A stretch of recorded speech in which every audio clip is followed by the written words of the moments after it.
Hey, there you go, everyone. I haven't been here for a while. Just got some things to do. Yeah, on a strike on the other channel. It's just taken me an hour to get this other account back. And, yeah,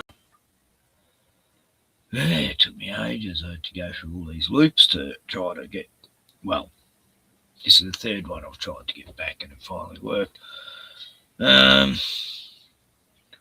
Yeah, welcome to Australia. Cunts. Anyway, been over a year, probably, since I've been here. Bruno's still kicking, Bruno's still here. My Borna boy. There he is, having a snooze. Bunch of Bruce. Scotty! Hey. I was just going to go over and the kids are calling for me. The oldest, the 3-year-old, she's calling out, Kenny! Hey, Scott, good to see you anyway. Yeah, I guess a few people remember this channel. Off the grid with Koala Ken. Yeah, it's Kangaroo Ken now.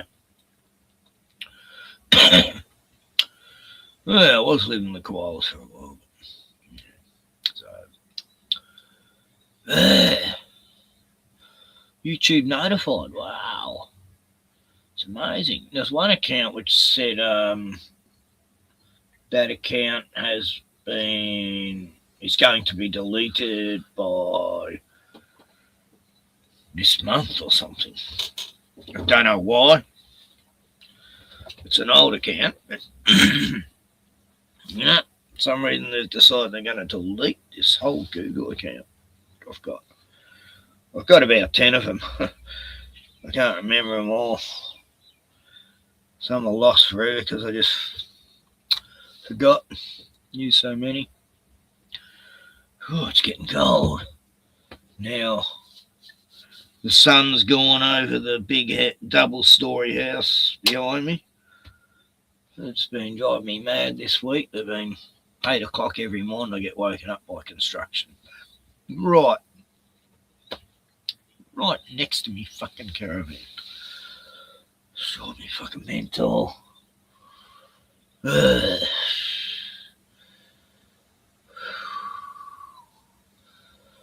see what happens when you post this. Yeah, and this mouse just stopped working for no reason. First they had trouble with the keyboards. Somehow this number lock button was on. I didn't even know it had a number lock button. Agent Kira. G'day. Oh, good to see you, Kira. Cammy, missed you, buddy. My friend. Yeah, full-time grandpa now, Cammy. Tiani and the 2 girls are living here. I'm flat out. I hardly get time to stream. But I'm loving it. It's good. Quality time. And, yeah. How would I find it? How do I find my own channel? I was just about to go and actually, I haven't heard him call me yet, late last 5 minutes, so might be all right. Oh, I'm tired. I've only had very little sleep this week because of construction. It's actually been going on 5 years. This thing. Because it took like 2 years to build a shed.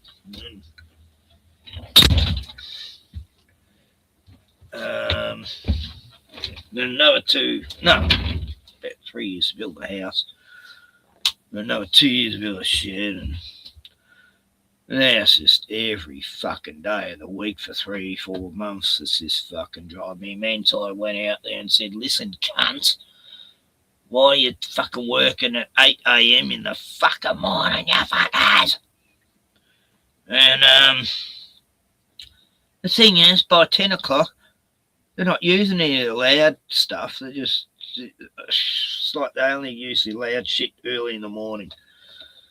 I mean, yeah, they've had some fucking truck. I think they're concreting or something. I don't know what the fuck. Mate, I don't know. Seem to have 50 different tools they use. Each one's noisy. And they're the sort of guys, they don't talk. Just don't talk. They yell. They scream at each other. Like, that's just how they talk. And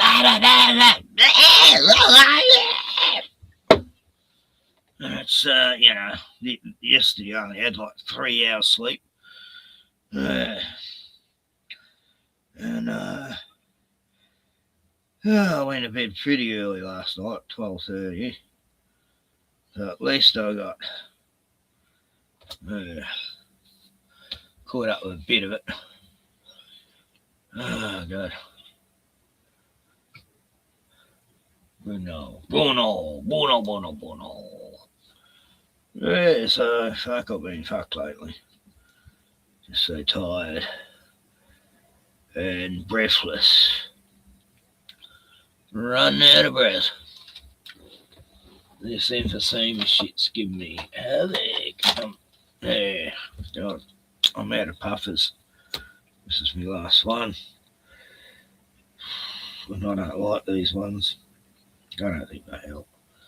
But I got a humidifier on.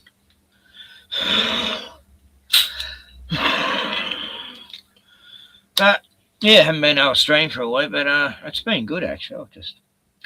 I rang a few people up each night and I'm hanging out, babysitting all every day.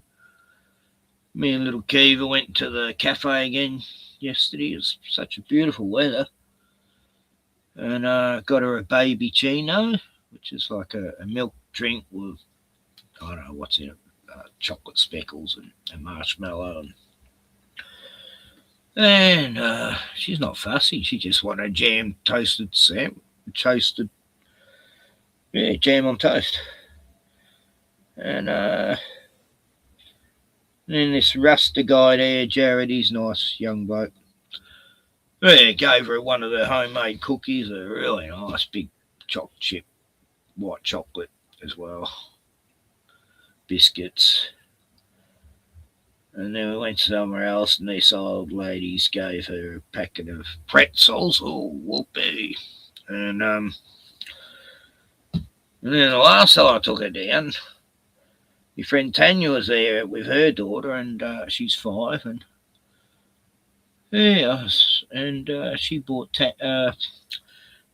Kiva a little present, like, I was going to buy it. Kiva had it in her hand. She took it out of her hand and said, "I'll buy that for you, love." Like, freebies whenever I take Kiva. It's good. Everyone just loves it. I'm very popular when I take my baby girl. Oh, she's not a baby, no. Don't ever call her baby. She's a 3-year-old girl. I'm a girl. Yeah. Yeah, this mouse just won't. Now I'm using this stupid thing. This bulky thing, and it won't scroll properly. Or, it's not scrolling. You have to drag everything. And,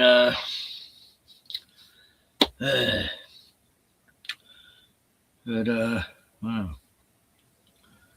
I got my prescription today. Haven't even opened it yet. Wow.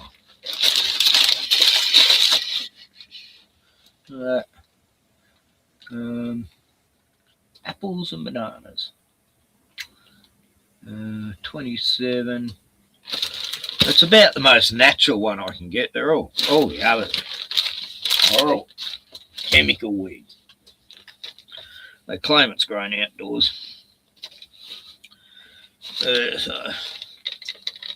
Oh god, it's almost impossible getting these lids off.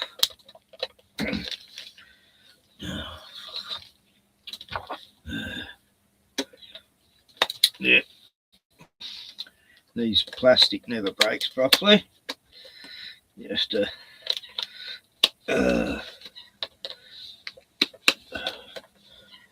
funny times, where marijuana's legal.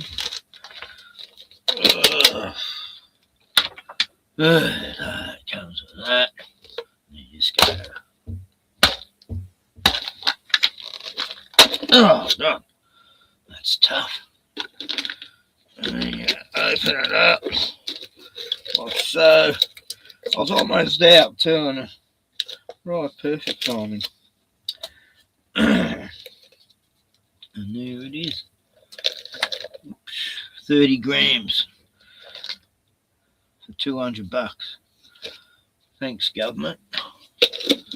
You're not altogether useless. Did I just drop a bit out? I think so.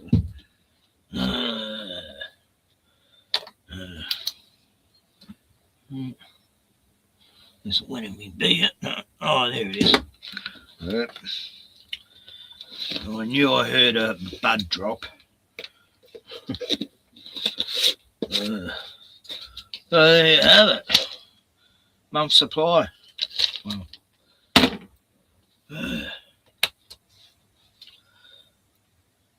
yeah, nice.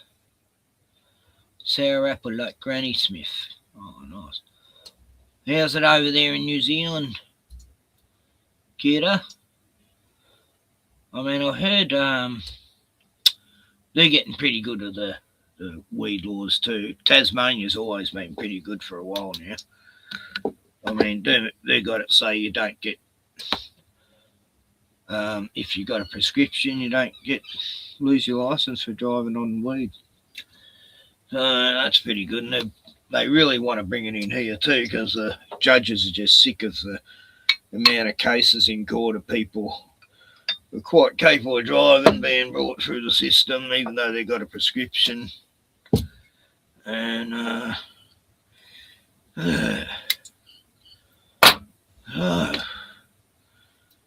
it's I made Tiani and the kids lunch today.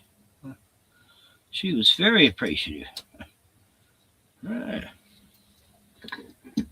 And what do we? What was it? Ham, cheese, lettuce, tomato.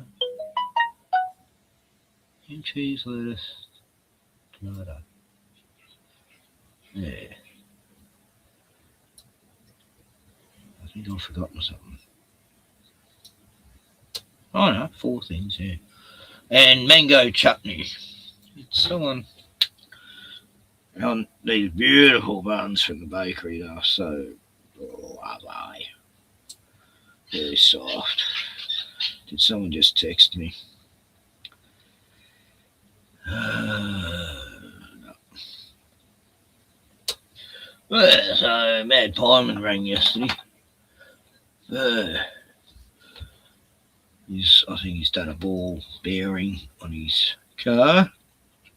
So it won't be down until he gets that fixed. His wheel could drop off any time.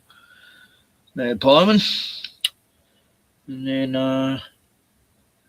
heard from Lee. We had a good old chat. We don't talk as much because we're both becoming very hermitatable. Really an effort for me to ring someone, talk to them these days.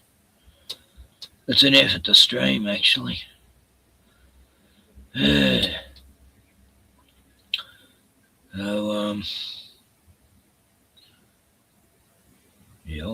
I've got one more prescription left, and my lady, she's gone away for a month on holidays. Actually, that'll work out fine. Yeah, she'll be back waiting for. Well, I'm trying to give up. Doing a great job so far. Well, I've cut back. I definitely have. Not smoking as much during the day. What is it? Yeah, 4:30. Might as well celebrate a beautiful sunny day. And we had a restful day. Yesterday was pretty active. And I took Kiva to church yesterday. She loved it. No, it's a church that has a food bank. They didn't actually go to a church service, no. And I got a frozen chicken and all these packs of food for Bruno, so I don't have to cook Bruno food the rest of the week. And there's this new Nazi here. Hey, buddy. I'm just talking to Cammy and Scott. Yeah. Hello.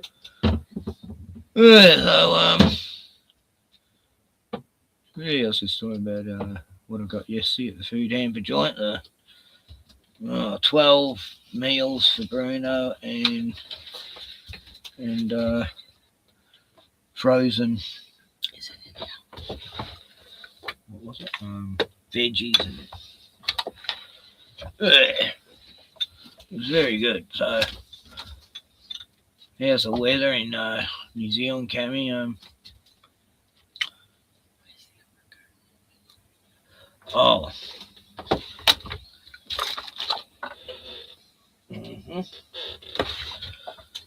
Anyway, I'll play a bit of this video of this lovely couple. I'm using the wrong mouse. This mouse doesn't work. First the keyboard fucked up, and then the mouse. It's just 1 in a million chance of things, but that always happens to me.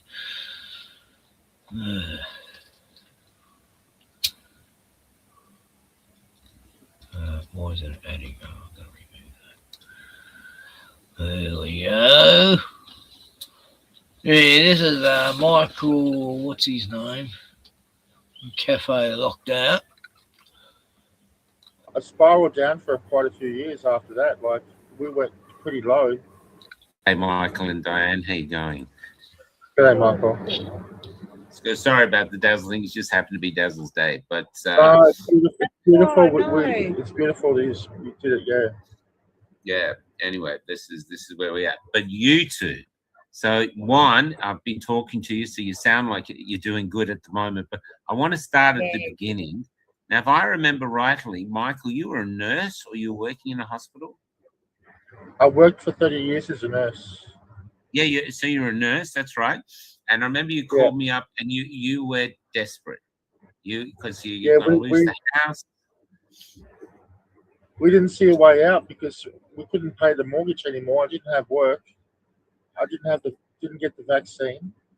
Yeah. It was just like a spiral down for quite a few years after that. Like we went pretty low, to be honest with What you. was it like with the house? How long had you guys had the house, Diane? How long had you had the house? We'd only just bought it, like for about Wow. 6 months. Yeah.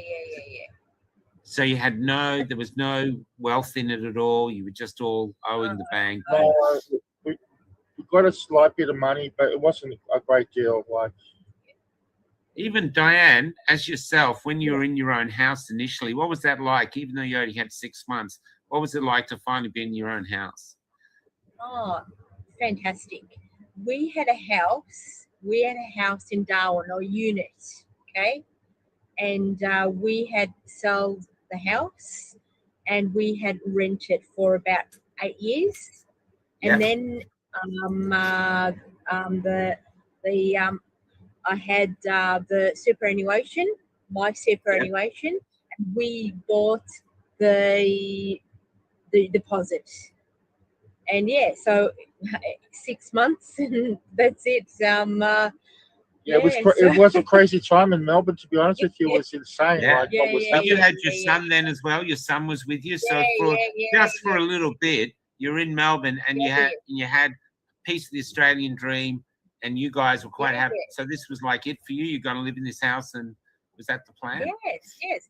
A small house, really small house. Yeah. Fantastic. Still yours. Yes. Or in thing. And then you didn't take the jab. Now this is really interesting because you got the Australian dream. A lot of people took it to keep the mortgage, but Michael, you decided against that, even though you just bought this house and you knew it'd be economically devastating. You still made that choice. I'm always been quite religious. Maybe not always doing the right thing, but I've always been religious. Yes. And I heard God tell me in my heart not to have it. Yes. Quite a few times. Yeah. How about you, Diane? Did you hear the same voice? No. But I at 31 I had a stroke.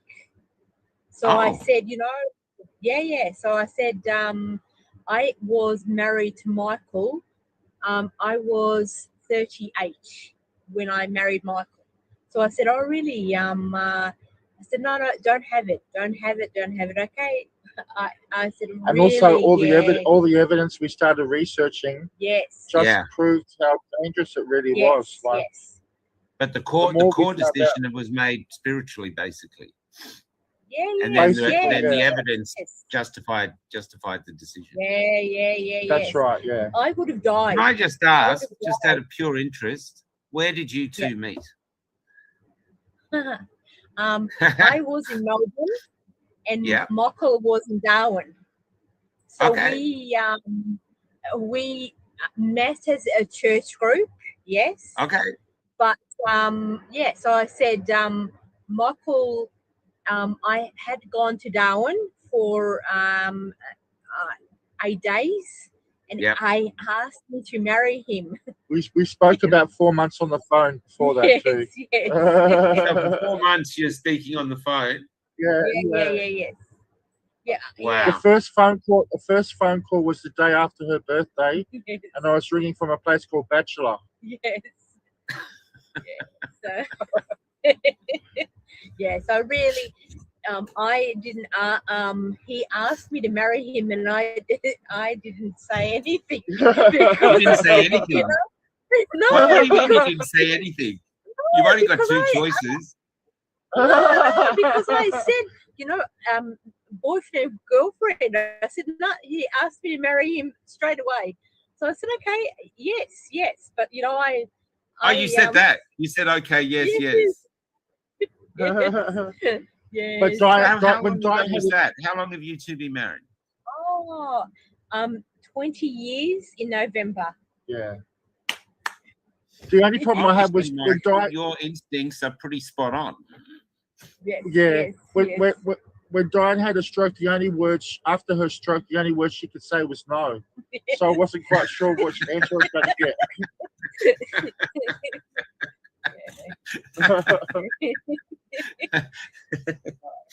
So and this the boy, that's your boy, your actual. Yes. What was it Our like boy, when he yeah. came into? What was it like for the pair of you when he came into the world? Because he's a beautiful looking boy. Yeah. You know, I when I was engaged to Michael, because I had Endometriosis. Yeah. Endometriosis. Yes. So I don't know if I could Have a child. have a child. Okay. Oh, So we okay. yes. So Wow. Yeah. I was working at PCA at the no at Darwin. the Darwin Don't you guys newborns. break Yes. up on the show? You're going to ruin the whole vibe. And I had said to my in charge nurse, so no, you haven't a stroke. I said, no way, I am really, really delighted, you know. And I worked for almost 8 months, and I had a Andrew. Yeah. When I saw him the first time, I just cried. Yes. And I never normally cry, but I just cried. Yeah. Oh, really? Yeah. When did Yeah, that? Is that when they yeah. put him in your arms? Yeah. Yes. Yeah, really, Wow. really fantastic. And I said, you know, I would like to have a second one, but I had many miscarriages after him. Yeah. So he was a So gift. I had 5. Yeah, yes, he was a gift. Gift of love. Yes. Okay, So that's important now. So here you are. You're in Melbourne. You've finally got a house. You've got the boy. yes. You must have been about 14 then, 13, maybe. 12? Yes. I think around 14. Yes. 14. Maybe Yeah, 13. Yeah. And then suddenly COVID comes. You're not going to take the jab. What is it like not being able to pay the mortgage, especially for you, Michael? Because you must have. It's extremely stressful because you don't know where you're going to end up because you can't pay the rent. They'll kick you out. Like the bank will take everything. Like so it's very stressful. And also during COVID, they were paying our mortgage. The banks, there was the insurance thing paying our mortgage, but when that ran out, we had to sell very quickly. Yeah. And the bank rang me up one day and said, "Look, you missed your last payment. We're going to take the house." And I luckily I talked my way out of it, and we gave them the last payment, and then we were able to sell it.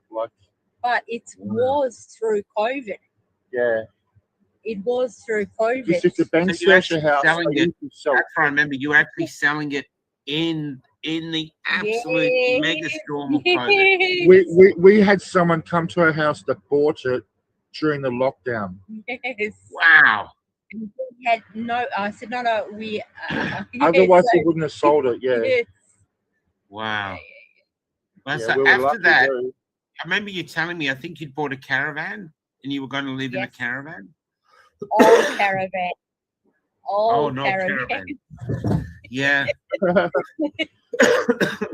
So what happened then? Because the next time I saw you, you'd lost the caravan and your son had gone to live with someone else. So and that was on the Gold Coast, I think. So how did you go from losing the house, moving into a caravan to the Gold Coast? How did you get from that journey to there?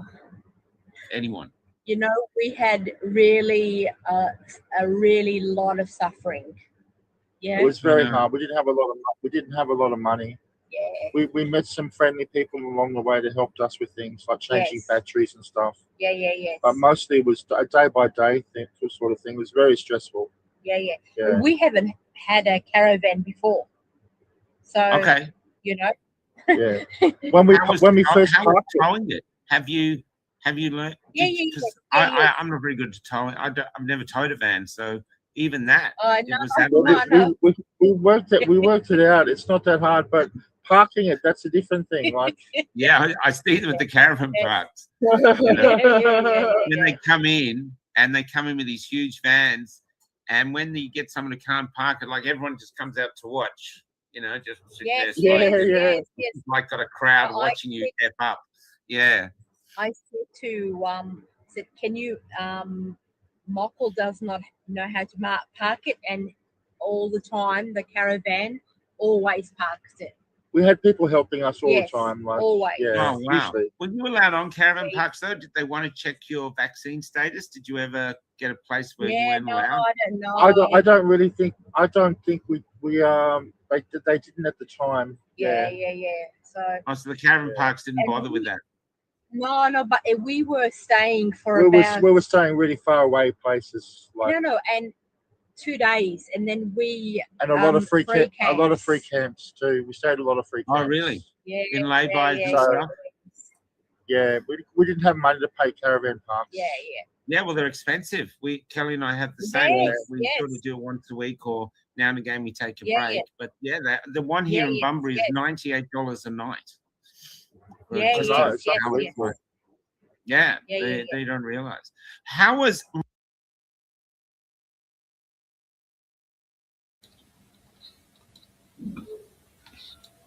Yeah, so Tiani just come in. Check on me, make sure, see if what I was up to. The kids seem pretty occupied, so that's good. They're tired today too, so gonna go take them to the park, but yeah, I was gonna take Bruno to the beach, and then I just didn't have the energy we got there. But then I forgot Bruno's ramp. That's right. Not gonna let you struggle getting in there, buddy. We missed out on the beach, but we might try and do it tomorrow. Definitely go to the cafe tomorrow. Try and get Tioni up there to meet the girls, the women. Yeah. Gonna get her to make some friends in town. It'll be good for her. I know 2 nice friends of mine. I know she'll get old. Anyway, caravan life, eh? It sucks. I mean, it's good, you know. It's always good feeling it's yours, you know. Government doesn't own it, so that's always a good thing. But God, this couple went through shit. how was your son taking this at the time? You don't have to say his name, but how was your son taking the transition from being in a house to suddenly living on the road with you two? We had homeschool. Yes, Yep. we had a homeschool, but he didn't. He didn't like it. Yeah. No, because he his was friends. being around everyone else, and didn't like. He said, you know, so yeah, no, he was really difficult, you know, and you know, It's still very hard for him too. yeah, like, yes, Yeah, and yeah, of very course. hard for him to, yeah, so. Especially in those years, because those years that, 15, 14, 15, 16, you're really wanting to fit Yes. in. You want to. Jono, good question. Oh, this one's going down well actually. The last batch, the honey beer, I somehow lost track of time. I left it sitting fucking 4 days longer than it probably should have. And I just wasn't sure. I didn't know if it was going off or not. I just didn't want to chance it. Because I didn't have a valve on it, you know, like I normally have the valve on it, but the grommet broke, so I just had a cloth over it. And that always tells me when it's ready, and I didn't have it on, and fucked up. Memory. Kept thinking, it was just a few days ago, wasn't it? And, that's right, I checked the alcohol volume, and it seemed like it was only like 4.5%. I'm thinking that wasn't right up to the green properly. But I think that was the actual level it was only going to get to. That's how I fucked up, because I thought it was still going to go stronger. So I totally fucked that one up, but I've still got another homebrew to drink. And I'll try again. If not succeed at first, try again. Like Einstein said, 1,000 mistakes isn't an error, it's learning. Yeah, as if he knew anything, the stupid dumb retard that they pushed out as a genius. Just said gobbledygook. Well, it's just a drunkard philanthropist, what do you call it, a womanizer. Well, he cheated on his wife with his fucking, I don't know, some relative. I mean, just like Rasputin, Rasputin was just a total womanizer, drunk. That's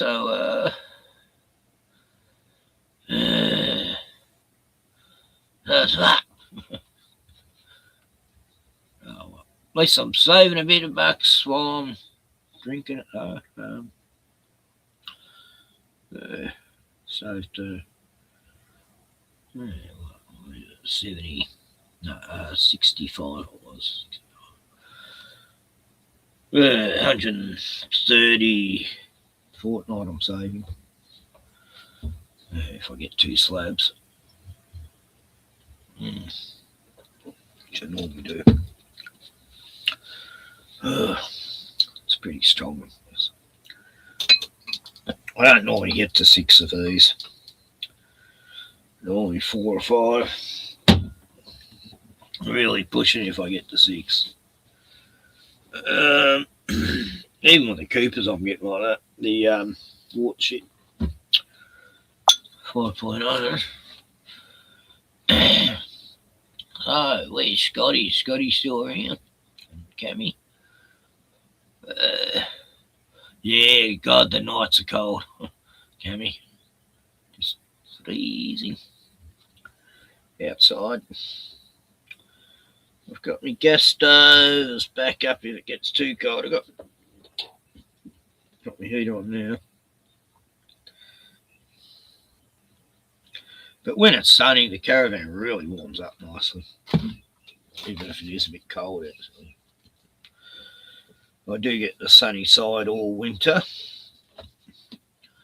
And all summer. So, there you go. It is what it is, at any rate, at the end of the day, let's see a bit more of this couple's story with Michael Grady Griffith. You like everyone else, you're leaving the nest, so who am I? And then suddenly here you are trapped in a van, and basically you guys were lepers then. Yeah, and he had a really small bed to sleep on. Yeah. So yeah. He caught a great white shark at one of the beaches we stayed at. Yes. What? Yeah, he caught a great white shark. Yeah. No, because the people were fishing. Yeah, Holiday fishing. No, but they tagged it. They tagged the. So we had some fun too, and we stayed near a river at one point too, and we caught fish and stuff, and we cooked it. The Murray. Stuff, go back to the great white shark. You can't just glance over the fact that your son, 15-year-old, caught a great white shark. No, but it was a small one. Yeah. Was it? He had.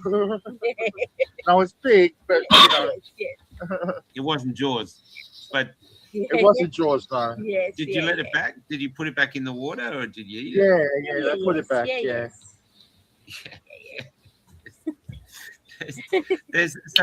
I know living on the road isn't so bad. You do find beautiful places. You wake up in the morning, even rough camping, it can be quite beautiful. Well, to cut a short story, Jono, they're talking about how they were living in Queensland and then they come to Victoria during the COVID times or before it, and how fucked Victoria is compared to Queensland. They lost everything. And he's lost their caravan. Like, this is their third caravan, I think. And government just kept fucking with him and took the kids off him. And he lost his 30 years as a nurse, he was.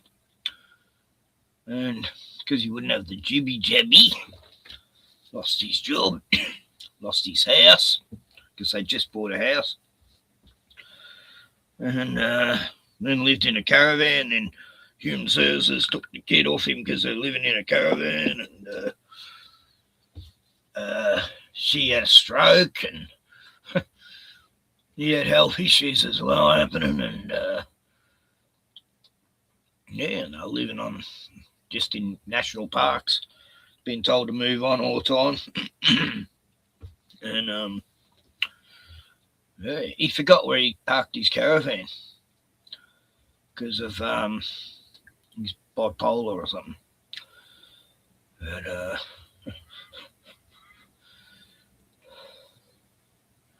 yeah, a mate of mine, he shifted from Victoria, him and his family, and him and his wife and daughter, and they're living in Queensland right now. They said it was much better there than during the COVIDs. Well, any place in Australia was. Victoria's hell. And they're still strongly thinking of going to live in Asia somewhere, Thailand or Bali. He's very yeah, he's a mate of mine. We were both really into conspiracy and everything back in the 80s, 90s. And he's a muso. He married a famous Aussie guy's daughter, Russell Morris. Jamie, yeah, lovely woman. And they call us Mexicans in Queensland, don't they? Well, they did back in the 80s. Shit, when I lived there. Back in times. But yeah, a lot of builders from Victoria, dodgy builders, ripped everyone off and then fled to Queensland like it was Mexico. Fucking cunts. I knew 3 dodgy builders that ripped off hundreds of fucking tradesmen, with wages and shit, destroyed businesses, and people even committed suicide because of these 3 particular cunts I'd love to hunt down. One, they'd probably be an old people's home now.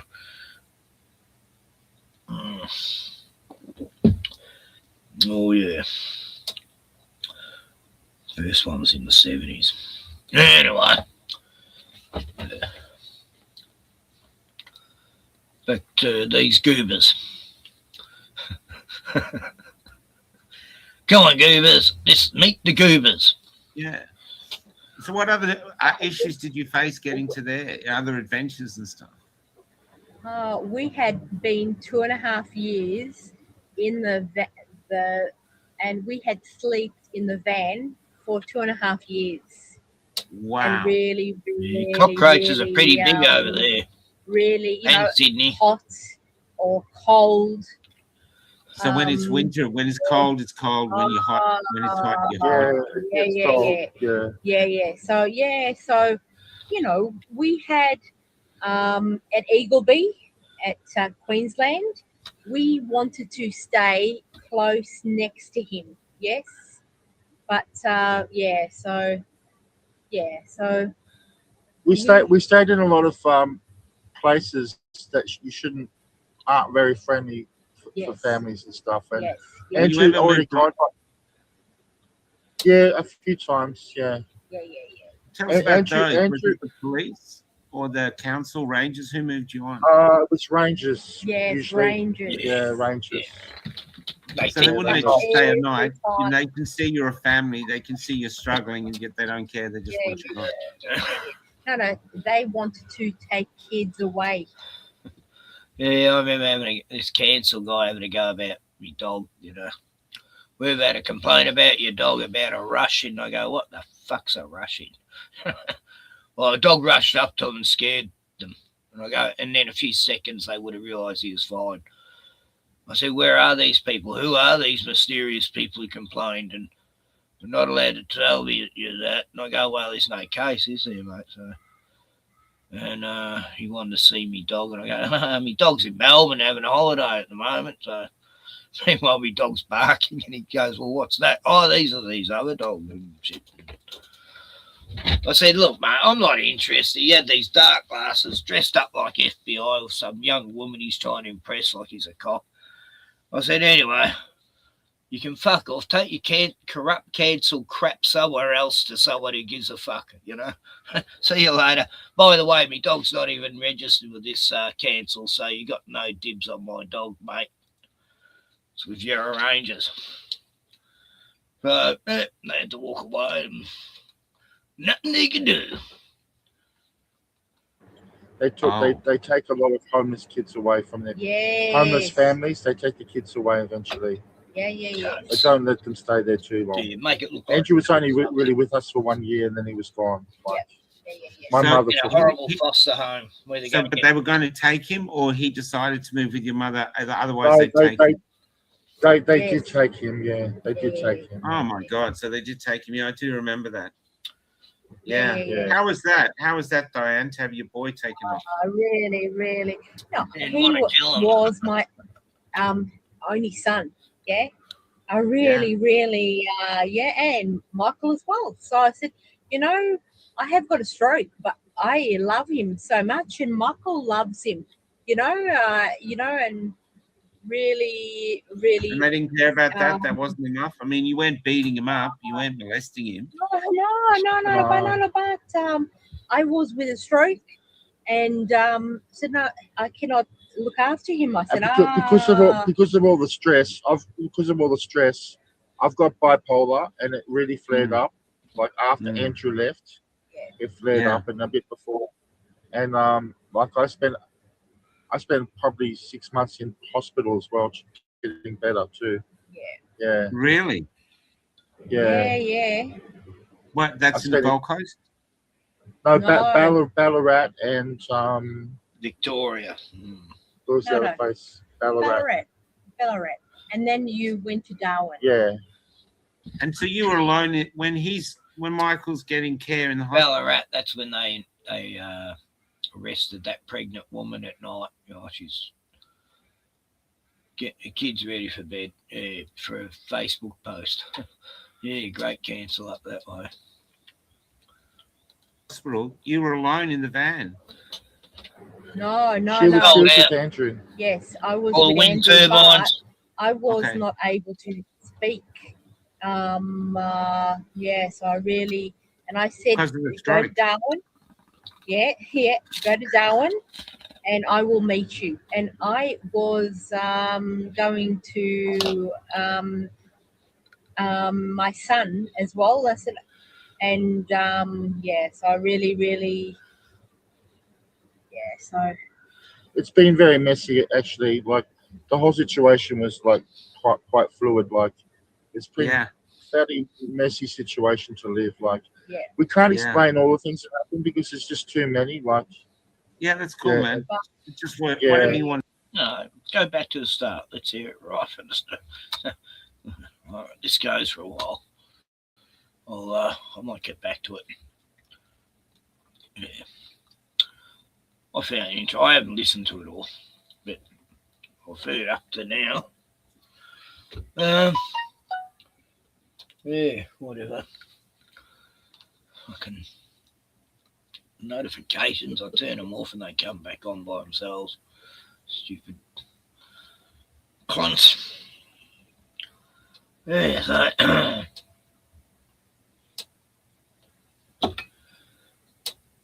H. Rottman back on the backup. I missed the T and the E and the. God. Yes, I'm sub to myself. I can't actually access the channel. I can comment in the comments afterwards. or while I'm streaming. This scrolling just isn't working. What the flying? It keeps going up and down. I have to drag the tab. Yeah, there's a new trend going around. It's fucking mental. In America, of course. We had the Tide Pod things, the fucking people eating those laundry cake things or something. You had people eating the toilet urinal cakes, like how fucking low. This is just not quite as low level, but it's just pathetic. An industrial kitchen. I mean, this is essentially a whole new TikTok pink sauce or pickle girl situation waiting to happen all over again. So essentially what started as a guy selling Kool-Aid pineapples out of his car somehow turned into a viral catchphrase, a meme celebrity, and of course, a cryptocurrency, because of course, meme coin bottom feeders will turn anything into a meme coin at this point. But hey, if you spent any amount of time on social media in the last week, you've probably seen people say some variation of that big guy or that be tough. I think the first obvious questions for most people are, what does that even mean? Well, the answer starts with a jar of pineapples. Specifically, it starts with a trend called the Kool-Aid pineapple. And somehow, through a series of events that can really only happen on the internet, the jar of pineapples led to multiple news articles, millions upon millions of views. And yes, because apparently no one's learned anything over the last couple of years, a meme coin. Now, this pineapple itself is apparently called the Kool-Aid pineapple or Kool-Aid pineapples. No, it's not. They've got a new name for it. It's called the N jar, the N-word jar. They've got a whole name for it. Like, they don't call it the Kool-Aid pineapple anymore. They call it the nigger jar. I saw that on another channel. I just hadn't seen the Tazy's take, but where people take pineapple spears, dump Kool-Aid powder into the juice, and add enough sugar to make a dentist completely freak out and probably kill some sort of Victorian-era child. Then they shake it together and then let everything soak. And the result is a snack that some people insist is technically fruit. Right, yeah. I look at it and I go, there's no way people actually consume that. And also, calling that a fruit is essentially like dumping a whole bunch of melted milk chocolate onto a fruit and still calling it a fruit. Sure, technically there's a fruit under there, but now it's a dessert. Regardless, though, the trend started off earlier this year in Florida, where vendors began selling giant jars of this stuff from food trucks and pop-up stands and sometimes straight out of the back of their cars. And I guess there were a few content creators who started making it popular. You have one guy by the name of Silly Willy. He's one of the creators who created the initial success. He also sells his Pineapple Dreams Kool-Aid pickles out of the back of his car, which admittedly is not where I usually would buy produce, but to each their own. We have the best pineapples from Silly Willy. That's good too. I mean, just the thought of someone opening the back of their trunk and going, hey, you want to buy some pineapples? And I just see a whole bunch of jars of sludge that look like they can be alternatives of Fortnite chug jugs. I'm not really going to look at that with a whole bunch of excitement. Regardless, it's turning into a very interesting side hustle because what is this? I feel like every few years we just get a new version of the pink sauce, and that's what this is right now. First we had the pink sauce, then we had the pickle girl, now we have the Kool-Aid pineapples. Thankfully, no one's been sent to the hospital with botulism yet, but I mean, let's be real, how far away are we really? Yeah, that's a lot of pineapples. Do you think that these cashiers just hit them with a deep sigh every time they see someone approaching their register with more pineapples than could ever feed a village? I don't know. I also don't know what kind of financial indicator this is, because in theory, you could be like, oh, wow, this is proof the economy's doing well, because if people are buying $20 pineapple jars from people, clearly they're not struggling, right? But then you can make the counter argument of, do people really have to sell pineapples on the side just to be able to afford rent? I don't know. Regardless, $20 for a jar of pineapples sounds insane to me, especially with just pineapples, Kool-Aid, and sugar. But I guess if you put all my skepticism and jokes aside, it seems like people love this. And I mean, if you're on Facebook Marketplace, especially in Florida, you're definitely going to see a whole bunch of pineapple Kool-Aid jars on there. We outside with the candy pineapples, y'all pull up on me. Yeah, I mean, these are obviously flavored ones because you can see the cherry and lemonade there. My main concern is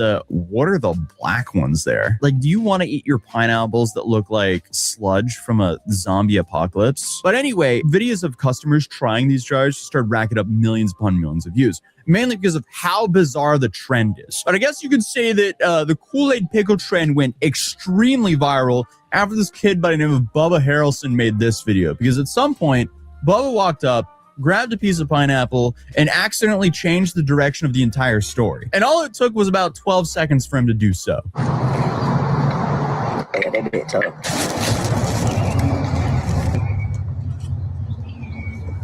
That big guy. Oh, yeah.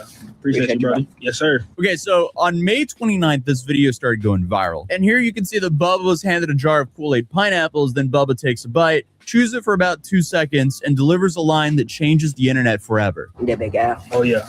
And yes, I guess you could technically argue that he changed the internet, because now I've heard dabe ta and dabe ga way too many times. But his video got tens of millions of views in just a few days, and what makes it even funnier is most people weren't actually talking about the pineapple anymore. A lot of the dialogue has been about how to spell what he said, because depending on who you ask, the phrase is spelled like this, or like this, or like this, or like that. Honestly, it doesn't even matter what the original phrase is. Within days, people were calling cars dabiga, songs were called dabiga, and at one point, I saw people using it to describe completely unrelated memes. So we have reached a peak cultural impact with dabiga currently. And as soon as I saw it going viral, I immediately felt very old, until I saw Mike Majlak do it, and that's when I realized the trend just completely died overnight. Looks so looks like a slimy slug, bro.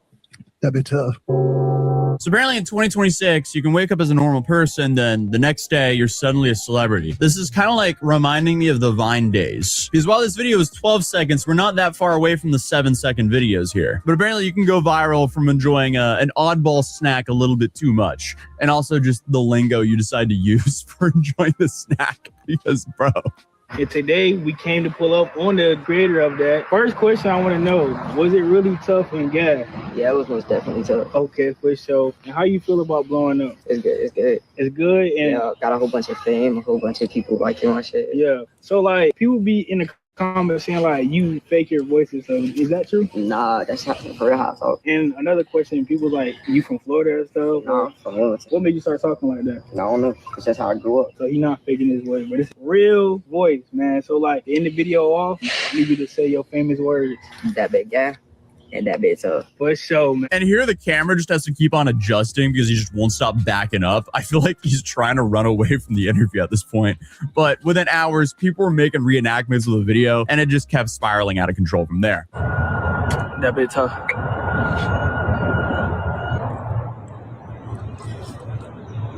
That big guy.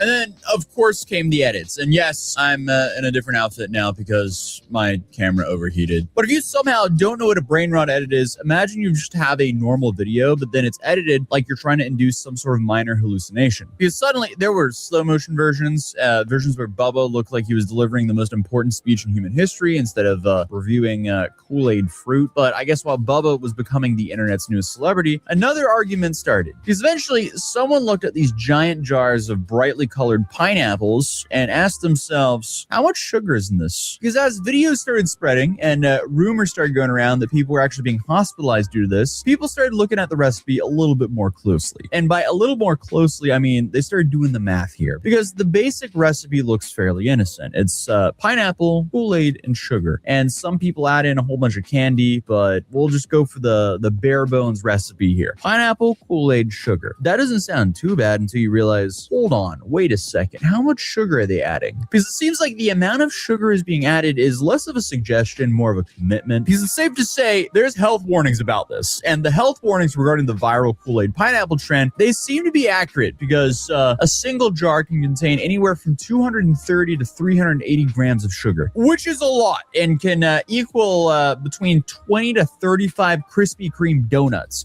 or 8 to 12 Cokes. So now you have a bunch of social media posts claiming friends and family were sent to the hospital over this trend. And I was scouring the internet, looking all over for like any verifiable news source, like proving this, and I couldn't find anything that was accurate. Because I mean, hey, if people are eating this entire jar of Kool-Aid pineapples, at least in one day or even one sitting, if you're crazy enough, I would not be surprised if you're hospitalized. Because no one in their right mind should ever eat something like that. And let alone, I mean, the sugar is enough, but like there could also be like a sanitary thing as well, because you have, you know, at the end of the day, we're running into a lot of the same problems here as the pickle girl and the pink sauce, because you have people preparing these at home. It's not fully sanitary. And then they're brought into a trunk of a hot car and then sold from there. It just sounds like a recipe for disaster. It also sounds like a recipe for hyperglycemia, but hey. But I also saw critics saying they were turning fruit into candy and then pretending it was a healthy snack because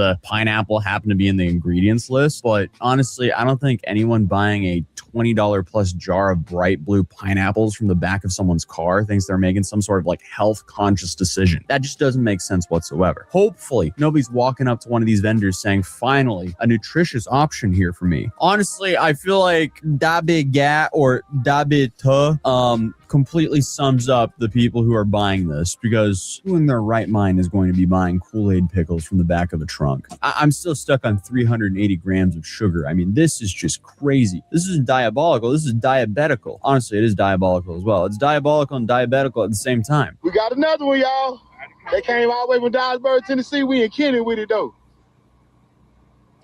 Oh, yeah, that's good, ain't it? I mean, just look at these pineapples. They're neon. They could power a glow stick if they wanted to. This is crazy. Why would you ever consume this? I don't know. Maybe I'll make some homemade to see what they taste like. Maybe we'll do that for a YouTube short. I'll do it for science. Honestly, I mean, they're probably good. You just don't want to consume a whole jar of them in a day, that's for sure. But I guess while people were arguing about whether Kool-Aid pineapples were a snack or a dessert, something even more predictable was happening in the background. Because, of course, no modern internet trend is truly complete until someone tries to make money off of it in the most disgusting way possible, aka via a meme coin, because out of nowhere. Anyway, enough of a toesy. Oh, just remembered I had to hang my laundry out, so I did a speed laundry hanging out thing then, because it'll be dark in about 10 minutes. So I caught the lie. Got all that. Lucky there's no socks and things. And just, good feeling. I got quite a bit done today. I picked up all the dog shit. Got Bruno's dog food already. And it feels like I've done a lot.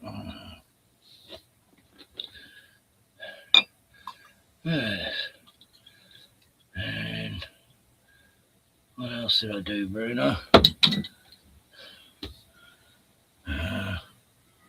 Oh yeah, I made lunch for the kids and Tione.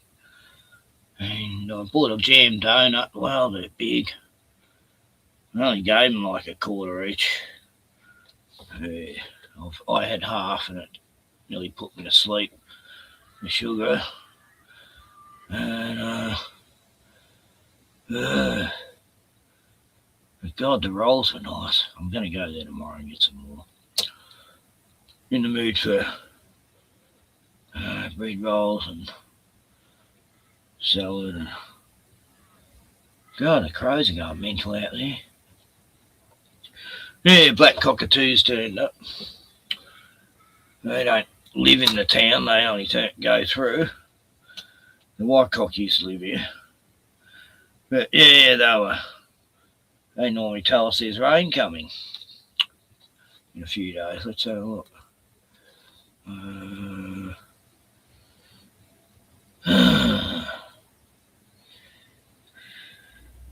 It doesn't seem like it. So, tomorrow night. Yeah, right. Okay. But normally they only turn up when it's going to be big rain. But then animals are fucked up because of all the change in weather and shit that they're doing to us.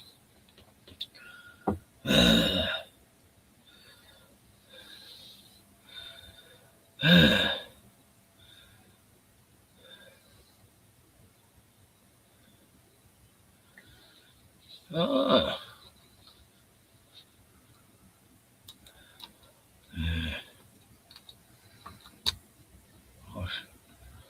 I'll show you this. This was funny.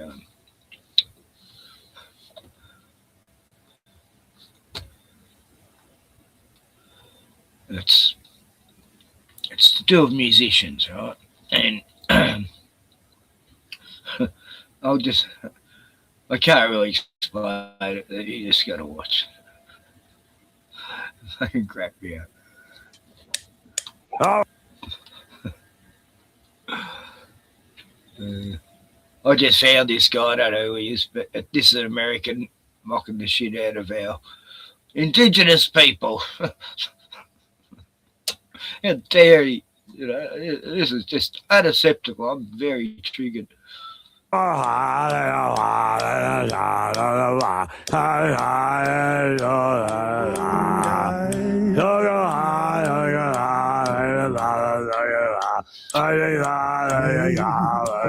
Oh, this is great. You know, anytime we bring up the arts, music, painting, me and Gavin especially, we bring up when black people and Africans or Aborigines down in Australia, when they have to...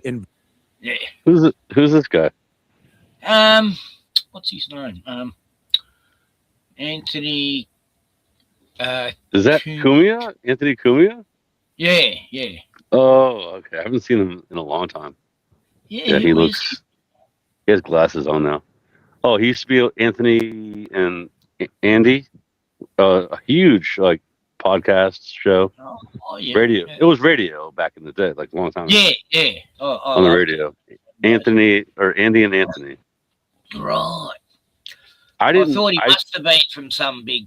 Yeah, maybe. Yeah, I never understood it, dude. Honestly, like it wasn't my cup of tea. You know what I'm saying? Like I didn't watch it, but I guess it was gigantic. Like he's a millionaire. You know, he's really rich. Everyone was watching Alex Jones then, weren't they? Welcome to country. Yeah, if Japan owned Australia, there'd be no welcome to country. Oh God, you're funny. Yeah, so this is funny. He shows beautiful musicians, and then anyway, this is from a musician's point of view of how he sees classical music compared to anyway. Involve themselves with Western music, the culture of Western art and music, which is amazing. You know, anytime, I still to this day can get goosebumps listening to an orchestra playing Beethoven or Bach or Mozart. And you're listening to it, all you're thinking is, how the fuck? I mean, call me a nerd, but I used to go with some, highbrow friends of mine and go see the Melbourne Philharmonic Orchestra, you know, and I really thoroughly enjoyed it, you know. Yeah, that's the best of the best people they're professionals doing, but they're playing Bach and Beethoven and Vivaldi and all these things that they did like 120, 30 years ago, you know. But they're reproducing it, which is awesome. Yeah, it's like you're hearing music from the old Tartarian times, you know. Maybe, yeah, exactly. Could be. Did anyone figure out how this is done and then do it? Like have these instruments and play them in a way where every single instrument is in some kind of harmonic synchronization with every other instrument to bring beauty to your ears.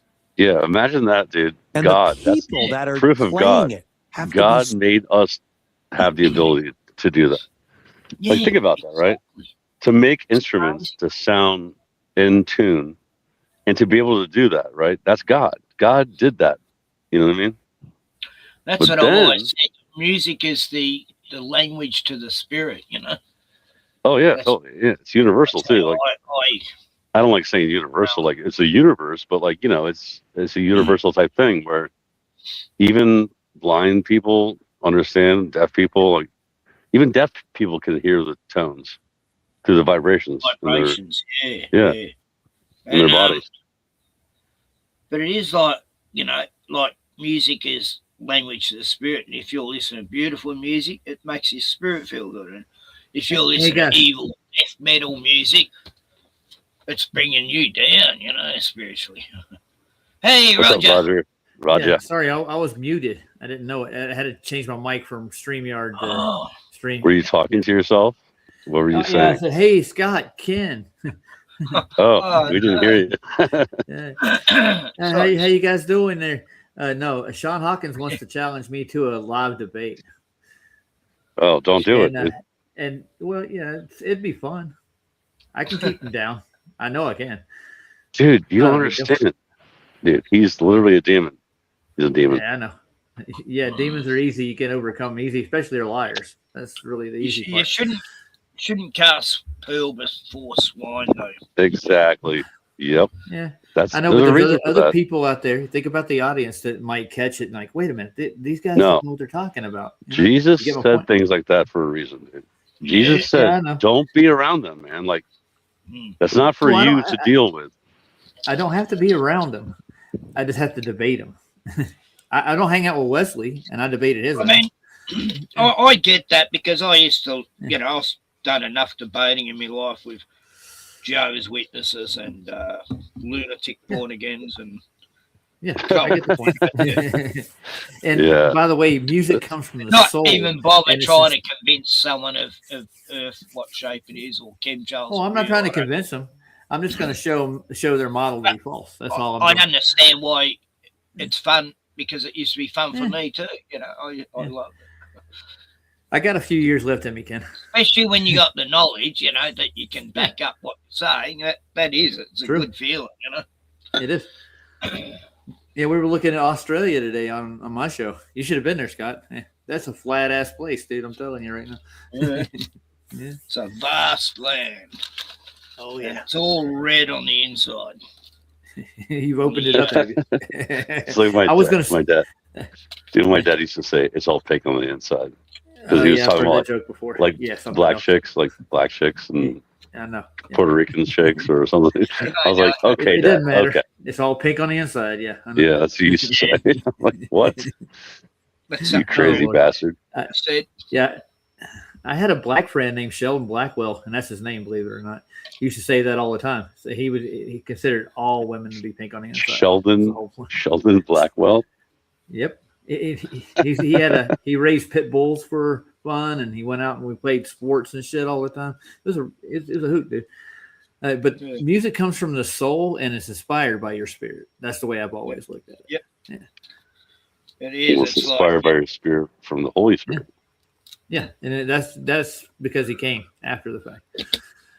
Well, you know, there's, you know, even the angels make music and stuff. So, you know. Yeah, Lucifer was created to make music. That's what he was.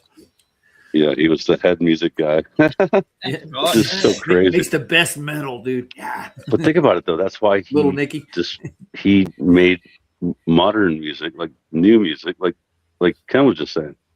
Like Satan has twisted it, dude. Twisted it so much, dude. Crazy. Oh yeah. That's why you got the crossroads where you sell your soul to become a great musician. That's the whole point. Yeah. Don't go there, Scott. You don't have to. It's like that. The creativity is something they're trying to destroy now. They want everything artificial, and it's just horrible. No more organic, acoustic, or hands-on-hand artists, painters, or. Dude, they're doing freaking AI music now, dude, and it sounds like good, and people like it. And I'm like, dude, stop liking it. You can tell instantly, can't you, Scott? I can tell instantly. I mean, it's getting better though, dude. It's getting to the point where people can't tell. Yeah. I can tell, but I mean, other people can't tell. Voices in there too. The way they're at. Yeah, voices, everything's getting better. Yeah. It's They copyright, dude. advertise it on Facebook all the time, you know, make your own music and oh, get fucked. Yeah. And it's got like No. some demon advertising it, you know, like looking half robot and half demon. It's going, you can make your own music and movie clips and get fucked, Satan. There are people doing cons like that, dude. They're selling their AI services, and they're pretending like they produced it, and to get them to actually to sing songs for your company or whatever, or your church. Boom, yeah. So wrong. It sickens me. Yeah. I hate it. I want Jesus to come back and just destroy Israel. Anyway. It'll happen eventually. Yeah, that was antiseptic, sir. Why did you say such a thing? No, Jesus is an antiseptic. You He say could heal the antiseptic? antiseptic. Yeah. I mean, he could heal the septic. No, what are they? You got to be septic, you know. Yeah, it wasn't who was it? One of the apostles was a Jew. Well, Paul was a Roman, wasn't he? Yeah, he wasn't even a Jew. Yeah. No, Paul was the and one. I don't think any of the apostles were literally. Someone's saying Paul was a Jew and arguing about it. I go, doesn't say that in the Bible. You know? He was killing Christians. Yeah. He was. And then he went blind. By the Jews, probably. He went blind. And then everybody, dude, it's like there's a lot of Paul in the New Testament. It's like it's like a lot of like 2/3 of it, didn't he? Literally. Mm-hmm. Yeah. When you sum it all up, it shows the folly of mankind, the how fallen we are, really. You know, like even the greatest rulers, they all were fucked. King David, oh God, what a maniac. Oh, I found out that And Neil his deGrasse, karma was ended up fighting with his own son in a war that he didn't really want to do, but his son got no justice, so you know. that shows you who rules the world, Ken. Who rules the world? Yeah. Even though his son was in the right, you know, fuck him. I want the power. It'll change. It will. Press It's my gonna people. change. I found out Neil deGrasse Tyson believes that time is an actual physical thing, and you can touch it. You can bend. What? Wait, what? No, wait, what? No, he actually really believes he that. on acid when he was saying that? Was he at LSD when he said that? No, he did a whole show on it. And I covered it last night. I was covering pseudoscience as it goes, and these people believe a lot of weird shit. Dude. They didn't really. Yeah, it's like a cult. Yes, it is. It's not like a cult. It's an actual cult. It's the cult. It's worse than freaking Jehovah's Witness. They even had that Christian Science movement, didn't they, where they sort of believe we come from apes, but there's still a God or something like that. Big Bang and all that bullshit. Yeah, that's what I was talking about the other night with you, Roger. Like Christian scientists. Yeah. What? Yeah, that's like, them. It's I like mean, oxymoron. It's an oxymoron. They seem a bit whacked out, just like, you know, when I was a witness, I used to think those born agains, they got a weird look in their eye, like this glazed look, and we all probably had the same look, you know. Although I wasn't quite as brainwashed as everyone else, I just treated it all as a joke and shit. I was a mocker of it all back when I left the witnesses. They were all these mates were going, "Oh, I can't, you know. We're going to miss you, you know, the laughs we've had mocking the hell out of this religion."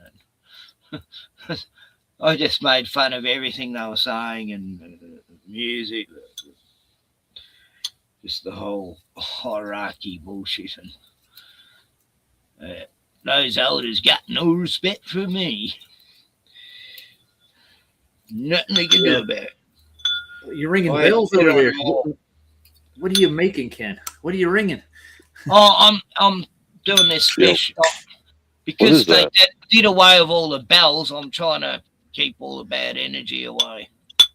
You know? That reminds me of something that Scott hates that I do. I got these thing called voting balls. Have you heard them? They ring when you roll them. I'll show them to you. They're pretty cool. Yeah, they're Chinese, actually. I'm sorry about that. I think I know it. See these? Yeah. And it comes in. Yeah, I remember them. Yeah. They're good for your cardiovascular, too. I'm going to get a haircut tomorrow, believe it or not. Who had them? It must have been me Chinese. Yeah, I'll put myself on a better camera so you can see them. I'll just finish this video because it gets funny. It's only short. It's not that long. Really quick, Roger. I didn't say I didn't like those. Like my grandma used to have those. I thought those were cool. No, that's Lev that hates it. Lev hates them to death. Okay, yeah. I'm not Lev. These things. Yeah. I forgot it was Lev. These things are awesome. Those are like, wait, show those again? How big are they? Oh, they're like big ones. Yeah. Big balls. I got big balls, and I got some medium-sized balls, too. Those are those are the kind my grandma had. The smaller ones. The coating breaks off of them when you drop them. They're good for your hands, aren't they? Well, they work all your fingers, and it's one of the best parts of your heart, the cardiovascular system. If you keep using these things, and I do it about twice a week at least. So yeah, my grandma had those, and I was like, "What are these for?" I didn't understand. Like, what is it for? You know what I mean? Yeah. They're like, "Oh, you just put them in your hand," and I'm like, when I was a kid, like a little kid. I have a book on how to use them too. How to use? Yeah, dude. It talks all about the benefits. Instructions. There was no instructions in the box, but dude, it was like from the 50s, I think. In the 50s, they've been making these since the 1800s. Or 40s. Producing them. No, I know. I'm just saying, like hers. I'm saying my grandma. Yeah, these are my grandma. Yeah, look how old the book looks. Yeah. And they're from China, aren't they? Those things. Yes, sir. Yeah. Chinese. Yeah, I think some. They have a box. Do they have a box with a little holder, like the little ball holder? This thing. Yeah, it's way newer. Yeah. You got a clasp on it? Wait, how many are in that one? All of them? Just two. Oh, there's 2 sets? Oh, 2 sets? 2 sets. And my other one's here. Oh, nice. Here's my other box. Cool. Yeah. I'll have to get some. My hands are fucked. I can't even open jars. I always wondered about the. Kenny, you need some. I had to get Tioni to open a jar. For your arthritis? You got some arthritis going on? Yeah. Osteo. John O's funny. Osteoporosis or whatever. What is it called? Osteoarthritis. Yeah. So what is happening with you? So you're taking care of, like, you got them in the caravan? What's that? You said you've been. No, I'm talking about your grandchildren. Or you were all watching. 4 of us are living in this caravan with Bruno. Yeah, that's what I'm saying. No, I'm joking. Earlier you were joking. Oh, I thought you were serious. By the way, it's not even big enough for me and Bruno. I was going to say, like, where are they? No, Tioni owns a house here on the property. She owns this property. She's got a 2-bedroom house. Yeah. I was originally living in that until she shifted here during the COVIDs, and then and she was living in Melbourne for a while, and then her and the hubby separated a bit and stuff. The COVIDs plural. Multiple COVIDs. She's down here, having a bit of a break from the. Speaking of COVIDs, how crazy is that it's been 5 years since I started talking to you, Kenny? 5 years. Wow. That's crazy. Everyone I knew on the internet never had the jibby jabby. I mean, that meant I was following the right people. So. Good. Wait, you never talked to anyone that had it? There were 2 people I knew, and I was very disappointed. Roger, you didn't? We never talked about this. Well, the thing is, I was mandated to my job. And, Roger. No, but I knew you afterwards. Go ahead, Roger. Did you? There's more to it. There's more to it. Did you take a freaking vaccine? I'm just going to break Roger off now, Scott. No, he's no, you're not listening to me. Go ahead. Okay. All right. So my boss covered for me for almost 3 years until the Fed came down on him. And then he came in and made everybody get it. So I took the less of the evils. I did get one. Oh, wow. Yeah. But I went right away, got sick immediately. It was the first thing. And it was the jab that actually got me sick. It had nothing to do with the flu or anything. Yeah. But Well, I did take ballistic medicines, and I took a lot of charcoal pills and shit, and I got it out of my system right away. So yeah, they made me do it because I was working at a hospital. That's so weird. Yeah. I've been talking to you for a year and a half, and you never told me this. That's so crazy. Sorry, I didn't mean to bring it up. Oh, it's all right. It's fine. I'm not upset about it. No, it's okay. It's probably a placebo anyway. They had tons of placebos. Look, the whole thing, it made me sick within a half hour, literally. Wow. I was down for 2 days, and I was out of work for 2 days. Yeah. They gave you the jibber jabber. Yeah. It wasn't done, man. I didn't volunteer myself to do it. It was either that or I don't have a job anymore. So. Yeah, you know what I say? No job. I'll find another one. I couldn't do that at the time, man. I couldn't. Yeah, and I'm not trying to talk down to you, but dude, that's crazy. My brother-in-law did it. My sister couldn't. My mom couldn't. My mom didn't. And then my dad did, though. My dad said, "Do you want me to die?" I was like, "What, dude? You're crazy, bro. You gotta kill Grandpa." I literally protested it the whole time, guys. I literally did not want to take it, and we literally stayed under the radar for 3.5 years without having anybody say anything else. And by the way, it's okay. It's good that you're being honest. That's good. Everyone I know regrets it, you know. Oh yeah, but I mean, I did flush my system out right away after I got it. Well, and also, it's not like you're promoting it now.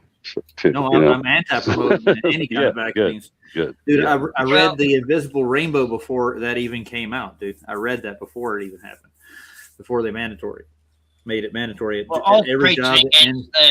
The VACC, INE, all through the 2000s. Was it Walmart? No, it wasn't Walmart. This is Pam Health Center. Is where I was working at the time. It's a hospital. Oh, of course. Yeah. My best friend took 2 because of that. Yeah, hospital. They made them. Take 2. I didn't. They made me take it the one, and I took the Johnson & Johnson. I heard it was the less that had anything in it, and I'm like, if I have to do this, guys, and they actually walked me by the hand to the place. They made sure I got it. So they made sure, like a drug test. Yeah. They had to watch, make sure. I go to this place in Sale, this bakery, where they do these really nice pork rolls with crackling. Mm-hmm. And the woman there, she works there. She was telling us how she had the jibber jabby and she had a stroke, more or less within a day. Damn. It took like a year to get over it again, get back to normal again, and she'll never ever do anything like that ever again. And we're having a good old yarn. It's like, well, yeah, you learn. You just learn from your mistakes. As we sat down to eat the pork rolls, me and my chauffeur, Sue, this old guy, he was, this guy, he's a healthcare worker like my friend is, and there's this old guy there, and they're both telling us how he lost his job because he refused to have it, and the old guy says, I didn't want to get it, and they made me have it, and I had it, and it was horrible, alive. It was like, wow, that's 3 people I met today, bitching about it. Yeah, but I mean, we had amazing. That was just a month back. Yeah. We had a good boss that actually would cover for us for 3 years and lie about whether we were vaccinated or not in order to keep us on. And then we got a new manager, and things changed real quick. Yeah. Everybody had to get it. Yeah. And the reason was there's respiratory patients at the hospital that we're at, and they were the policy that we actually signed when we got our jobs said we had to keep medical protocol, because there's even people that are so afraid of allergies that even the food is handled the same way. Everything, dude, is sterile down to the. Yeah. Well, they're putting vaccines in vegetables without us even knowing. Yeah, so I got the shit out of my system right away. Is basically what I had to do. Yeah. Yeah, there's ways of getting rid of it. Yeah, exactly. Well, okay, charcoal does a good job. Video. I'll just finish this. It's not long to go, but it's pretty funny. So talented. Watching orchestras play music is an astounding thing. How it's made. The instruments themselves are works of art. The woodworking that goes into a harp or piano, the brass, how it's shaped into horns that sound beautiful. Astounding, every aspect of it. And then Step and Fetch It comes flying out from. And Scott, all them years we've had the violin and those brass instruments and those, and it's been hundreds of years and nothing has changed. Like there has been no new way of, except for synthesizers.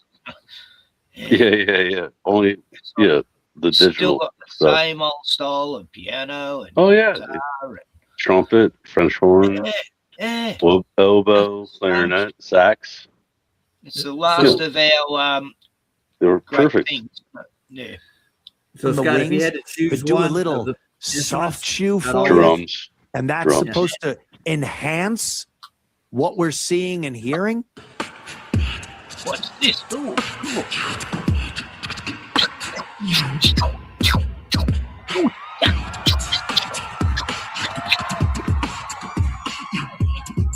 That's a talent, man. Wow. And then there was another one that Gavin brought up. It's someone's playing a piano and they're playing a beautiful piece on this piano. This is great. And there's an Aborigine couple seated next to the pianist, and they just start banging on a stick. Yeah. And I think the pianist starts laughing at first because they have to assume. Oh, here you go. What? Hey, what's this? Dreams come true. Tranny. Yeah. Doesn't matter. Yeah.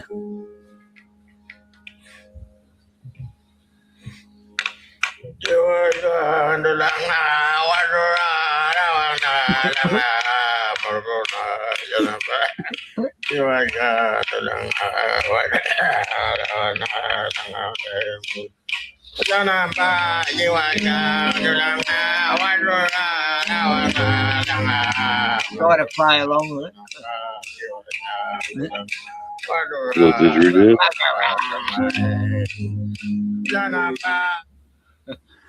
Wow. I could literally do that right now. There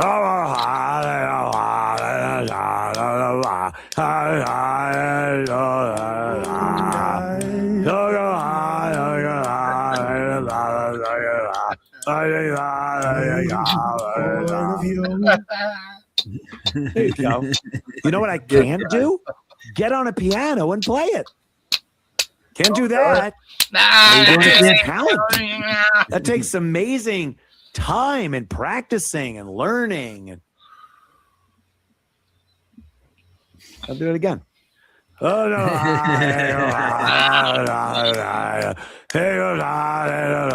Here you go.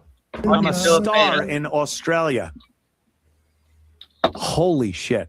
So you can't really only blame them. They are doing all they know. Who you can blame are these dumb fuck. Look, the thing is, it's old school. a different sort of music. It shouldn't be anywhere near a piano, you know. And I love the didgeridoo. Like I've heard that played amazing. Yeah, it belongs. not in easy. rightful place, and it goes with Aussie folk type style, you know. But yeah, it's a time whole and place different world. for everything, you know. It's a different. It's a different type of You don't have a intonality. heavy It's metal guitarist intonality. in an orchestra, you know. It's different That's been done a sounds. million times, though, hasn't it? A heavy metal guitarist. I mean, like Oh, even they have, Guns N' but- Roses. Yeah. Well, maybe death metal or something, you know. Yeah.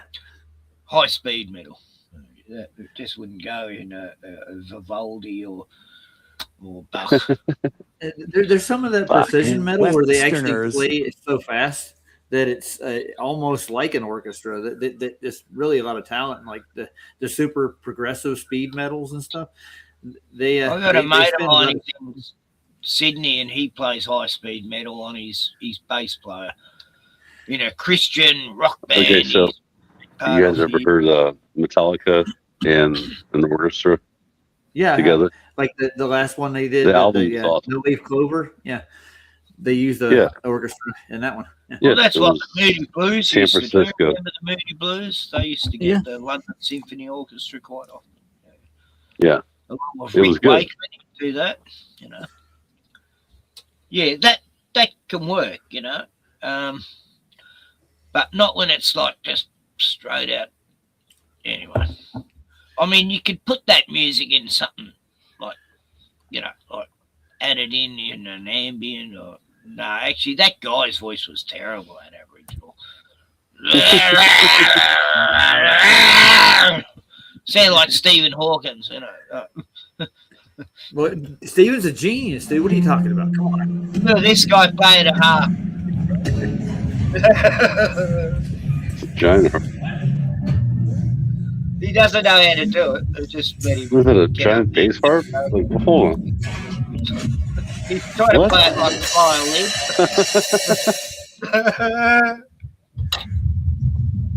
He's wrecking the thing. You know, 1,000-year-old harp, and he's wrecking it. See, he's playing the harp with a mic stand and cymbal wedged into the strings, Oh God. and I don't know what the What? fuck is going on here. Yeah, what is going on? There seems to be people behind him, and in front of him is this audience. They just let him up there because of his ethnicity. Do you know there are people that could play the harp? I don't care how fucking macho you are, would bring you to tears. My keyboardist plays harp. Anyway, Yeah, she plays harp. I just want to She play plays that keyboard, thing, harp, and flute. just those Yeah. couple of clips. But yeah, like Warumpi, what were they called? The Warumpi band tribe. I never heard of They it. were great. I love them. They were an Aboriginal rock band, you know. White fella, black fella, what color, doesn't matter. We all gotta get along together. You ever heard that song? Oh no. The Warumpi band. Huh. You should play it's it. a big hit. Yeah, okay. I don't. They I kid- have played they all that kid Get where? Copyright. Where was this? Australia? Yeah, it was an 80s song. Like 80s? late 80s. Warumpi band. White fella, black fella. You know what fella means? Fella means a giant. A dude. Yeah. A giant. Like A fella, giants a what? were called fellows. Giants were called fellows. Yeah. Hey, That was can I share That's something where right the quick with name you? come from, because they felled the trees. Can I share something with you right fast? You ready? Yeah. Okay, I want to share it. I'm not going to put anything horrible on your screen. Oh. No, but this is what I took the detox with. I'll show you. See these things?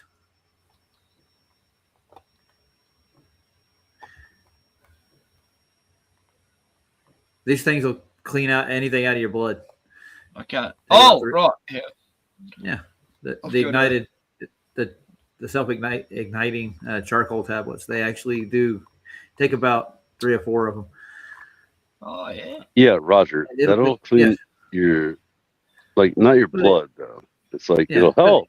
Like it'll help. Yeah, it's your stomach. It's your stomach. It'll, yeah. It absorbs it. Charcoal is really good. I always have. It's crazy how good charcoal is for a lot of things. Plants, us, like. I've always had charcoal, powdered charcoal on hand for me dogs that when they've got sick and that, I can put it in the water. It works for people too. Of course you did, Kenny. See, like, yeah, you knew about this shit too. I was on it years ago. Yeah, years ago, like a long time ago, before they started making charcoal toothpaste. I've been teeth with charcoal for years. Yeah. Charcoal. I use baking soda, dude. Kenny's been like blackfacing with charcoal for billions of years. Yeah. Oh, I go tribal when I used to be off the grid. I'd go down the dam and cover myself with mud on a 40-degree day, and you never get sunburnt. Nice. Look like regular. Exactly, bro. Dude, everybody's like wondering, like, why is sunscreen so bad for us? And they still say, no, just keep taking it, dude. Like, have you heard about that? Like, there's a lawsuit. Yeah. A I've lawsuit, been and they're telling like, people for years, since the 80s, when I saw aluminum was in it, I go, what the hell is this doing in it? It's meant to be zinc, I thought. yeah, zinc, titanium. No good. And I've never needed it. You know, just wear a hat, you know. The main thing it burns is my nose if I'm not wearing a hat outside, you know. But Yeah, my wife's dad, he had cancer on his nose because he put that stuff on it, dude. But yeah, like you said, zinc. The zinc is the good stuff, not the freaking, you know, copper tone. Yeah, whatever they, But he used remember to that put copper tone tan stuff they used to put Yeah. on, you know? What the hell? And I remember every girl that used to dye her hair ridiculous colours, they regret it now because it just fucked the hair follicles and Oh, nice. the bleach. Oh, bleaching, yeah. Chlorine, bleach. I mean, it's bad. It'll kill your hair at the roots, dude, if you do enough. I've been And through then that you whole end up like Kenny, bald. There you are. Yeah. Well, God gave you hair for a reason, dude. I'm telling you. My granddaughter's going, where's your hair, Ken? And I go, I've lost my hair. I can't find it anywhere. And she's Dude, rubbed the me funniest- head. Oh, And the she best goes, part is- Mum, Ken's lost his hair. You know, he can't find it. Oh, it's funny. But you would look weird I'm to me trying to if go- you had hair. Bro, if you had hair, I'd be like, that's not Kenny. That's some imposter, some AI. And Tiana goes, do you want your hair like Ken's? Do you want us to shave your head? And she, no! No. Of course not. No, I spent the day kids with the are funny. grandkids. Yeah. I spent the whole day with them. I end up Yeah, stuck with them. I do every day now. How are they now? Like, what are they? 5 and what is it? 6 and 3? It's almost 3. She's at like 2, 8, and 8 months now. But we're having And what's the full older one? conversations, dude. Only one? He's 5. Yeah. 5 and 3? Yeah. No, it's 5. Yeah, 5 and 3. That's it. That's a fun time though. They're fun. Dude, they're getting violent with each other, dude. I had to get Well, in you and be a should stop referee. them. Yeah. No kidding. Bruce Buffer, you're like, I'm the referee. Oh, the 1-year-old, she's rough as guts. So we're trying to stop it being rough, you know. She'll smack you in the face and grab at your mouth and your ears and, you know, and laughing. Oh, yeah. No, but she's, you know, she's getting, you know, she knows not to do something when you, stop beating me in the face for a minute, please. She took my frames, my glasses off the other week, and she snapped them in Oh, half. they love your glasses. Oh, yeah. She snapped them in half. Yep. Okay, well that's a problem, dude. She's like a freaking wrestler. She's like, oh, I'll show you. She's like Hulk Hogan, snapping shit in half, dude. No, I taught Kiva to be careful of me glasses when she's real young, and this one's just fascinated by them and always trying to grab them, put greasy hand prints all over them. And Well, that's I the have thing. to, I Like, have to you not wear taught- glasses, you know. I have You to put taught them in them. my pocket. You have to teach them early, like before they do that. You know. Yeah, like Kiva doesn't do anything like that now. She's 3. No, she's not doing it now. She did that like about I think 2 months ago. Just reached up and took them off my head. And she looked at it. And she grabbed one of the arms and she bent it till it snapped. Like, pow. And these are Iron Man. These Iron Man frames. They're supposedly super flexible. They ain't that flexible. Oh, God, yeah. Yeah, they're not childproof. Oh, the 1-year-old, when I'm trying to grab a remote off or something, he's got real strong grip. I had these little kids, like there's like 3 little kids, they're like 5, 3, and 2 or something, come up to me, and one of them gave me like a little rock, like a little shiny rock. She's like, "Here you go." I'm like, "Okay, thank you." And they're like, "Oh," because I was delivering groceries, to these little kids, and their mom and their dad was like mowing the lawn, and the mom was like, she was like, aloof. She wasn't very like, talkative, but the little kids were like doing all the work. Like, oh, nice little kids just take all this stuff into the house. Yeah. No, but they were like little country kids. My 3-year-old, they're country kids though. To help, Like I've got this remote control car for him, and I was driving around on the road out the front here, and halfway up the road I went flat, so she helped me push it back and push it up the hill to the shed, and I could get it to go just without her in it, but with her in it wouldn't get going. I don't know. I charged it. Dude, kids are meant. God made kids like us to have kids so they can do work. Like do the work. Dude. Come on, do it. Oh yeah, gardening. She loves gardening, and it definitely is. You have to learn how to make the children do your work. And they're not here for us to do more work for us. Dog poo, Yeah, there you go. Yeah, you can do. They can do work in an apartment too. Check this out. He's talking about Hawaiian Tropic. Now, that's not sunblock. That's oil. It's a different. That does work. That'll make you tan. Yeah. And I got a girl here. Make you look like Trump. Oh yeah, I got a girl here that goes to the tanning salon like 2 times a week. Like literally, she is like leather, dude. That's not healthy. Those UV tables, it's not man. natural light. No. Oh God! I told my wife a long time ago. I was like, "Don't go there." She's like, "I'm just gonna go there because I want to get tan." And she came back. She's like, "It was the worst thing ever." She could feel like the radiation. I was like, "Yeah, you learned your lesson, huh?" She's like, "Yep." And she learned. Like that's the thing. You have to tell them, and they learn, and then they get over it, and they never do it again. Just like vaccines, Roger. Just like vaccines. Yeah, and I didn't and do it. You got to realize what you're allergic to as well. Like. Yeah. And the only reason I did do it is because I had mouths to feed, dude. That's really it. And it boiled down to after ducking under. That's how they got everyone, dude. That's how they got all the people, dude. But the thing is, though, she did not want to have it, but in order to keep her job and look after her mother, she had to have it. And she said, "Never again." And she goes, "If they bring it out again, I'll be quitting my job and just retiring." Like that. Yeah, I couldn't. My brother-in-law took it, and he said, "I just took it, like he didn't have to." And I was like, "Whoa, that's weird." He's like, "I just did it for no reason." Yeah, like my dad did too. My dad is like, "I got the first one." I'm like, "Why'd you get the first one, dude?"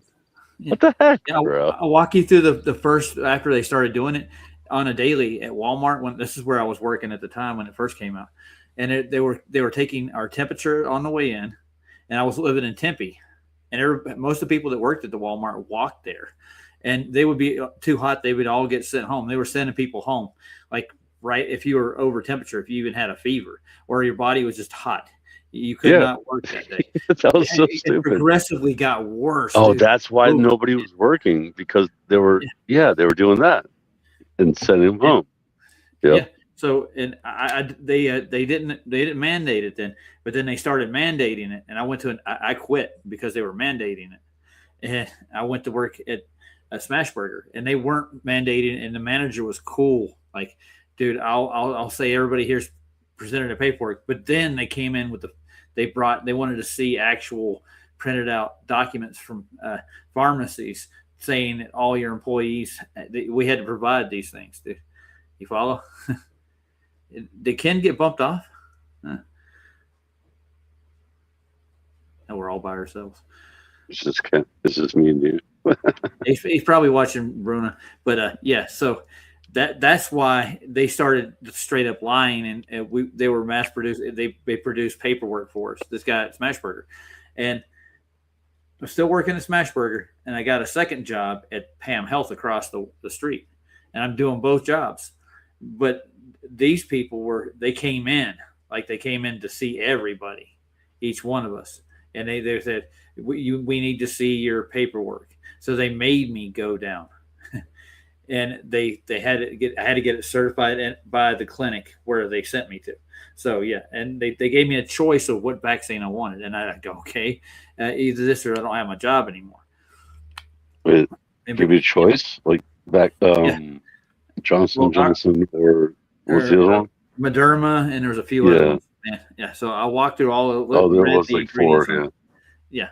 So I was transferring to Pam Health full time, and I'd already put my notice in at Smashburger, and they weren't going to put me back to work there. I would have went back to work for Smashburger if I could have, but no, I was stuck at Pam Health, and I'm dealing with a very hyperallergenic and people with respiratory problems, and they're like pointing this out to me that if I bring in any kind of flu or anything, that they would probably die. And I watched a few of our patients pass. So.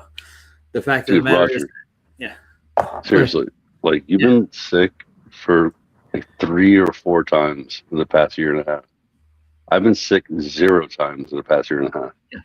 Yeah, I imagine like, it does have some like, it's weird. Yeah, I know what you're saying. Yeah, but It's I mean, like, that's the only time I've ever taken any vaccine or any flu shot was that I was actually held down and made to do it, or I wouldn't have a job and I wouldn't have a place to live. And believe me, I would have got kicked out of my place if I wouldn't pay the rent. I truly believe though, like seriously, that like your body is like God made us a certain way. Like you will detox. You do. Like it just happens. I did detox right away. I know. What I'm saying though is like I think naturally God makes us that way. So yeah. So what I'm going to get now is a lot eventually of you'll be fine. Because I did, but you're not the first person I've told in the community that I did this and why. I'm just saying. So, I'm just saying that like it's okay. It's fine. It's not okay. I didn't want to do it. I know it's not. Yeah. Well, what are you gonna do, Sue? Sue who? Yeah, exactly. Johnson you Johnson. Can't sue the government. Can't sue the government. They already like broke that down too. Johnson or who do they break down? Moderna. They broke down Moderna. A couple. And Pfizer's actually paid the biggest fine. Yeah, Pfizer too. Yeah, Pfizer. Mm-hmm. Yeah, I don't trust any of that shit, dude. I read the book Invisible Rainbow before they mandated all this shit, and I did see exactly what vaccines were. I knew exactly what I was getting my ass into. I didn't have much of a choice in the matter at the time, and I don't advocate against it. That's crazy. Yeah, it's crazy.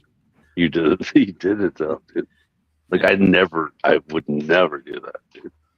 I knew about this for 20 years at least. 20 blood does clean itself. Yes. And that's why I detoxed my system right away, because I knew I got sick too, and I had to get over that. I was taking just raw vitamin C and stuff too while I was doing that. So I knew what was coming.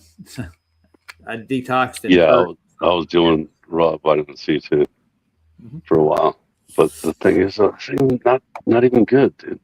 What do you call that? It's not even good for you. Whatever. Who cares? Anyway, I'm going. I'm off. I'm getting out of here. You're leaving? Okay. Yeah. Well, I'll wait for King to just you stay in the studio. Yeah. Or he can come back in, but I don't want to leave his stream empty. People just watching. Nothing. Radio silence. Yeah, so don't get the jab, whatever you do. But the thing is, there's certain times when you get put over a barrel, especially financially. That's what happened. So. Now, Ken's not out to lunch. His internet's down. He lost service. Are you still there, Scott? He looks like he's still here.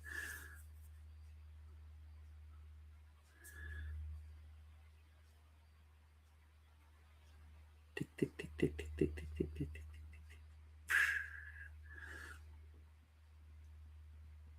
Yeah, the body does. It even fights disease by itself too.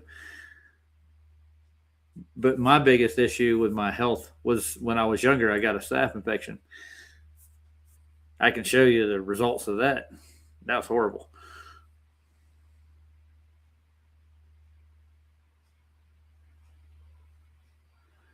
He's checking his modem now.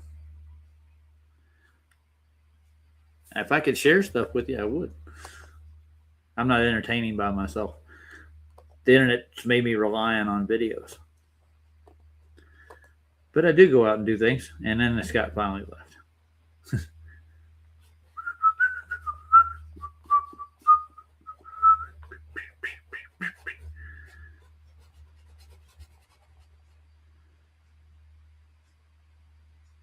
Did it get your PSA checked? No, I don't know what a PSA is. Define that, monkey. Public service announcement? What's a PSAs?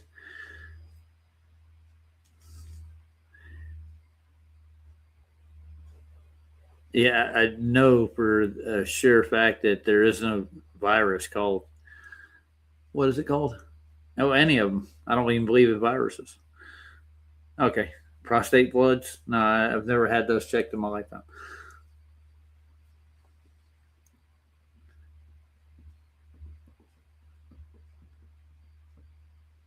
He's back.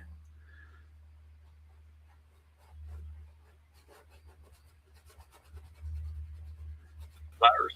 Hey, I'm back. Okay. Yeah, well, Gianni fixed it. Gianni fixed it. It was unplugged. No accident. Oh, nice. Yeah, so. Gianni's telling me to get my prostate bloods checked. I don't know. Should I do that? I don't know. Oh shit! I better channel. I've got it on my phone, so I can. Yeah, I can hear it. It does happen. I've done that a couple of times in streams. Have the YouTube on. Oh, Bruni wants some food. I better feed him. Get him. It's way past his normally. Yeah, this is 40 minutes past his food time. I'm been a terrible person, but at least it reminds me he'll never starve. I mean, I'll never forget to feed him. Yeah. He's not my man. Sandy brought up a good topic over on her stream earlier, and she was talking about how the kids are so impaired by technology, and they can change things in real time, like history and test results. They can make truth anything, dude. And the kids won't even know it. Who's lying and who's not. And it's going to make it easier on the politicians to push propaganda out like that. The kids are getting a bit like the ones in the 60s. They're getting sick of the man, the system. Yeah.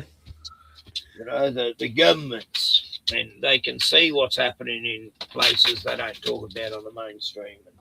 Yeah. So they can be lying about everything going on everywhere, and nobody would know what they're up to. Basically, it's like the Great Veil. Like, yeah. Okay, I'll play this song. Let's see. Maybe there's a version that won't get me copyrighted. What's that? Triple J. Yeah, it might be all right with this one. Okay.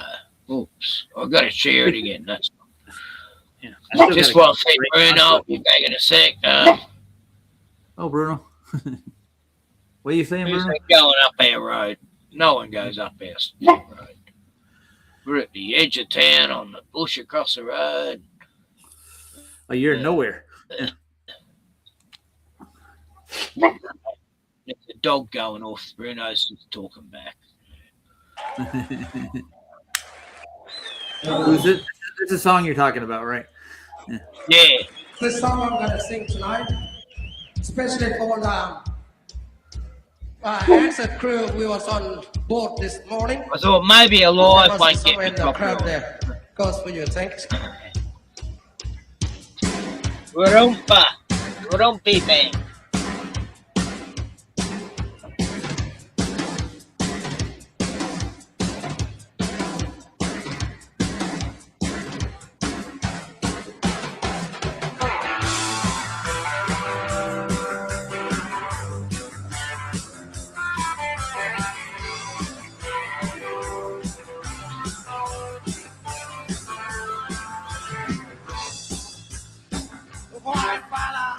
It doesn't matter what you call her, as long as you are a real fella, as long as you are a real fella. All the people of different races, with different lives, in different places, it doesn't matter what your name is, we got to have lots of changes. We need more brothers, if we to make it. We need more sisters, if we to save it. Are you the one who's gonna stand up and you go? Are you the one who's gonna be there when we shout? Are you the one who's always ready with a helping hand? Are you the one who understands this family plan? Black fella, white fella, yellow fella, any fella, it doesn't matter what you color, as long as you are real fella. All the people of different races, with different lives, in different places, it doesn't matter which religion, it's all the same when the ship is singing. We need my brothers, they go to make it. We need my sisters, they pray to save it. Are you the one who's gonna stand up when we can? Are you the one who's gonna be there when we shout? Are you the one who's always ready with a helping hand? Are you the one who understands this family plan?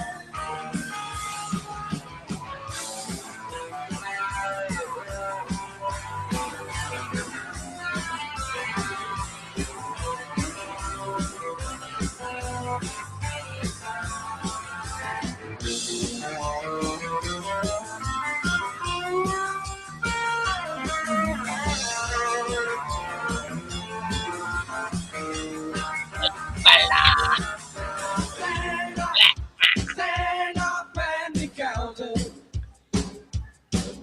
Stand up and be counted.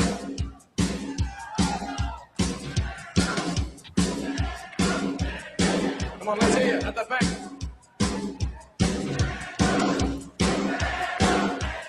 Are you with us?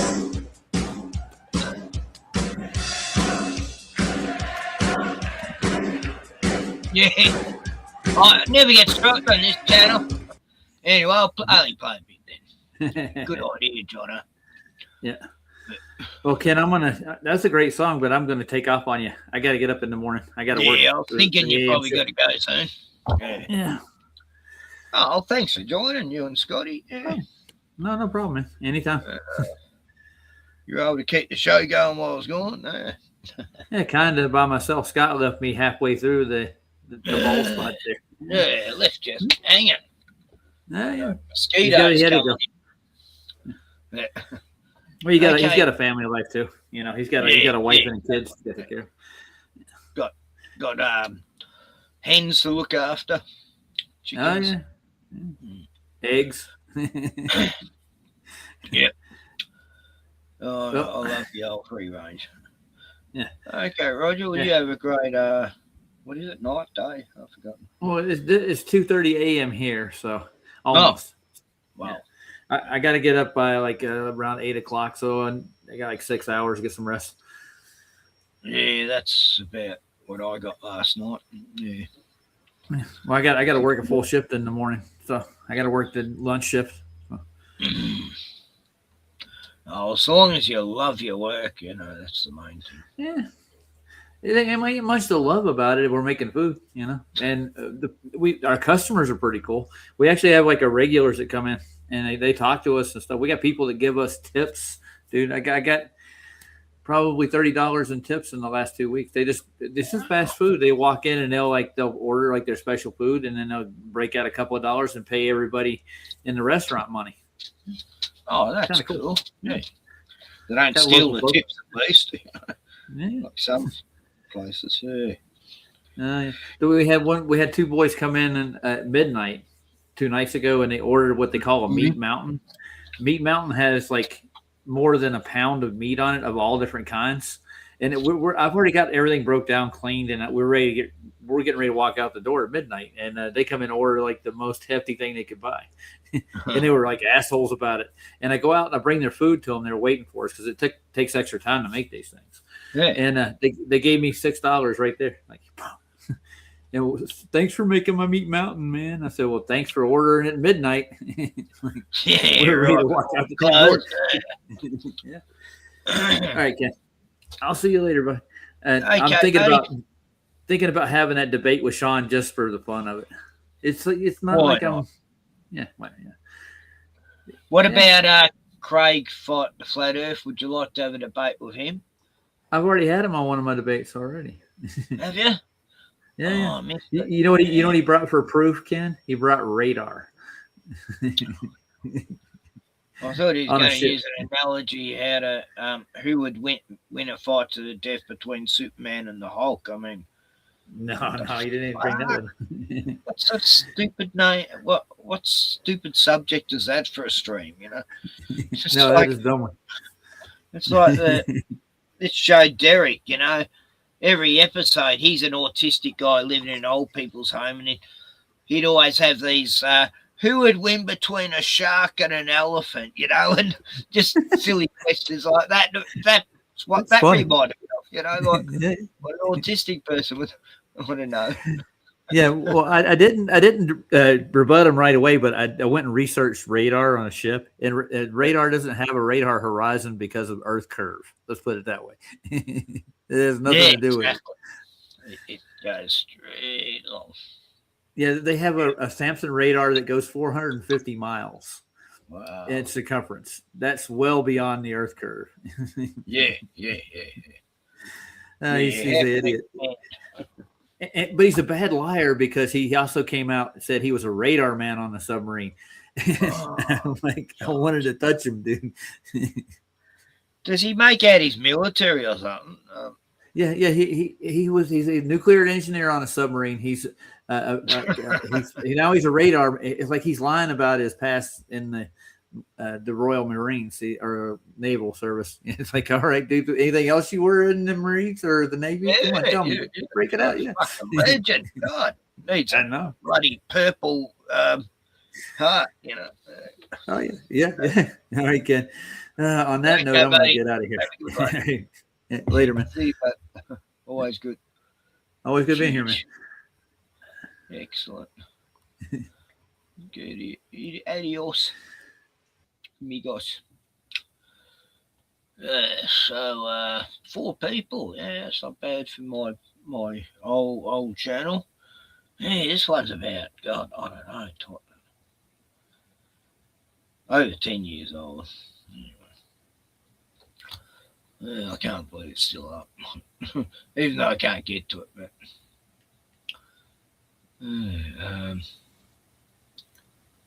what have I got on my channel anyway? Let's have a look.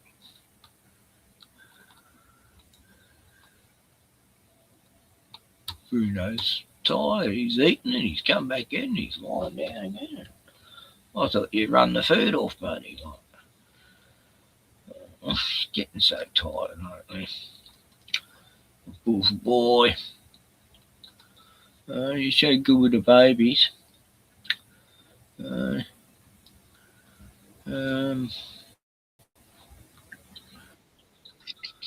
so good with the babies.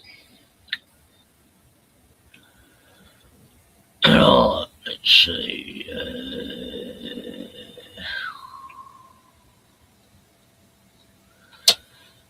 Oh, God, you stupid fucking mouse.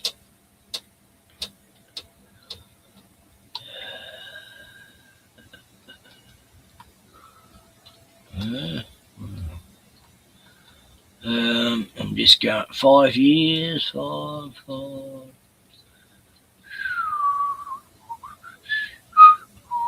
Oh, here's one I got. Yeah, that's weird. This one got me.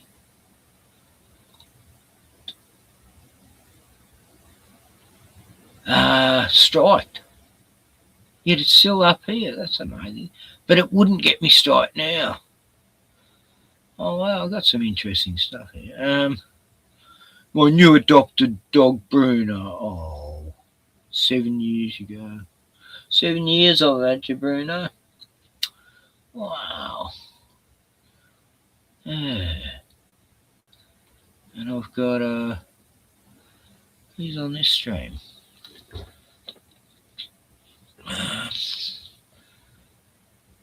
Oh, right. Paranormal Portal. My drunk UFO vid show. Oh, God, that must be bad. I can imagine. Audio is terrible. There's some old videos here that I can't find anymore. That's good. Very good.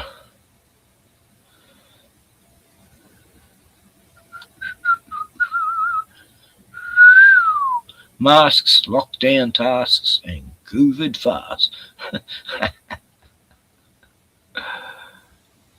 Why I moved from here? Yeah, my snake encounters. Well, I've got a video of that. 5 years ago, I liked Candace Owens. I don't now. I mean, I think she's part of the system.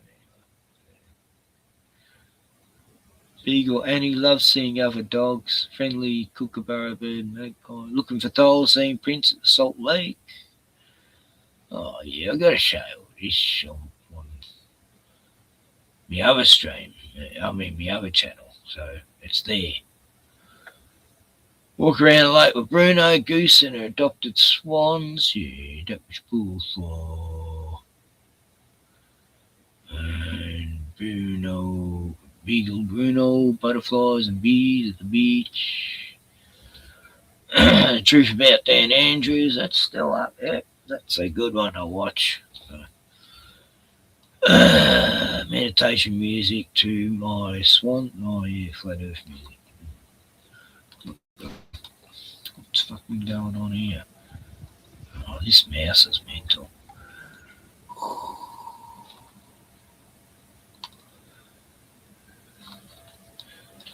Hey, this is when I first shifted here.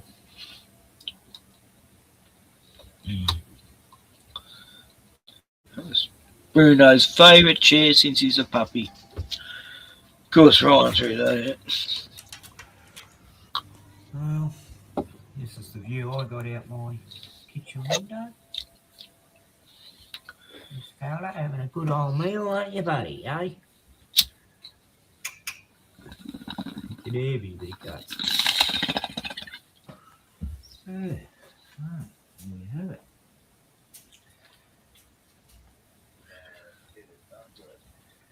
Hey, Brad? How's the chair going, bud? He's missing his original master. That's where he grew up, wasn't it, Bruno? Where's Naughty, Puppy, Annie? he could live there. Annie? Gioni's dad. Where's Annie? Oh, the way the house was then. I mean, it looks nice, but I love the wood fire and this. There she is. It's all changed. What are you doing? Hey?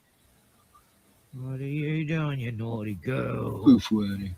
You so naughty. Yeah, I wasn't living in the caravan then. It was before COVID.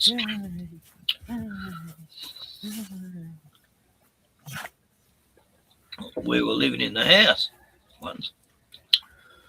Yeah, it was great. 3 months. I actually lived in a house. Wow. Bruno loves his chair. He's been there since he's a baby, haven't you? Hey? Hey, buddy, you back home? Hey, mate?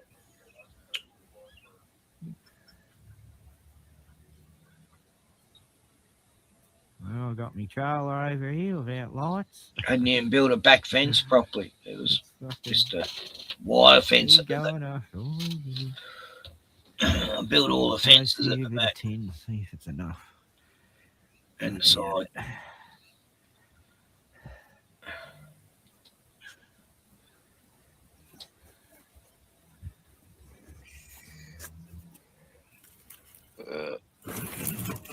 Oh yeah, there's that colourful paint that got thrown out.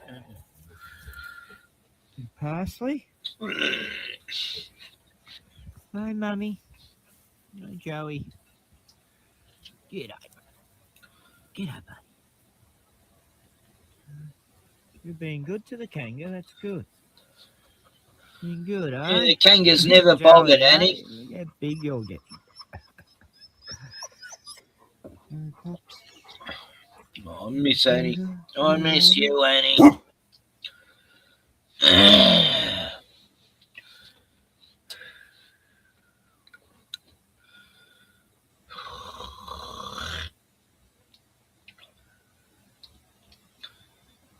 Yeah, rest.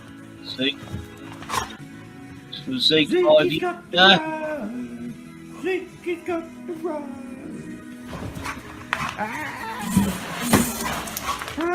He's got the ride. I looked after him for about 6 months. Okay, you can have the right. Had to keep him separated from Bruno the whole time.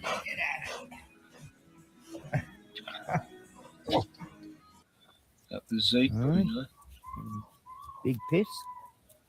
That's Annie.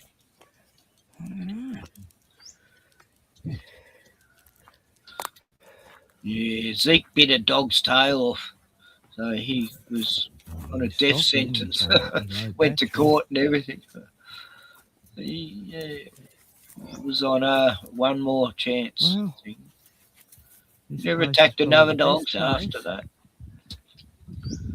Tried to, with his muzzle on. I don't even think I filmed the homes. I miss how it was. Hate the way it's grey now. This is what happens. I said that to Ryan, you're going to paint it communist grey like everyone else. And she's got to wait because... Those cupboards were fucked though, they were falling apart. Zeke first.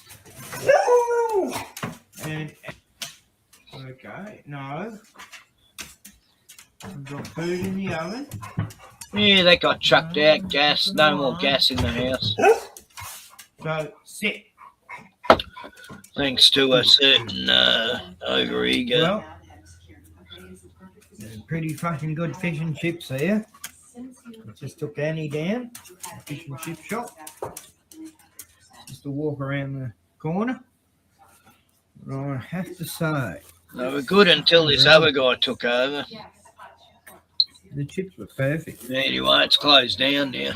They just cooked to perfection.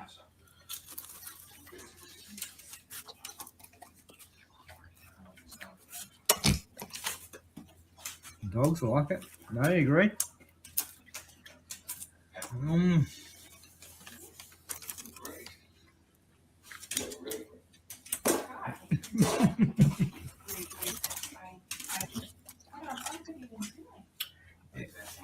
Fucking good chips. And that's what you need wherever you live.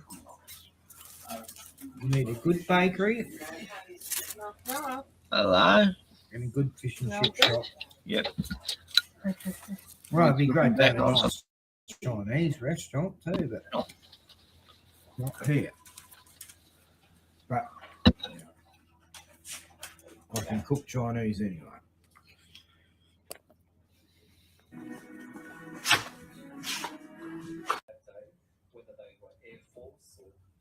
Some moon just went past. Sliding through the mud.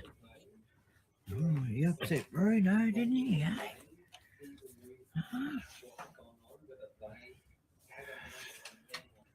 Disturbing our thylacines. G'day, Skip. Look out, there's a hoon getting around town.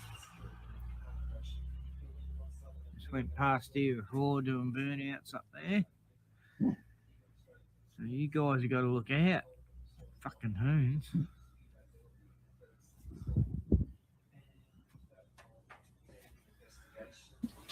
Oh, Cammy, good to see you, buddy.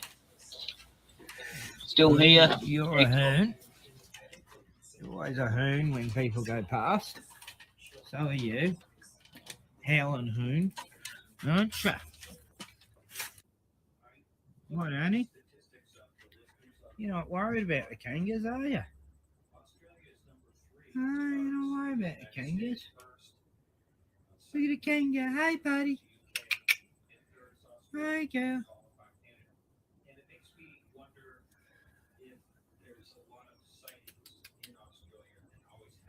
Skippies. Skippies everywhere. Right.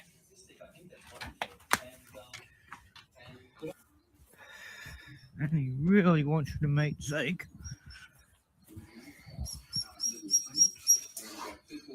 Zeke? That's Annie. Yeah. You told me. Be good. Be good. Annie, stop it. Zeke! And Bruno thinks there's a snake in there. And Zeke! Shh. Sit. Sit, buddy. Annie, stirring it. So submissive. Zeke! Shut up! Stop it! Stop it! Zeke's going on. You're upsetting him, Annie. Look, just shaking. She's shaking. It's submission time. That's Zeke. You want to meet him, don't you? Oh, she wants to meet you and you want to meet her. I know. Oh, stop it, Eddie.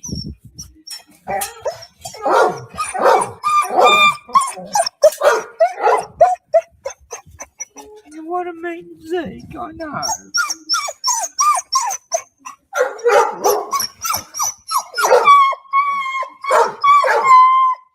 Annie.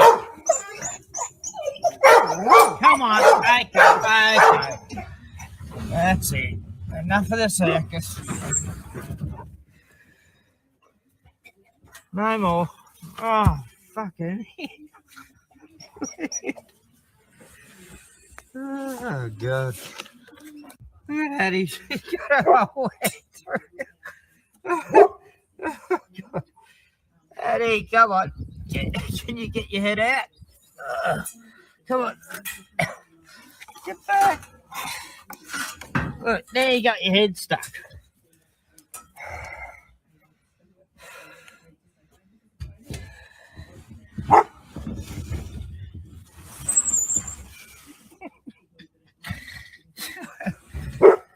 Okay.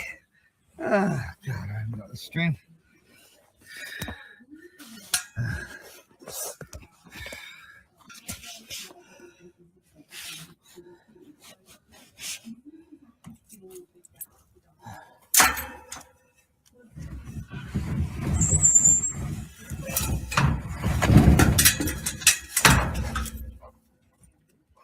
Sorry, Zeke.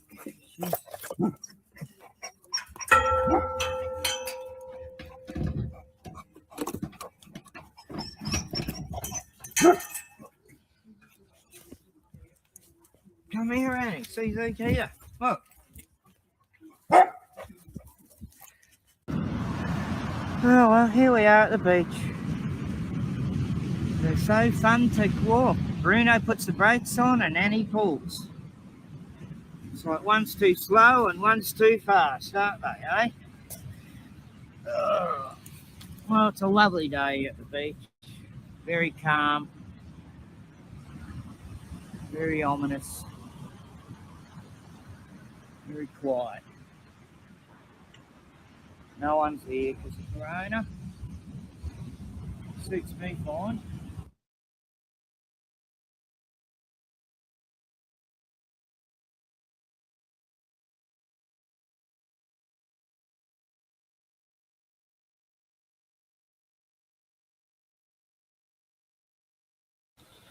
Yes, days on the beach, eh? Wow.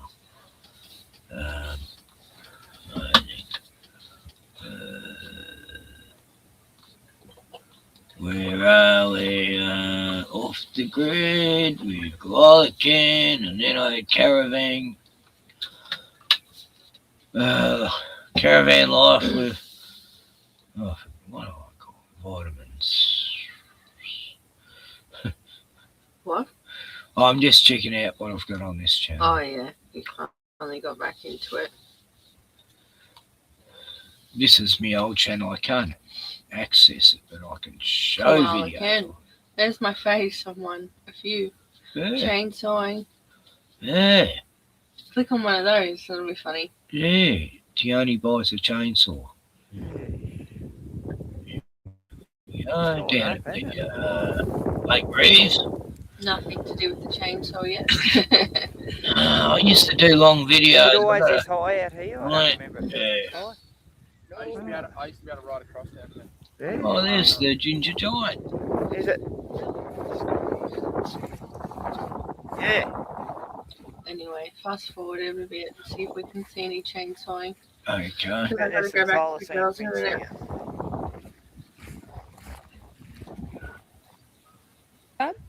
Big witchetty grub we got. We're going to have later. Penosaurus. And there's the Maggie We're waiting trying for to it. feed it to the magpie, but it's taking time. This is going to run out any second, I think.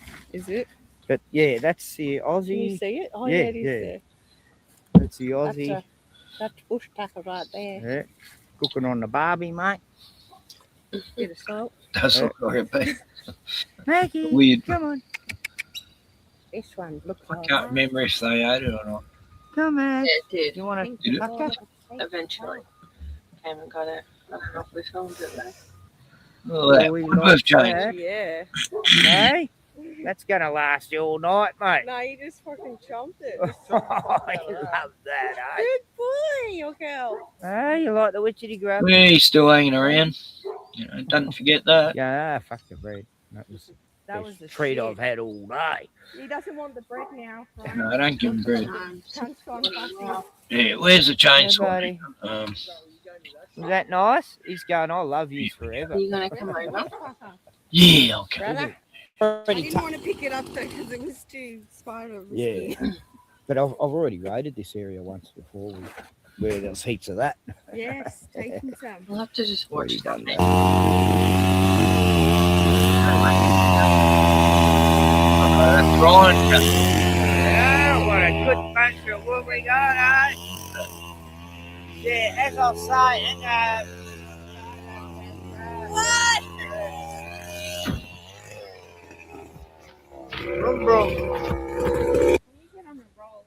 We've had some fun out here, haven't we? Hey, you learnt to split wood. Yeah. That's a bit of an awkward one, but because it's on an angle. Look out. Yeah. You need a more.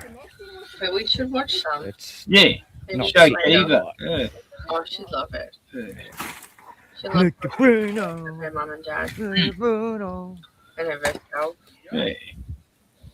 And that's just people she loves. Oh, I missed it. I was going to do this. Nah, get it. There's She loves looking at photos with me. get a nice shallow one like this one. I was like that when I was a kid. I love photo albums and stuff. You're going down, you're growing, sort of. But I would. Yeah, we should watch them later.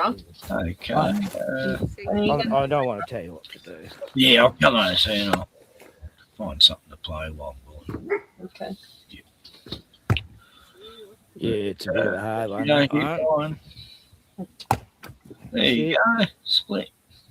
Oh, man. What are you pissing on? Yeah, skinny Bruno was. Want the door closed? Okay, mate. Yeah, I'll come over soon. Want it closed? Yeah. Moz. Love you, buddy. Almost. Just try and hit it the same spot. That's it. That's it. Just aim for where you're looking. Oh, Zeke. And you can hear Zeke. Oh, yeah. Well done. Very Oh, good. I missed it again. I missed it. Nah, I saw it. I got you hitting the first one. But Zeke's barking and he was looking up. No, you do it. I'll tell you how to go through it. Go on. start it, go through it. Oh, get away, Ryan. I already thought out of it. Go. Walk it in, go. That's it. Stop. Go in a little bit. Go in. Right, now you see how the hook What? works. You're still on. There. Wait. You've got to let go first. Let it go. Go. Let it start up. Let it start spinning. I had only just taught Ryan how to use the chainsaw. I'd already taught to you. Anyway. Up a little bit. You've got to lift up and then go down. Go.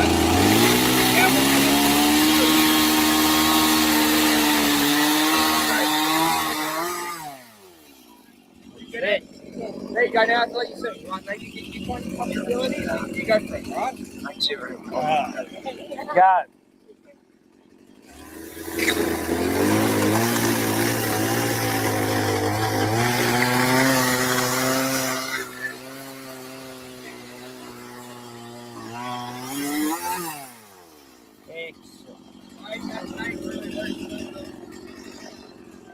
Just do what you do. Don't listen to him. My plovers. Oh, God. Hey, good old days. I'm going to see the grandkids, so what can I show in the meantime?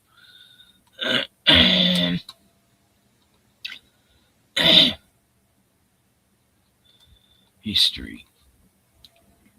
I don't really watch much YouTube, I mean. Been crashing out to movies like that. You know,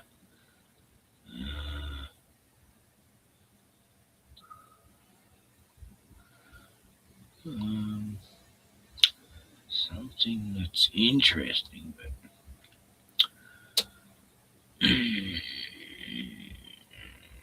23 minutes.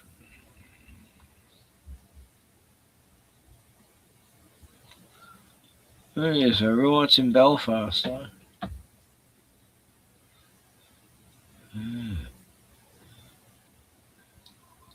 God, it won't scroll properly. Samantha.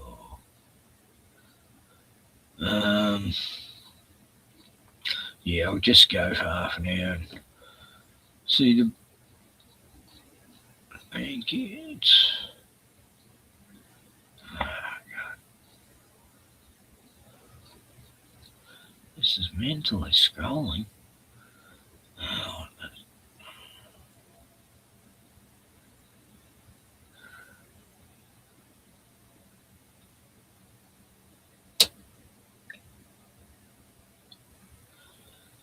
Oh, I could play Jeff Berry.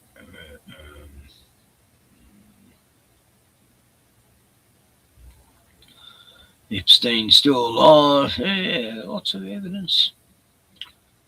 Epstein could still be alive. New movie coming out called Whale Fall. Yeah, I can't wait. I don't know. I just think this will be a interesting film. I'll just,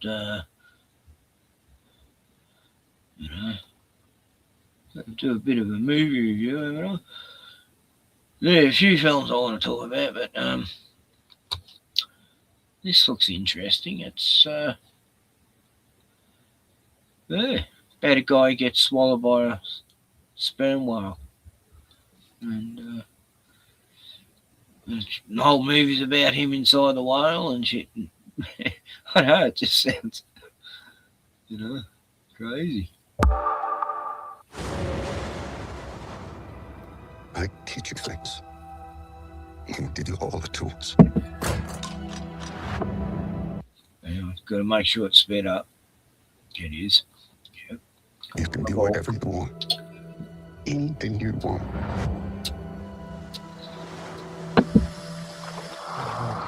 Fucking wild. Good manners. And you know what to do.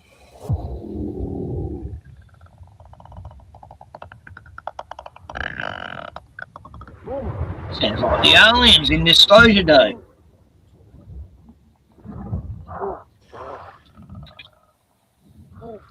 Those clicky things.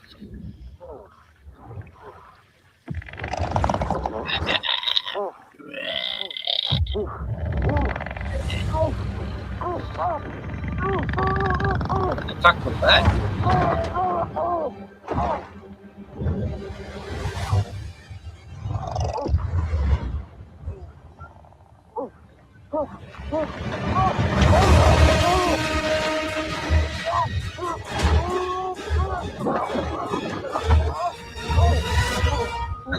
So he's got grabbed by the squid inside the whale's vessel.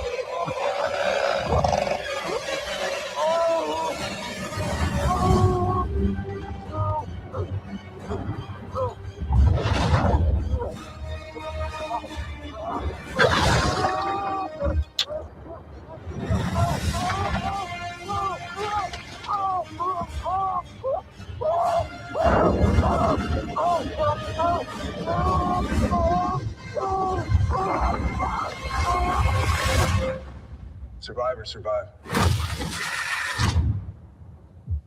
Yeah, I don't know. I'm feeling about that one. I think it'll be good. Like the background, like just cut away. It's not coming to our cinema in Sale. I've been checking, and nothing. They say it's going to independent cinemas in Australia. So good luck trying to find that at the movies. I'll just have to wait a few months. Shit. I better go see the kids. I haven't seen them much tonight. I've been busy. Let's see.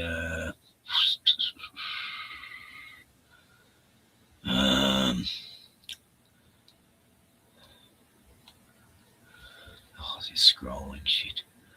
It's mental. I should have told Pyman wanted me to show this on my next stream, so I'll just continue showing this for a while. And whatever you want to share, whatever. We're not. You're not being But basically, interrogated. the worst things that can happen to you are you lose your home, then you lose your family, then you lose your health. I don't know what you lose your son. Yeah. To tell you the truth, Michael, I'll be back in bipolar, losing your house, losing your job for 30 years, losing your house, losing your son. Was it? People could survive that and not be bothered. It looked interesting. On me, voice of bottom. And the same for you, Diane. There must be. There must be. How you doing, mate? Such strength. I was in the middle. To go with my you had the stroke. You think the stress brought on the stroke? No, I haven't. At 31, because I was. She had it like 20 years ago. Yeah. Oh, 20 years ago. Okay. Yep. Yeah. Sorry. Yeah. So no. You were just saying that you couldn't. New movie called Run. No, I haven't seen that, Cammy. There's one I want to see called Exit 8. I think it's North Korean. Really looks good. It's sort of a backroom style movie. Yeah, in a train subway. Talk in the bus. You couldn't talk. Anyway, I'll be back. No, Sue, my mum wouldn't let Diane talk with Andrew by themselves. Yes. That's what she means. They wouldn't let you speak to your son. Kids are still alive. What they were saying, you needed supervised visits. No, they were saying I was crazy, and I made Diane and Andrew crazy. Yeah, really. So. And you weren't crazy. You were. I was sick. I wasn't crazy. I was sick. Like, mate, you had your house taken, your boy taken, your job taken.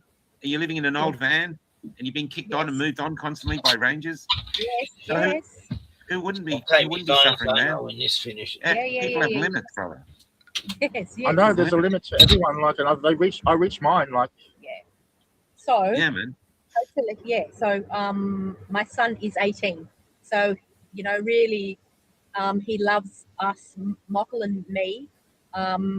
Loves us to death. We see him every weekend. We see my mum every week too. Yeah. I've actually had to. Him alone now.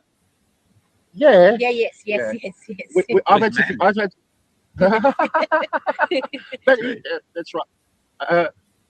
I've had to forgive people, and so has Diane. We've had to forgive a lot of people that hurt us. Like, and that's the best healing is when you forgive, like really truly forgive. How did you do that? How did you do that? Tell us how you went through that stage. You got to a point you did it. It was very hard in the beginning, and it took a long time. It took a few years to forgive. Yeah. Yeah, well, we've got time. Tell us about that journey, because that's a journey a lot of us have to be on. So Well, you're saying you realized at one point, you realized at one point, the only way you're going to move on is to forgive, because those other people are probably never going to apologize. So you'll either be caught up in anger and bitterness, or you've got to let it go. I personally did deliverance prayers, which is prayers from the church. But basically, it's just forgiving those people that have hurt you. You're saying the prayer, I forgive those people who hurt me from the bottom of my heart, and I ask God to bless them. And basically saying that over and over. Like, So, and every time Michael, we had 2 hours drive. So every time Michael would, I said, no, forgive. And then the anger comes up every now and then. The memory comes back of what someone's done to you. If you say, like, I forgive you, but later on, maybe in a week's time, the memory comes back of what someone did to you, and you get angry again, and then you've got to forgive again. It's a slow process. Like, it takes ages. Like, and we love our son. And I love my mum, and I love my son. Can I bring up the picture of your son? Is that okay? He's 18 now. Yeah. There he is. He's a good-looking boy. Yes, really fantastic. My parents was Maltese, so he's got that curly hair. Yeah. That's my hair used to be black. He doesn't have my curly hair. My hair used to be black, and Italian women always used to go to me, Italiano, and I go, no. But about 400 years ago, your forefathers came to my country and basically had sex with every woman they could, so I look like this. This is the truth. Yeah. Now, Michael, how did you go getting better? When you left hospital, that must have been really tough. And now you got it, because you're going back into the van. Well, the thing that made me better, get better the fastest was being with Diane. She encouraged me. She's very patient. And I started doing the prayers probably 4 years ago, these sort of prayers. And little by little, I forgave everyone. But Diane just stood by me the whole time, like, and that's been my healing. You know what I mean? My wife, like, has helped me. Yeah. When I first contacted you the second time, I think you told me then, if I remember, because sorry, I've just done so many interviews, but I do remember this one. I think you'd lost the caravan too. You were just living in your car. Was there a point where you were just living in your car? Yes. Yeah. How long did you live in the car? 2 years. 2.5 years. 2.5 years. So what happened to the caravan? I left it in a town, and I don't remember which one. Like, he had. You abandoned it. I don't remember where I left it. Like, and I had not been around, and in Queensland, so I said, okay. I didn't have the fuel to tow it anymore, so I left it at this place, and I thought I'd come back for it, but I couldn't remember where I put it.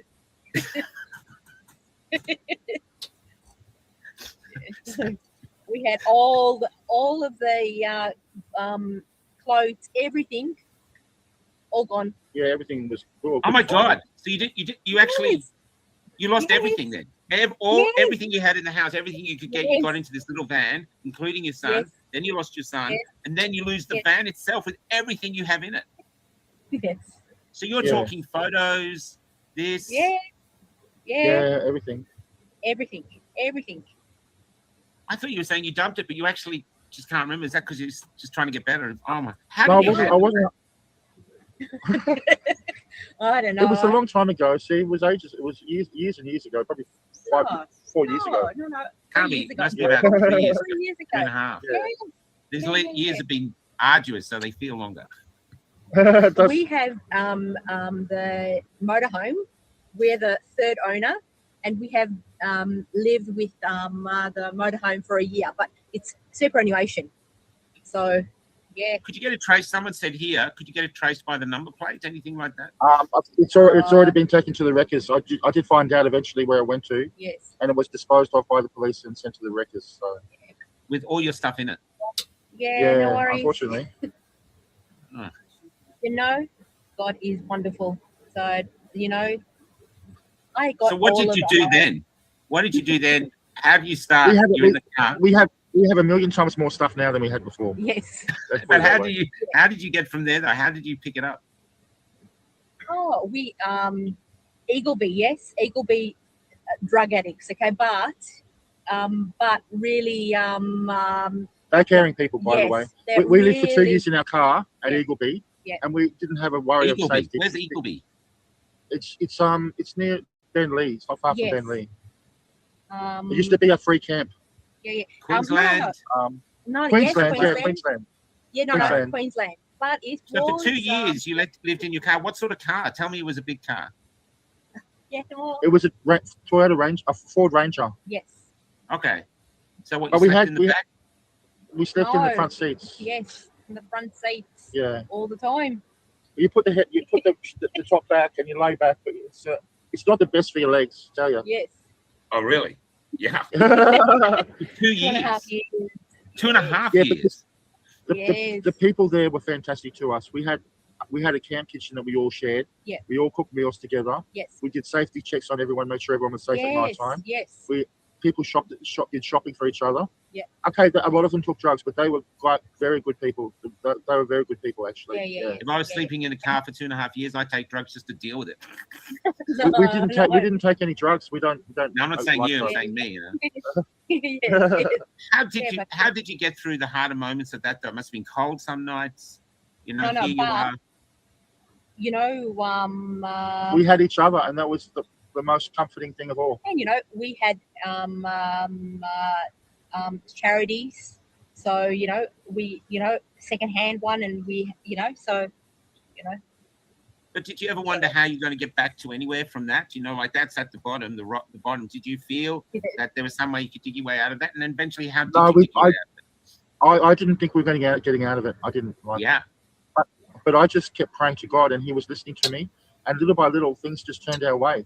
Like we were able to get access to the super. Yes. We were able to find somewhere else better to live in a caravan park. Yes. Yes. And little by little, God just answered all the prayers I had in my heart. Yes. And we got a beautiful motorhome. We see our son every week whenever we want to. Yeah. You know, it's like So this it is was your like home a now. Yes. Yeah. Yes. And what is it? It's What are you like- in now? What did you get a motorhome? Was it like a It's Winnebago? Or? It's a Fiat Auto Trail. Okay. Fiat Auto Trail. Okay. Yeah. And how long you been So in that? Almost a year and Year and a half. How transformative has it been having this for you, Diane? No, to sleep in Bed? sleep lying down. Yes. Can you remember the first really night you did it in your own thing? You think, oh my God, I'm not sleeping in the car again. What was that like? Oh, really. No, you know, I always not looking at just for the moment. You know, I cannot do anything about living in the car or living in a motorhome. Okay, I have been through a lot of struggles in my life, but you know, at 31 I had a stroke. Yes. And I saw that God was giving me a second chance, and I said, "Yeah, I will." And you know, I always praise God all the time. You know, and I'm 58. I'm 58. Really fantastic. I am. You know. We've had an exciting life. Yes. Put it that way. Yeah. Be a long book. You must have felt sometimes like you were living in a novel. You're actually in the novel. Yeah, you know? It did seem a bit unreal at times. And we don't the showgrounds. We don't have to rangers or police. We pay the money, a lot of money. But yeah, so I said, yeah.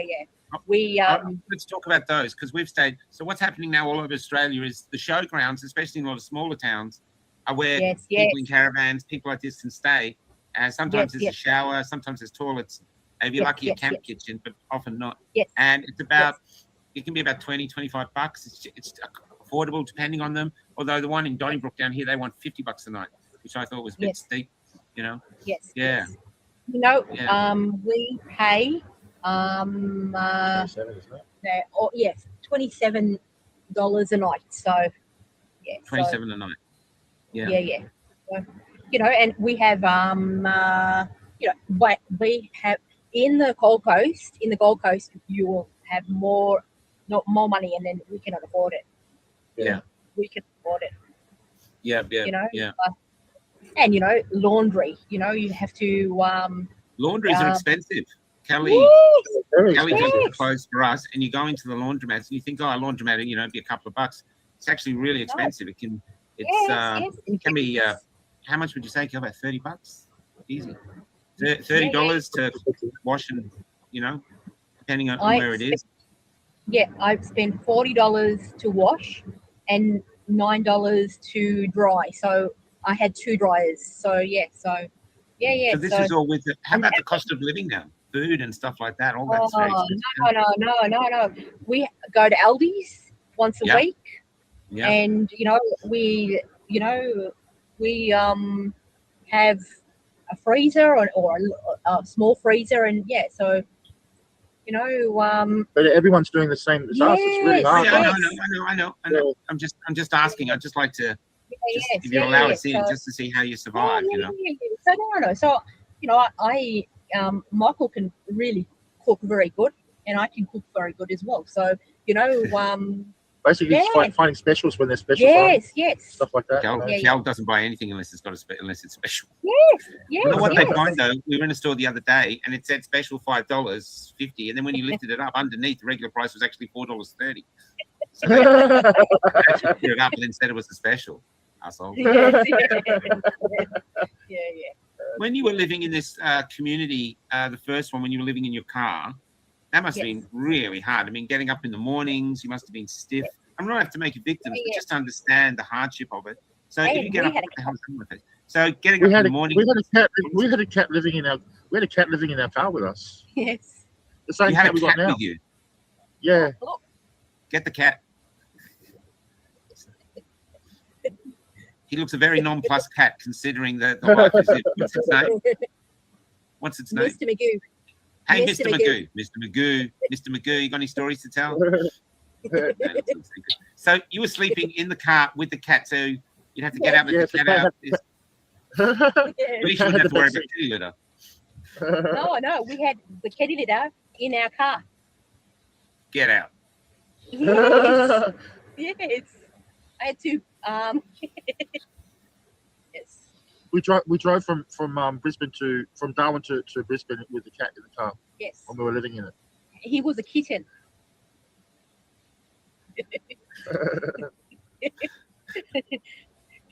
I love it. You must have thought we're nuts, but it's so what? Living. Yes. Yeah. So. What about though? I mean, because you're on such, your money's so short. You're living in the car. Yeah. Were you ever concerned about things going wrong with the car for such a big drive from Darwin to? Yeah, the car broke down eventually. The main seal went in the engine. We couldn't get it fixed. We didn't have the money. We had a charity. That was going to cost about thousands, 10,000. Yeah. Because he had to rebuild the motor. Yeah. But he got a $10,000 loan from the superannuation, and we bought a Elgrand, but it was a lemon. Oh my God! We bought an Elgrand, right? Yeah. And as we're buying it, the guy said, "Listen, I want to have a little party for you before you leave. And you can stay overnight if you want to stay here. Here's the guy we're buying the car from." So he brought us all these adores and food and everything. We were just so happy to sell it. And then after a few months, we realized why. Because it was a complete lemon. That must have been guilt. You must have had so much guilt. It was leaking. It was leaking all over the place. Really? And so you were living in that one too? Yes. Yeah, we did. Yeah. So when we had the superannuation, I said, we just go and get it, the wreckers, and we said, you can, and we at Woodhill, and he said, no, I would like to have it. You can have it for nothing. Yeah, we gave it away for free. Can I ask Michael? I'm sorry to ask either of you, when you were living in the car all those times, was there ever a time where you wanted to just get out of the car and just scream with frustration? Or were you there was a time when I was in Melbourne and I was alone and Diana was gone, and I just couldn't take it anymore. Yeah, and I wanted to get into a hotel just for the one night, and I rang Diane up and said, "Can you give me some money for a hotel? I just can't take it anymore." And it was actually called. So you were in the car. Yeah, I was in the car by myself. Everyone's gone, just me. And I rang up Diane. The place was called Michael's Park. and I stayed there for 6 months. Michael's and I just Park. there was Michael's Park. Michael's Park. So you stayed in the park. Epping. Where was that? In Epping. Epping. In Epping. Epping. In I Victoria. stayed there for moved 6 on? months. That place in particular was the only place that no one bothered me about moving on. I stayed there the whole time whenever I wanted to. Yeah. Wow. But there was a couple of days there when I just couldn't take it anymore. I just could not bear Yeah, it. I get it. I just could not bear it. Yeah. But I Yeah, didn't wow. have money. Yeah. So why were you separated? Was there something going on? You were just you were in and out of hospital? No, I was still No. I was still sick, and Diane was with Andrew, so Yeah, yeah. Oh, I see. So it was better to separate you guys for a while, just Yeah, till you yeah. got better. That must have been hard, man. Yeah, Yeah, they call it Yeah. stealth camping. That's what they call it, stealth camping now. You know, Yeah. we're lucky with the bus. I think the bus looks like a sovereign citizen flotilla, so people are a bit scared of it, and probably expect Desi to burst out. And so generally we get left alone. But the bus is different because you don't know whether the bus is parked. We have the lights off, and we can see out because of the things that Steve Crossman put on the window, the stickers. It's hard for people to see in, so it's sort of like you know, like we. I think there's only once I got moved on, which was in Sydney, and that's when I lost the generator. And people don't realize, but little things like that are huge, you know, when you don't have the money. Yeah. And, How's you know, it? Sorry, go ahead. breaking down, you know. That's the hardest bit, all yeah. the time, really, really stressful when you don't have money to get repairs done. Yes. Like stressful. Yeah. There's a I was going to say, what was the community? Was there other people there, Michael, also sleeping rough? Did you? Yes, there was. yes, Yeah, there was always people. Yeah, I did. Yeah. And well, tell us about some of these people, because I remember the second interview, there was another couple who had about 6 kids or quite a few kids. They came and one of their children had been taken away, and the government had given them back the kid in a box, cremated him. That's right. Not even told them. And they were given it back in a box. all their kids were taken eventually. Yeah. Yeah. Even now, they have a house, or you know. They were promised if they got a house, they could have their children back. They got a house, they didn't get their children back, and they also got divorced as well after that because I think there's just too much to spare. Yeah. But, So yeah, so really, you know, I think you know, we are the grace of God to be together, you know, and all the time. So you don't regret you know? saying yes? Oh yes, no, I'm really fantastic. Michael is making me a fantastic wife. Diane's a very good wife too. She's a very good wife. Michael, how have you changed in these last years from who you were before you ever heard of the word COVID to now? I think I look back and see what's happened, and I'm not angry anymore. I was in the beginning, especially with what happened in Melbourne. I was very angry. Yeah. And then when we went home, was in the caravan and we didn't have money, and it was hard. I was angry. And then when I started to forgive, the whole world kind of changed. Right? Like the whole world changed. Like I became more forgiving, I think, and more peaceful. Wow, and that's how you still now? Yeah. How about your bipolar? Is that flaring up, or is that calmer now? No. I think it's Michael has medication, but you know the medication he was on, I don't know, really, you know, he's not a violent man at all, and you know, I said no, he's not, and all the time the doctor was saying he's going to be not. The doctor said when I got sick in Darwin, the doctor said Michael's going to stay on the couch and watch TV, and that's going to be the rest of his life. And he didn't. That's positive. Yeah, he didn't. He went to the renal. You know. I went back to work and everything after that. Yes, renal. He is ICU, and he's a renal dialysis. So he's specialized. Yeah. Specialized. Yes. I'm a specialized bum at the moment. Yeah. And he cannot, Aren't we all, man? But he cannot get into the nurses because if you don't have COVID-19, you cannot get a job in nursing. Yeah, it's crazy. Yeah. So you can't become a nurse again because you won't take the jabs. No. Yeah. 30 years as a nurse and you still can't get back. That's right. 30 years of experience down the drain. Right. No, don't. I still do work, not as a nurse because I'm not a nurse, but can't be classified as a nurse. But I'd still do nursing type work because when we were at Eagleby, a guy got stabbed in front of us. Yes. I did all the first aid on him and saved his life. Like, Yeah. That's when we were at Eagleby. Like, Yeah, and he no. Really? He knew. Tell us Yeah. about that again. So you saved someone's life at Eagleby. yeah, because this guy was doing a drug deal. I think we don't know for sure. Yeah. But it had gone wrong, and the guy come back angry with a big knife to stab whoever who was causing the problem. Oh. He stabbed this guy in front of us. And we knew him. Holy crap! Yeah, it was like he tried to kill him. The knife was this. The knife was this big. It was massive. Like a machete.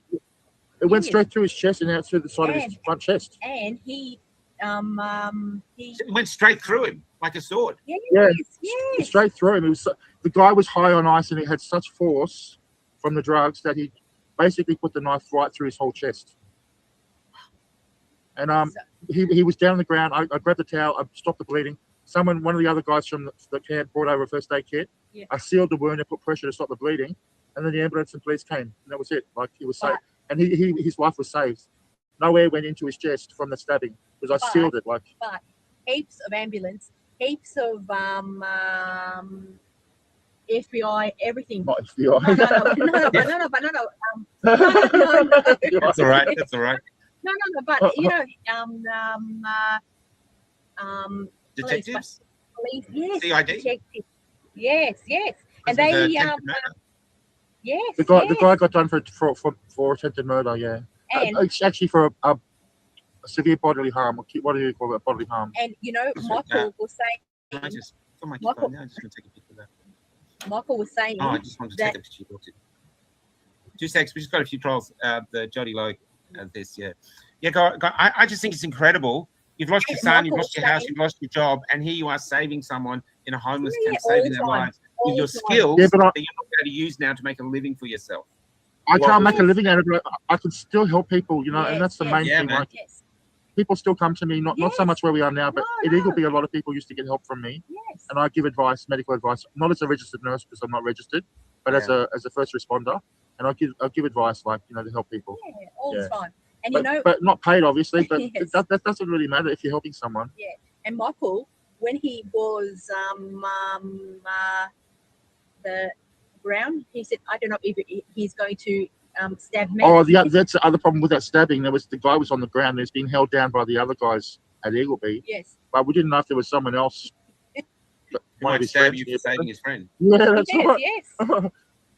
Yeah. So. Wow. Yeah. You know, I've been seeing this everywhere because we're in Van Park now and we sleep for a lot too. What I'm seeing is people who have nothing keep helping, keep offering help. And they they often offer help wanting nothing in return. Nothing at all. Yes. You know, Yes. I wrote a piece called You Can't Stay Here about an old man who was telling us, we were on the Bunbury foreshore and he said, no, you can't stay here. The Rangers will come, they'll find you, they'll move you on. Yes. He was telling us where to go. But he's 77, living in a van, and nowhere to go. Kelly gave him some sausages because he was just looking at the sausages we were cooking. And we said, you want them? He said, no. And Kelly, just like this earth mother, just ignored him and just grabbed his plate because he was eating this paella or something that looked like fish food. It didn't look very nurturing and filled full of sausages and pumpkin and stuff like this. It was really beautiful. And that's what I've been telling Dr. Oosthuis and stuff right at the bottom here now, where the others are terrified to go. You're finding these people helping, apart from the guy stabbed him, of course, but you're finding help. You're finding a beauty in human beings. Is that what you found on these camps where you've been? Yeah, that's true. People used to do things for each other for free. They didn't want payment, especially at Eagleby, because we were there for so long. We got to know the people very well. They did it out of love for them. They didn't want any money back. It wasn't like a business with transaction. It was just free gift. Yeah. Has your life been transformed because of this, Diane? Being with these people down here. No, I love them. I really love the people. I really feel blessed to have Michael, and I don't always help. I am all the time. He is not reserved, but I'm always going and helping. And I said, no, Michael, you have to help the he has a bandage or he has and he okay, I will go and help and he helps all the time. He helps all the time. It's a loss, Michael. You should be on the job earning money. Yeah, I know it's not fair. It's really not fair, honestly. Like it's not. Yeah, it's ridiculous, man. You're obviously naturally a carer, and also, you know, with the other guy, you're not knowing if you're going to get stabbed, and you're trying to save this guy's life, and that's right. extraordinary. I was kneeling down over him. Like someone could have easily come from behind me. Like, you know, easily. Yeah. Yeah, we just got some very awful people in here, so they're probably Yes, pissed all yes, over. yes, no worries. Yeah. You know, we Have you had any run-ins with the police or anything like that? No. You take a picture of those. Yeah. So, well, that's good. That's good. And now, here you are now, and you're selling art, Michael. Were you trying to sell art? I'm putting some art in the gallery. So yeah, I've done 5 paintings, and I'm putting them in on the weekends. Yeah. Oh, well, good luck with that. I've got one Thank here you. actually. I think if I can here, it's my favorite bird. I see them everywhere. Where is it? Here it is. Willy Wagtail. Yes. They're very positive birds. You never see a depressed one. They're always like, No. they're like chihuahuas. They seem to have no sense of how tiny they are. You know? No. Yeah. Is there anything else you'd like to share before we wrap this up? It's so great to see you're doing well, and thanks for bringing us up. You know, I knew nothing where you guys were now. Not much of your story, but yeah. Always like I like the stories of other people that are. Yes. I like to hear the stories from Cafe Lockdown, other people that are suffering. Like it encourages me to also see their positive attitude too. Like, and the doctors who doesn't receive. and also the doctors that didn't get the vaccine that also still work as doctors really because they still give advice. Yes. Yeah. You know, also very brave to lose their career to stand up for something they believe in. I really respect what they've done. Yeah. Good on you, Michael. Yeah. It's really lovely to meet you guys again. Thanks for really an uplifting interview. You shouldn't actually be uplifting. You should have been really angry and raging, and yet here you are. Here you are, as though you've been blessed with everything you've been through. It's a beautiful. It's a beautiful testament to the character of you both and to the strength of your love. I love it. And the fact that Michael asked you to marry him straight away. Wow. Yeah. Well, I made the right decision because you know man. you can't let someone like her walk away, can you? No, man. No, it's really gorgeous. I love it. I love it. All right. Well, you guys take care and stay in touch. I hope your paintings sell, and I hope things continue to get better. Are you concerned about the future of Australia at the moment still, or you just don't bother with that? You solo down? No, seriously, we are concerned. Yeah. Yes. What's concerning you the most? The violence and the anger, Yes. and the way people treat each other. Yes. The lack of love. The judgmentalism, and also politics is really turning a bad way. Like so far, like they don't seem to care about the Australian people. Yeah. So you don't feel that Albanese cares for you? You think the government cares? No, I don't think so. They've got to make it work, but they don't mind getting rich. Also, the destruction of the family. The destruction of the family. Yes. And the destruction of the church. Yeah, well, I'm back. The church is destroyed and families are destroyed. Yeah. But God doesn't need a church. People need churches. God doesn't. God's in all of us. Yeah. He's definitely in you too. Yeah, he's in you too, Michael. Yes. You don't. Very hard to find a good Christian YouTuber, I'll tell you. I search high and low. It's possible. Find someone who's proper learned on the Bible and know the fucking scripture and not trying to make it about them and not trying to get money. I'm so glad you two are still together, and I hope this goes well. It's we're going into a tough period. I think people are going to relearn that the value of each other, the value of the kindness of strangers, the value of love. You know, that's almost, I think, what Epic was about. When we were in Camp Epic, suddenly for 1 day or 2 days, people suddenly realized, hey, we don't need all this bullshit. We just need each other. It was each other that gave us all joy and made us all shine in a dark time. I think that's one of the lessons of this era. You know, we might not be able to stop going into the darkness, but we can remain humans through it. It's a real test to see how we'll be. And yeah, thank you for coming on, guys. I'm going to put you in the back just for a thing and then have a talk to us and just get back to Dazzle. But yeah, I wish you the best. I wish you the best. Thank you, Michael. Yeah, thank you for coming on. Yeah, hopefully on the road I'll meet up with you sometime. It'd be great to Yeah. meet up. Camp together, huh? Yeah. No worries. You take care. Sit in the back. I'll be back with you. Today, while we got people here, try ignore the horrible people. We're 2 years ago today, the greatest loss, I think, for the freedom movement, and not the freedom movement. Anyway, enough of that.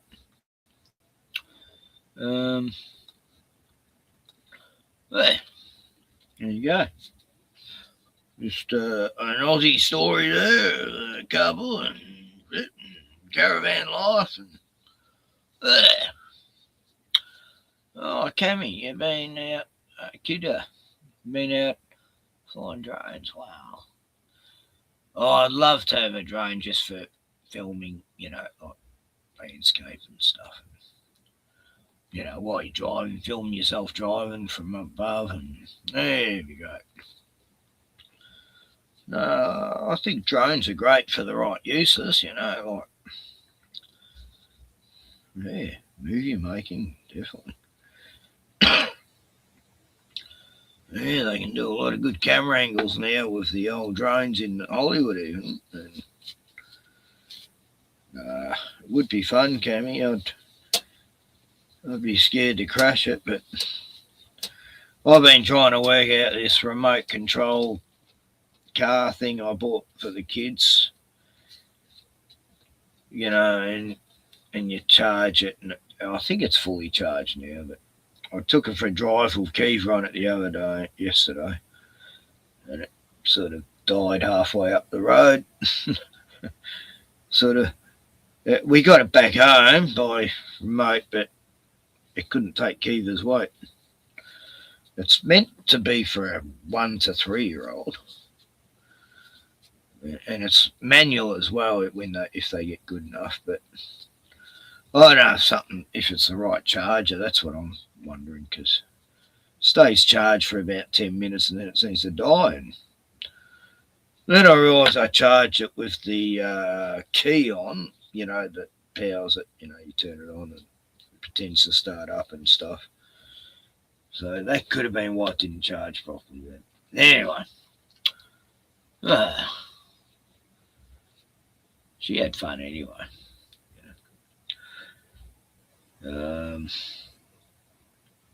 Because our road, you know, it's only two other houses on this road, so, you know, pretty safe just doing anything on the road out the front. Hey, Kiva's got a bicycle too now with the trainer wheels, so we're going to try her out on that tomorrow. She can meet up with my friend Tanya's 5-year-old who was showing her little bike off to her the other day. Kids are screaming. They're very hypo tonight. I think it's the donuts. Damn it, I shouldn't have got them donuts. I had half a donut and it knocked me out for a couple of hours. I was like, sugar coma. And I only gave baby Marnie just a tiny little cut of a donut. But Kiva had like a quarter of a donut. And so much jam in these ones. Fucking nice. Anyway, send me donuts. Yeah. That's what they all want now, innit? Donuts and trophies and...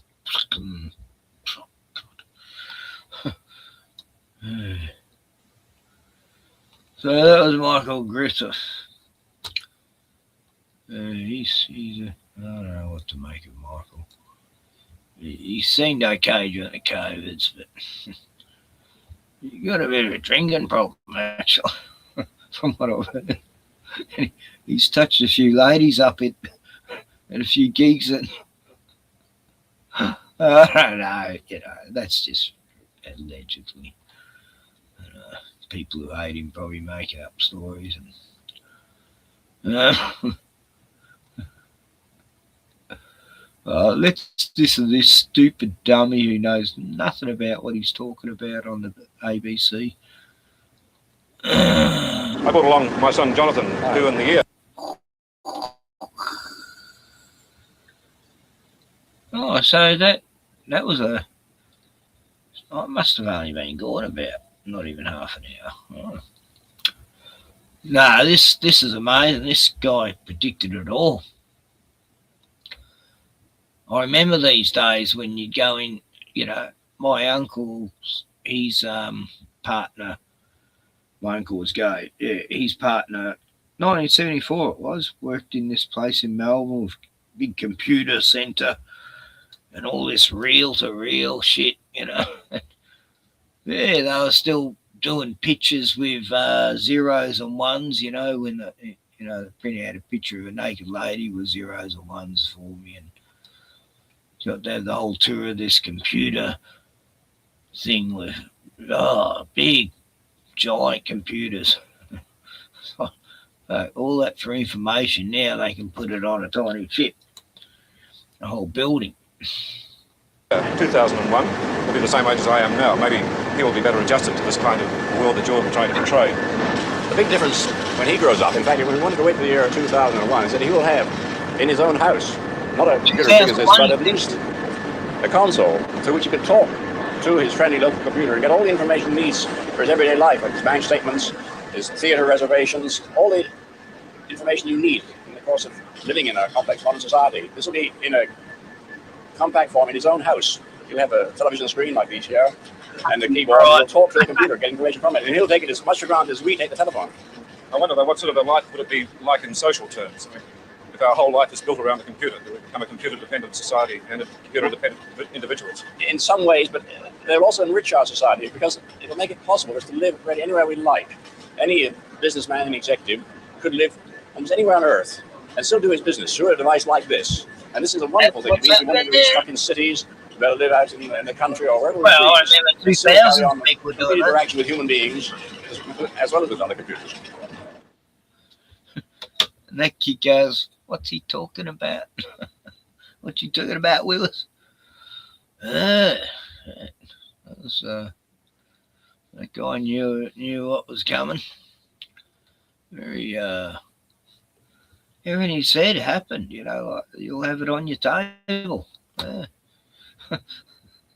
A keyboard. Yeah.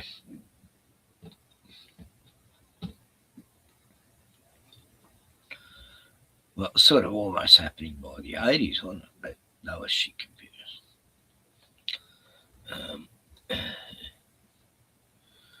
I remember when Ping Pong come out, you know, that game on computers. Yeah, it was going, oh, this is great. Blip, blip, blip.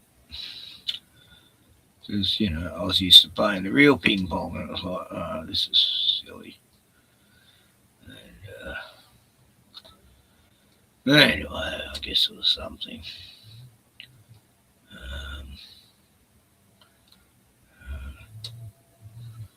Yeah, so Belfast is burning after some guy allegedly tried to hack some guy's head off, but just couldn't do it properly or something.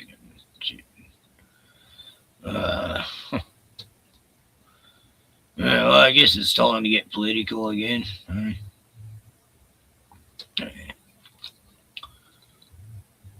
World Cup starts today, and given that the England football team and everything that goes with it has been hollowed out and worn like a skin suit for the message, I couldn't really care less. But for those who do still wish to show their support by flying an England flag, well, forget it, because you're not allowed to. Killjoy councils ban England flags during World Cup for community cohesion. A slew of councils have banned England flags from being hung on public property during the World Cup to protect community cohesion. Bristol City Council has vowed to remove the offending flags, which are hung up in sensitive locations. Code for locations where large numbers of migrants live, who apparently are so well integrated, the mere sight of the flag of the country in which they live angers them. In Bristol, they've also renamed Brunel's SS Great Britain, removing both Brunel and Great Britain from the name as part of a revamp for the whole dockyard, in order to reflect how Bristol is now. That's what Jehovah's Witnesses rule the world now.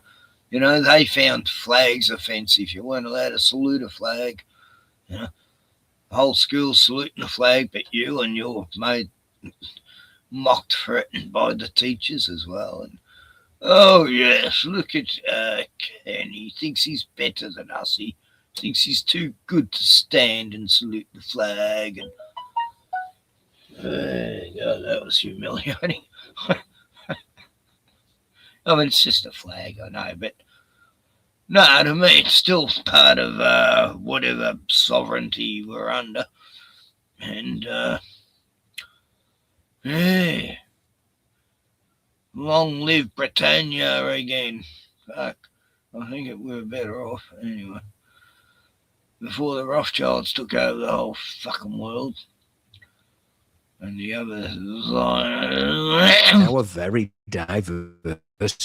Yeah, isn't it fascinating how propping up the diversity narrative always necessitates erasing anything that's English or British? By celebrating responsibly and being mindful of others, we can ensure that Bristol remains welcoming, respectful and safe for everyone during the tournament. Imagine local governments in Pakistan or India banning their own flag because it might hurt the feelings of foreigners. Yeah, wouldn't happen, would it? Only in England, where masochistic self-loathing infests every institution up and down the country. This was Bristol in 2016, by the way. South Gloucestershire Council issued a similar warning telling locals to ensure flags were being flown with consideration for others. They insisted the rules would ensure the area maintains a welcoming and cohesive community feel. Yeah, when your cohesive community relies on de facto banning the display of England flags in England, maybe time to accept that your cohesive multicultural community has failed, and we're now living under government-sanctioned balkanisation. They're even telling immigration officers not to wear anything England-related during the World Cup because it might intimidate detained migrants. The poor babies. A sizable portion of whom are likely to be committing criminal offences. Don't hurt their feelings, though. Funny, isn't it, how they've tried to ideologically pigeonhole displaying the England flag during football tournaments as the only state-approved acceptable form of patriotism, because displaying it at any other time is grossly insensitive to certain communities, might make them feel uncomfortable, and is therefore low-key racist. But now you're not even permitted to do that.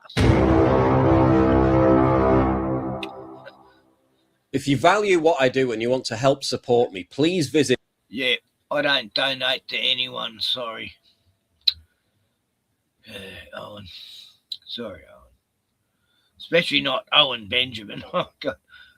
Who, what American out there bought into his, and bought 100 acres, and everyone who pays for it will be able to live here like a hippie. And hey, come to Owen the Bear Benjamin and come live on my new compound, and we'll all be truthers together. And yeah, all these people, I think it ended up about 40 grand got sent to him, never refunded. No one was allowed to stay there. What a shill. What a fucking sellout that prick was. I mean, I used to like Owen Benjamin to a certain point, in small doses. And yeah, he can play the piano. As far as bears, yeah, I think he'd run like a little bitch if he saw a bear. Hey, Wazzy, you're back.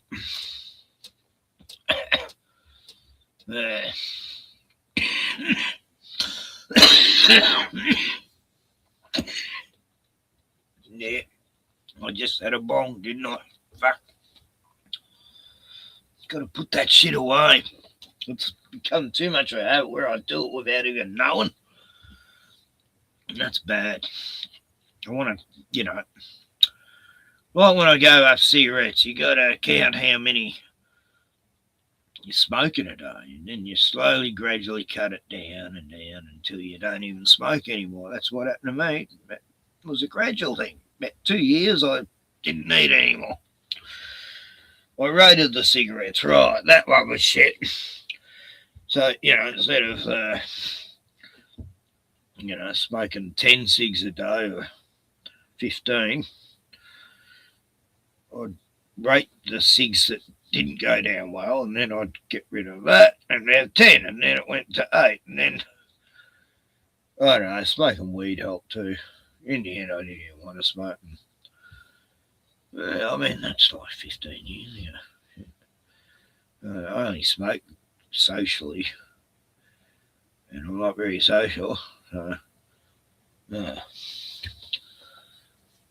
how's your day been? Well, was he? We had beautiful weather the last 3 days. Yeah, like just crispy mornings, you know, a bit of frost. But the days have been gargantuously glorious. Yes. And yeah, I really love those days, you know. Like even before the kids come down, I go down the cafe and just sit outside with them all and just soak up that sun. So we're going to do that tomorrow. I'm going to force Tiana to get out and get down and go to the cafe. And it's going to be I think it's going to be sunny tomorrow. Bit of me. Anyway, whatever, we'll go and do it. I was going to take Bruno to the beach today, and we got there, and I didn't have his fucking ramp. And I got to really, you know, watch his back. He's 11 years old now. He's doing really good for his age, for a big dog. 18 tomorrow. Oh, that's nice. Cloudy but sunny. Uh-huh. Let's have a look. Rain by 8 p.m. tomorrow night. I already checked this, but I forgot. 10 degrees, 6 a.m. tomorrow morning. And 16 by 10 a.m., 18 by 12. So by 4 it's cooling down again. Right, okay. 18's okay. Yeah, that's good enough to get outside and do shit. But that's the weather report. Rottman weather report. Over. Yep. Sunny and that, and then cloudy tomorrow, but still warmish. And Cockatoo said rain, but it doesn't look like we're going to get much rain. Damn you liars. They used to give us warning there'd be like 2-3 days of rain at least. And now it's like 2 hours. Poor nature. It's cloudy, but 23. Oh, so we'll get the day you had tomorrow. Yeah. Yeah. It's good. Yeah, the other night it was sort of windy and that, but it wasn't really cold. It was quite nice. You know, because we've had these real still, cold, frosty nights. But, yeah. I know. It's weird weather. It's winter. Winter has come, finally. Remember Game of Thrones? I think it was like 3 seasons before, or 4th season winter finally fucking come or something. Those White Walkers. Yeah. So, Cammy, you still there? Bit of nerd talk here. Did you watch Night of the Seven Realms? It's a spin-off of Game of Thrones, set about 100 years before Game of Thrones. And the whole series was just about this simple farm guy who becomes a handman to this knight. You know, the knight's, what do they call them? Following around everywhere.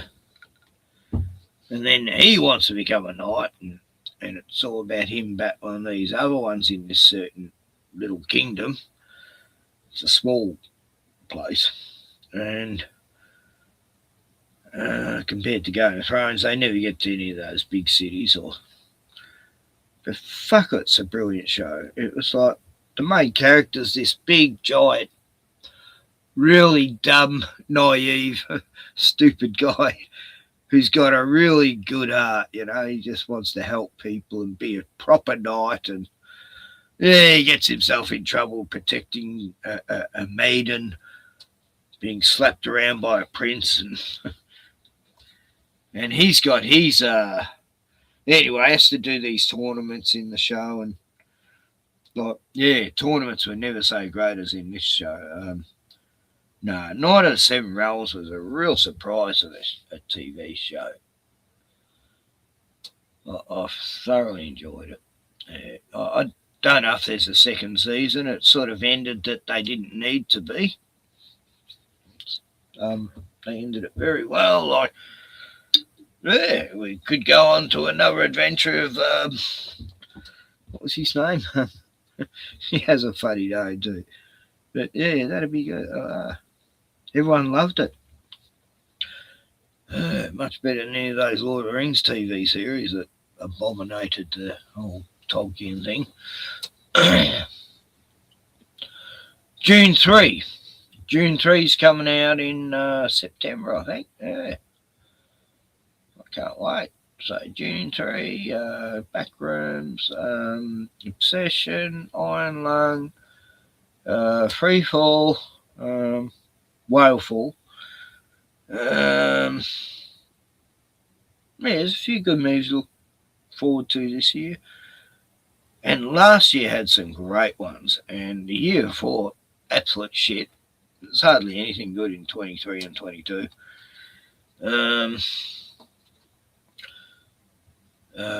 25. Oh, right. Yeah, 24 and 24 was a shit year for movies. Yeah. Heretic was good. When was that? 25. Heretic. Good Boy. Fantastic film. Don't Die. Good Luck. Have Fun. Brilliant movie. Excellent fun. And intelligent. And, you know, about singularity. Yeah. So we're getting rain late afternoon tomorrow. Yeah. Black cockatoos turned up today, so I know. I showed Tioni. She was going, "What is that? What birds are that?" And I go, "Black cockatoos. They turned up in town." We see them like quite often now. The white cockatoos don't like them at all. White cockatoos are very racist. But so are the black cockatoos. The black cockatoos don't like the white cockatoos. The white cockatoos don't like the black cockatoos. You'll never see a black cockatoo mating with a white cockatoo ever. They keep separated. I mean, it's a real racial thing. It's disgusting nature. I'm very triggered. But no white cockies today. They all fucking fucked off when they saw the black cockies. The black cockies are the more savage, I think. They make a hell of a racket too. I used to get hundreds and hundreds of them on me off the grid place. But I loved it. Yeah, I used to talk to them. They'd squawk back, and so the white cockies. But it's funny how Americans don't get black cockatoos ever. They only get the white cockatoos. Why is that? Hey, what, are they being racist? We have black swans. We don't have white swans. But we have black and white cockatoos. Cockatoos. Ripper-Billy Mate's streaming right now. Let's roll Aussie style live outlaw DJ. Nah, look, Spud's good. Yeah, he's okay. He's from Queensland. Look, he's okay for a Queenslander. Look, Jono. Jono's okay for a Queenslander. No. Fairy Owls. Oh, yeah. We got the tawny frog mouth owls here. They're brilliant. Now, what's the other two? Not many ghost owls. What do you call them? Ghost face there. What's the other ones? The other ones are brilliant. They're friendly as. We hear them here quite often.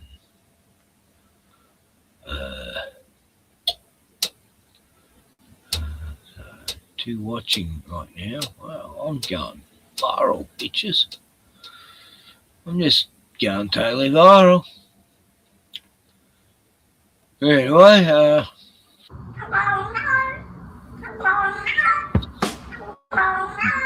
it's beautiful.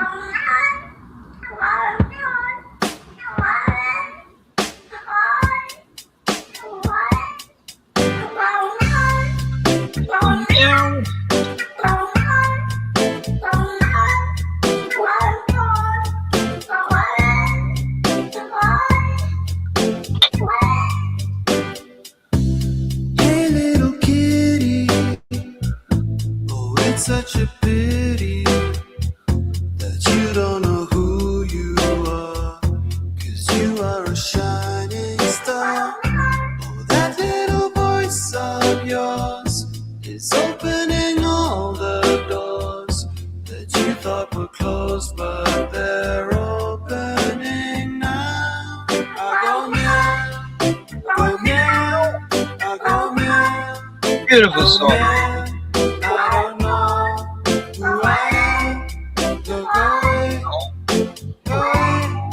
I go meow, go meow, I go meow, go meow. I don't know who I am. Go away, go away.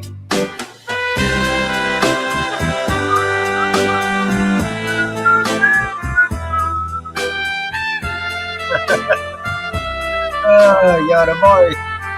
Bit autistic or what? I love it.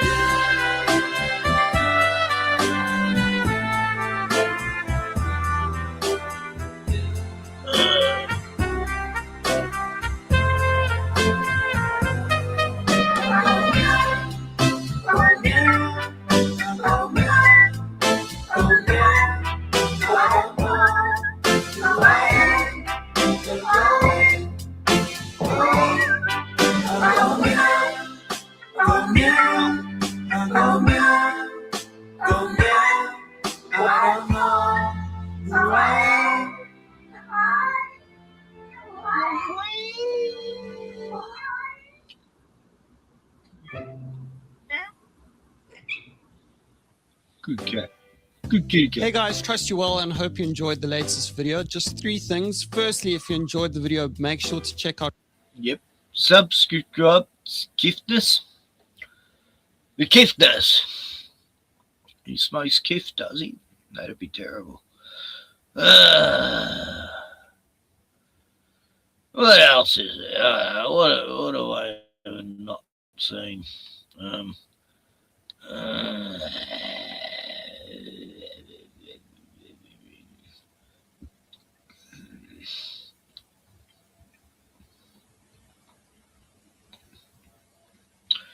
Yeah, I showed little Kiva the Kiftness with all the cat videos, and she loved it. She was dancing. It's like I got an excuse to watch all puppy dog and cat videos and that now. Nah. And singing for animals, I mean, that's just beautiful stuff. And I just can't get enough of the plumes.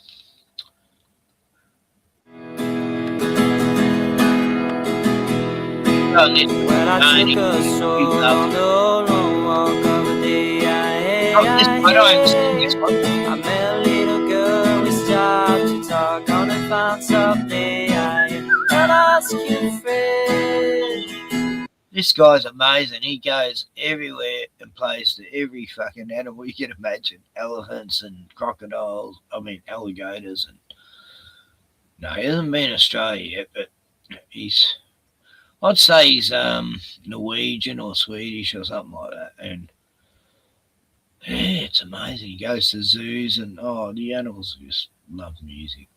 That's what I say. Music is a language to the spirit, and even animals vibe to it. They get it. If it's nice, if you. What's it better to do? Cause her hair was black and her eyes were blue. When I knew right there, I'll be taking Those shaggy things. On the South Hill Palm River, girl, we go. On the South Hill Palm River, girl, we go. On the South Hill Palm River, girl, we go.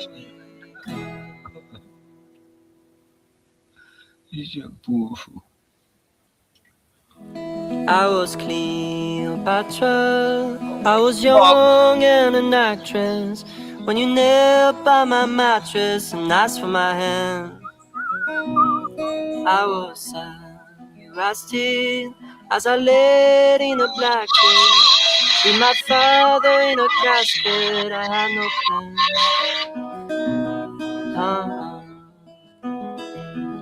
Then I left the footprints, the mud stayed on the carpet, and it hardened like my heart did when you left town.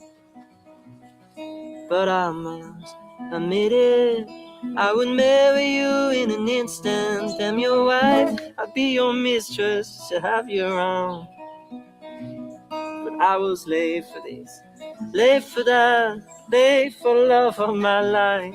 When I die alone, I'll be on time.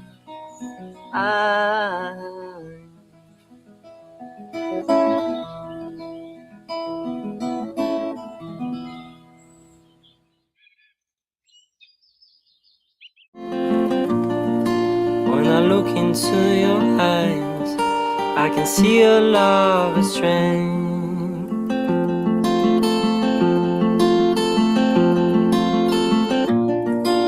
But darling, when I hold you,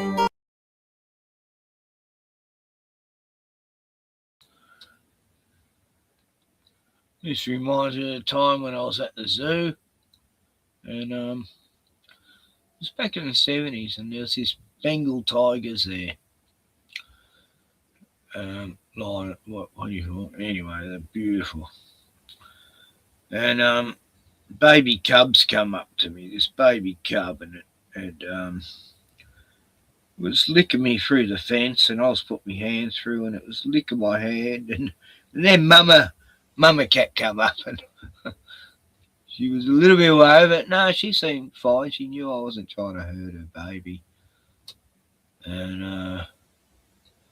me and my mates later on, just before closing time, made out, pretended the lions had escaped, and everyone in the zoo panicked, and I caused pandemonium, and I had to go running after everyone, telling them it was a joke. And yeah, that was one incident where I realised how a prank can go wrong and people can get hurt. And I destroyed this guy and his wife's marriage because he ran off and left her and the baby to it. And when I caught up and told it was a joke, that they're not escaped, and she slapped her husband in the face and for being a coward. And I guess I was meant to do that just for that, to show what a wimp of a husband this one. Yeah, no, terrible. I was only 15. Come on, give me a bit of a break, man. Yeah, well, some of the pranks went a bit far. And just joking. Anyway, back to this beautiful, glorious magician. But animals love music, and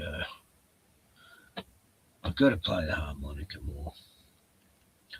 Cody's coming over to see me in a minute. Hello. Hello. Don't you know I feel the same?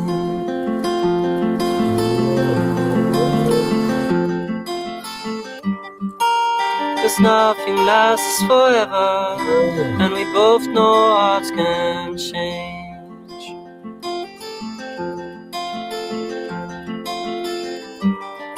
And it's hard to hold a candle in a cold November rain.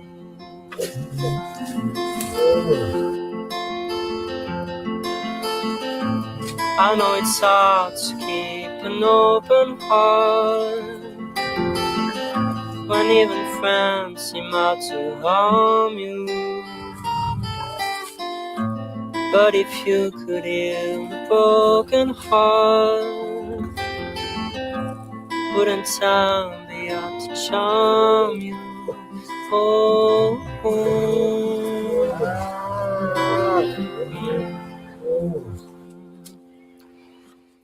I know I'm just a fool who's willing to sit around and wait for you. But baby, can't you see there's nothing else for me to do? I'm hopelessly devoted to you. But now there's nowhere to hide since you pushed my love aside. I'm out on my head, hopelessly devoted to you. I'm hopelessly devoted to you.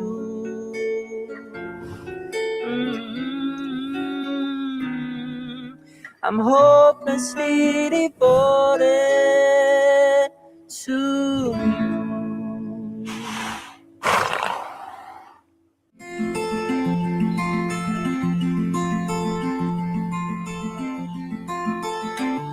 Being here without you, it's like I'm waking up to only half a blue sky.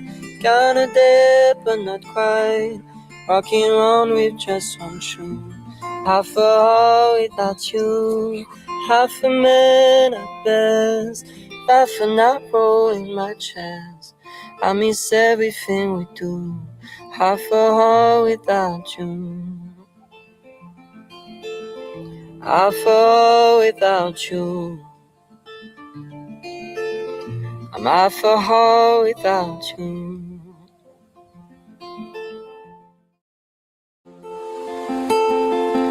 I have loved you since we were 18,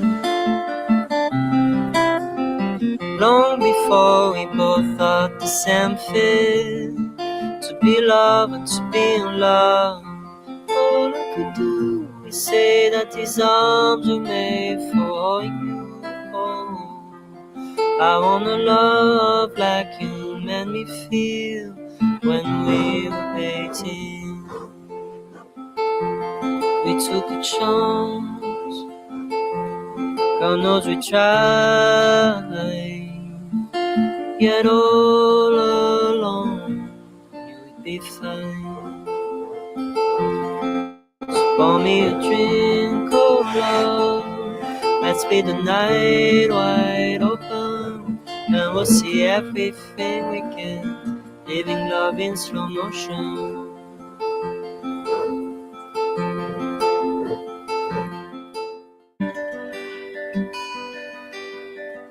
Where you go, you know I'll be there. If you go far, you know I'll be there. I'll go anywhere, so I'll see you there. Place the name, you know I'll be there. You name the time, you know I'll be there. I'll go anywhere, so I'll see you there. I don't care if you don't mind, I'll be there, not far behind. I will dare, keep in mind, be there for you.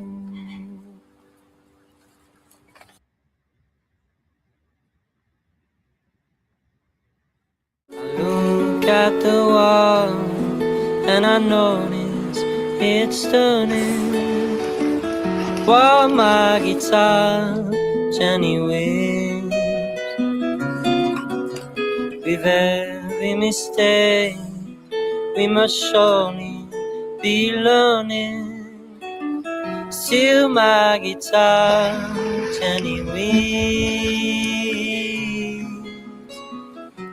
I don't know why nobody told you how to unfold your love, and I don't know how someone controlled you. They bought and sold you.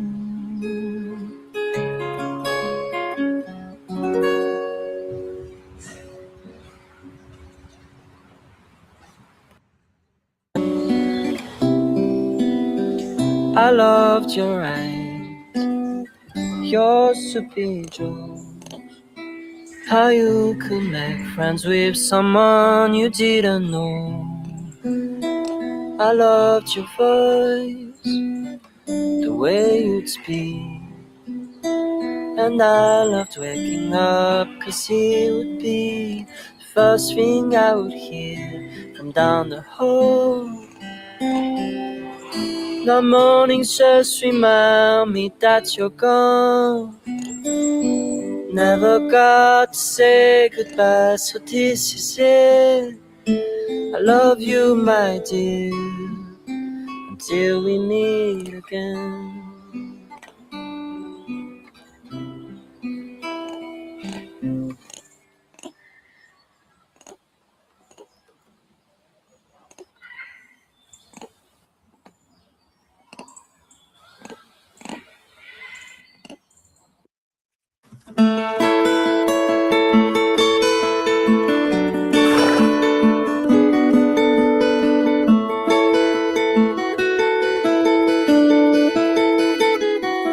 Here comes the sun, doo-doo-doo-doo. Here comes the sun, and I say it's alright. Little darling, it's been a long, cold, lonely winter. Little darling, it feels like yes, it's been here. Here comes the sun, doo-doo-doo-doo. Here comes the sun, and I say it's alright.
Hi, I'm Paul in Thailand.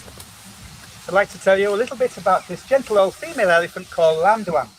She's totally blind and has been for some considerable time. I'm going to play her some piano music by Chopin, Bach, Satie and Schubert.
Hello, Duan. Please, bye. Oh.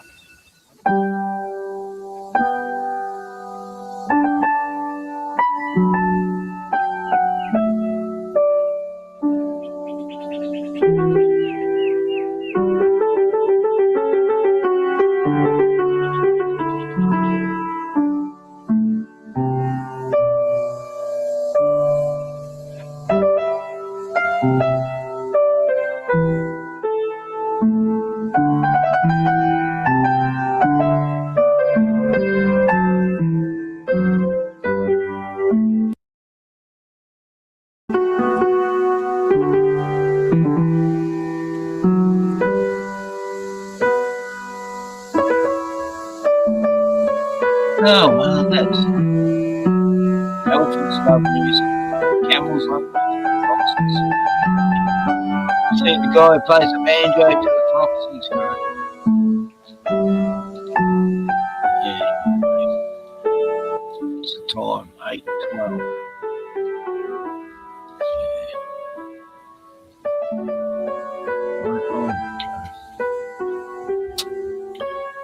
I might leave it here. The kids are still up. Keith's wanting me to go over and see her, and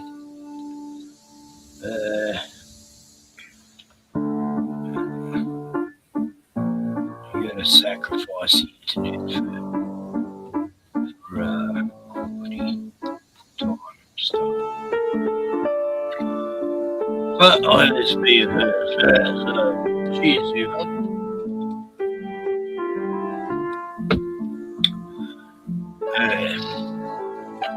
I try not to go there with a beer because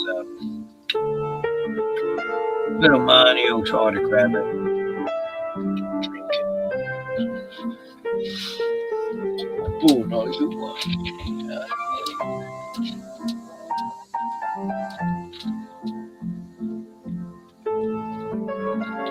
It's a peaceful, what is it? Bach. Bit of Bach. Elephant. It's pretty cool. I love elephants.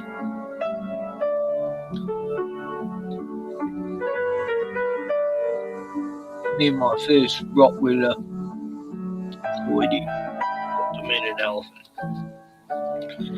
And he loved Floyd.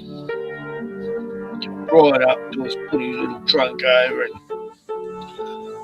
Floydie, like a good dog, just sat there still as a statue and let him touch him on the head with his little trunk, with his big trunk. And they're totally communicate, like totally bonding, and suddenly all the carnies come running out. What are you doing there, elephant? Get the fuck away! I'm going, mate, they're getting on fire. What are you talking about? You know, my dog loves everything. My dog's fucking the safest critter you could be around ever. Anyway, it was beautiful that time. We got to, my dog and I got to meet this elephant. And yeah, beautiful, majestic. Terrible to see him in circuses. They've done away with that now, thank God. Fucking animals in circuses, like, you know, exotic animals, elephants, tigers.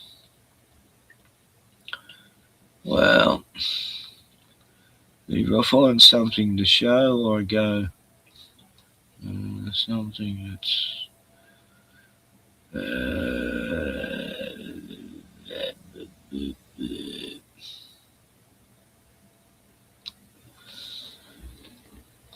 history.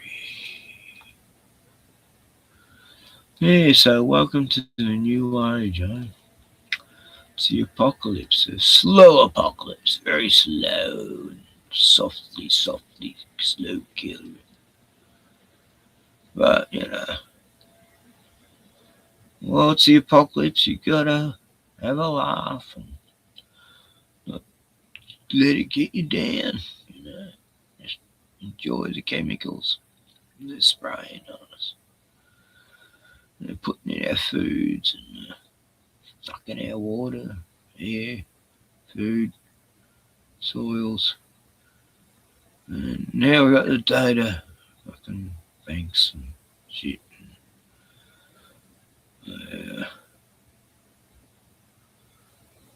Okay, Jake the arsehole Strandy.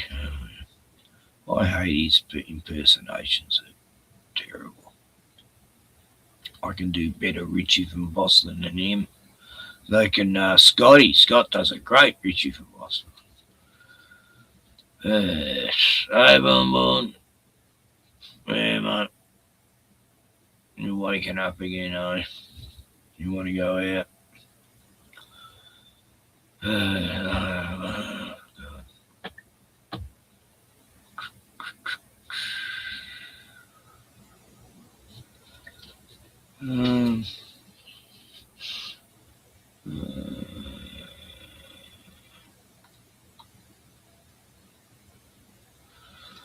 Okay, I'll play a bit of John Levi, eh?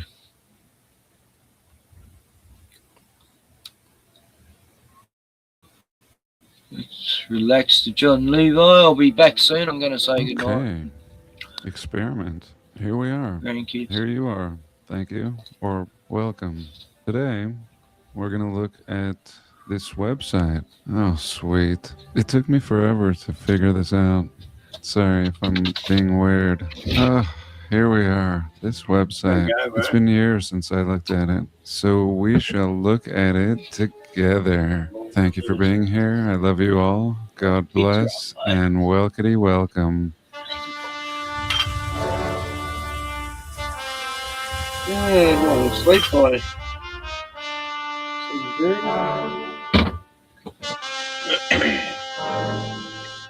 Bruno, we got woken up early, didn't we? So this is awesome. We are in New Orleans. I don't think it's pronounced like that. 1910 on Royal Street. 1910. Awesome. All right. That's why I love this website. Look at this. Oh, shizzle. 11:04 p.m. Let's see what we can look at in a half hour. So, absolutely beautiful. This must be the courthouse and some other random building next to it. Look at the road. 1910. Hustle and bustle. This woman, her dress is looking kind of dirty. I mean, everything is dirty around here. The roads, sidewalks. 1910. So old and seasoned and dirty. But anyway, just a little peek. Looks like brick buildings with facading on the front, just like we see on all main streets. If you go around the back, you see the brick. And here's a nice 3D view provided for us in modern times. And what else? Let's just jump around on this website. Where have they taken us? Bisbee, Arizona. Unbelievable.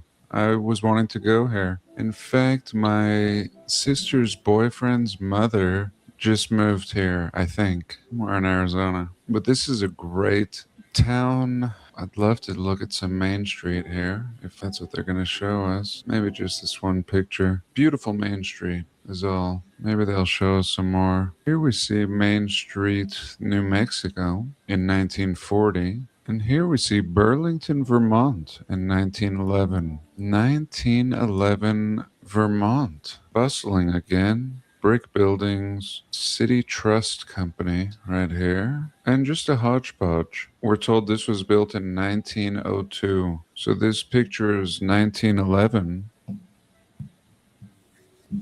And the building was built 8 years before this picture, if we're accepting all this. 8 years ago. Big blocks here. Really big blocks. And here we go. Everything's built out and there's no cars yet. So we're told 1911. 1911. Citizens Coal Company. A biscuit. 5 cents. Ooh, and this is the Nabisco logo. Again, I recognize it. It's very techy. Super tech. And I don't think they were called Nabisco yet. They were in the biscuit business. Nabisco. It's probably National Biscuit Company. Sorry. This is a very popular clock even today. It's like they still put these clocks everywhere. And very interesting actually to see it in this time period. But this is just classic. Classic.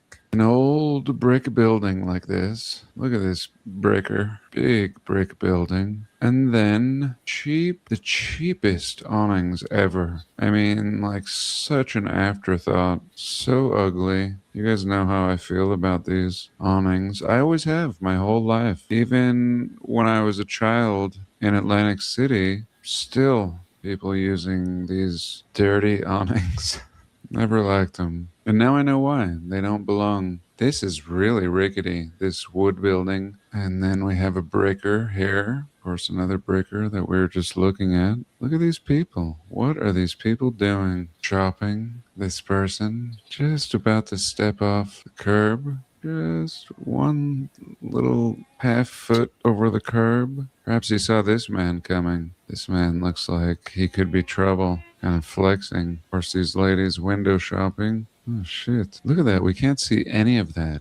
Really good resolution here. Here we go. And then I'm able to zoom in a little bit more with my tracking pad. I think that's what they call it. Look at these guys. These guys are aware of the photographer. We get this a lot. Realizing their pictures being taken. He's kind of posing. Both posing. You can see these women back here with like cake hats. I don't know what they call these hats. It looks like she's wearing a cake on her head.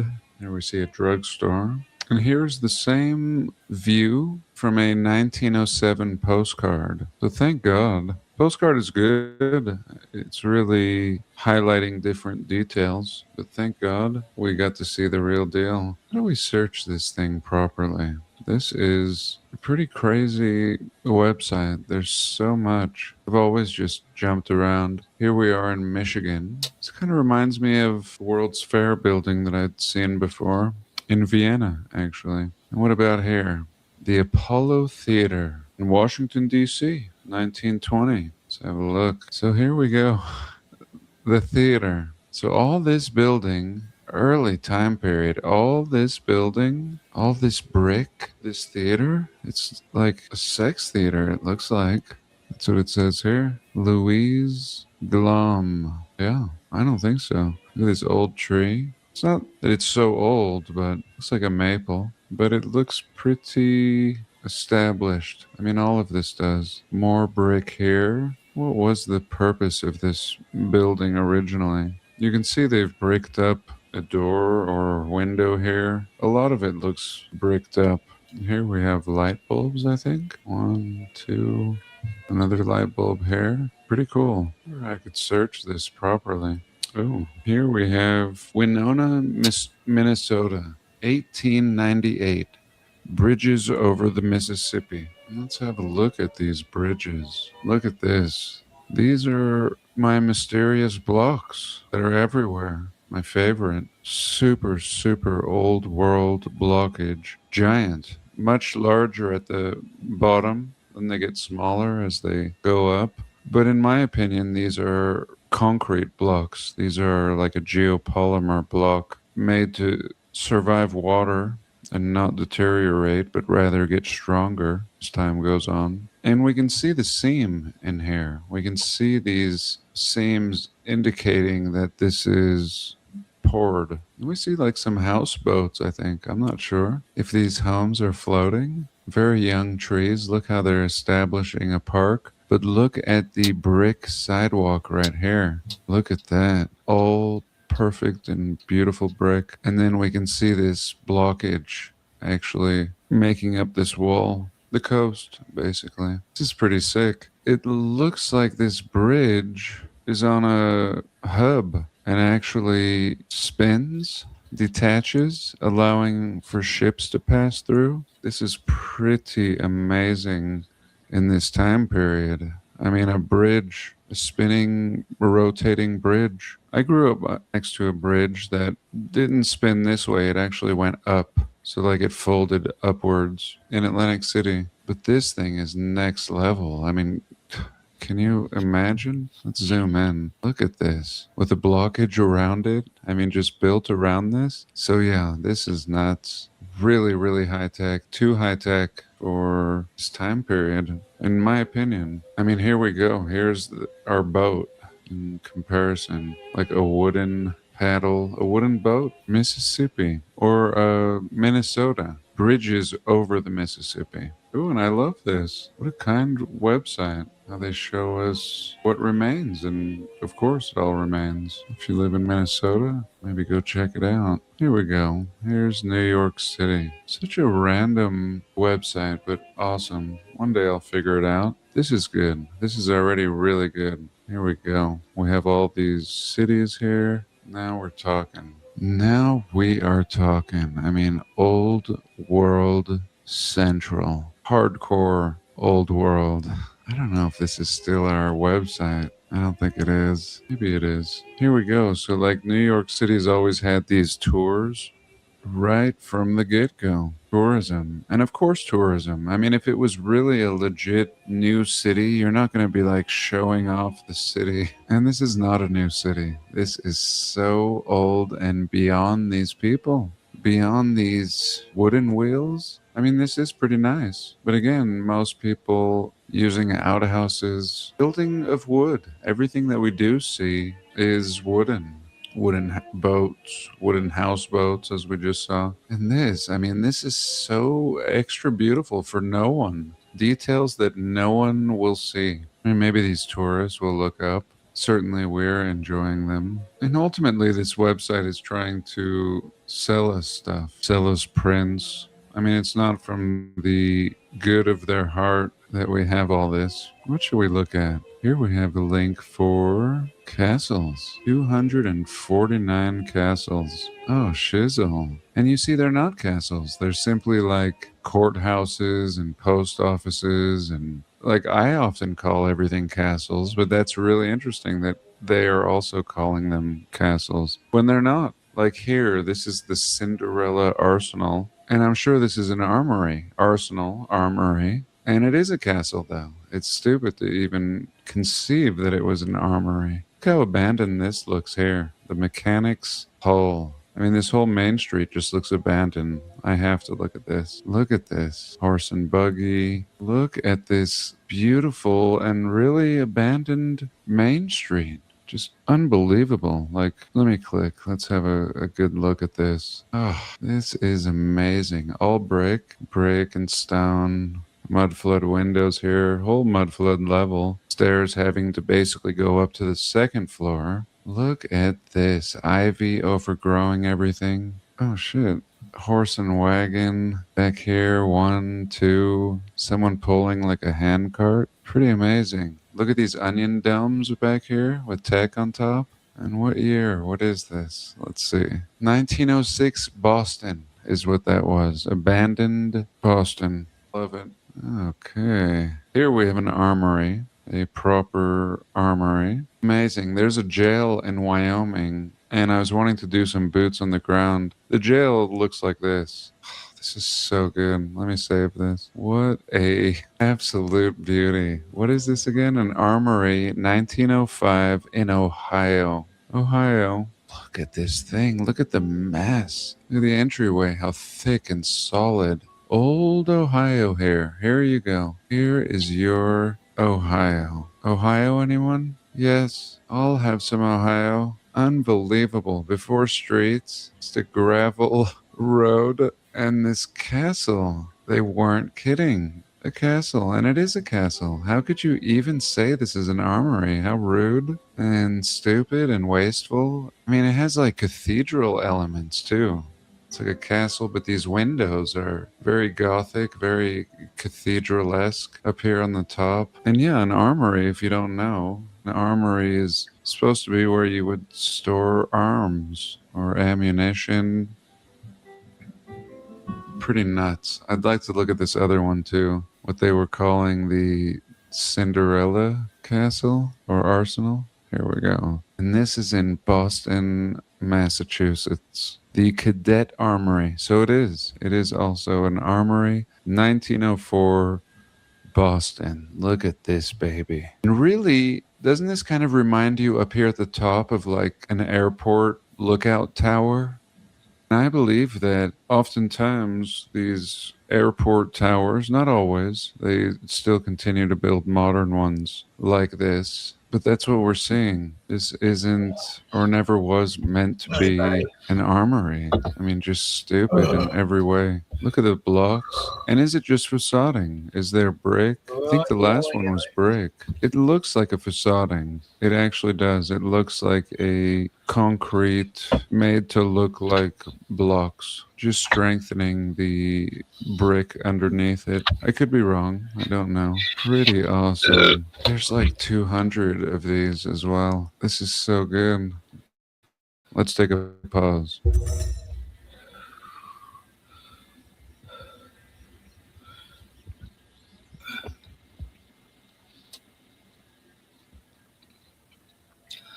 Anyway, I might end the stream now.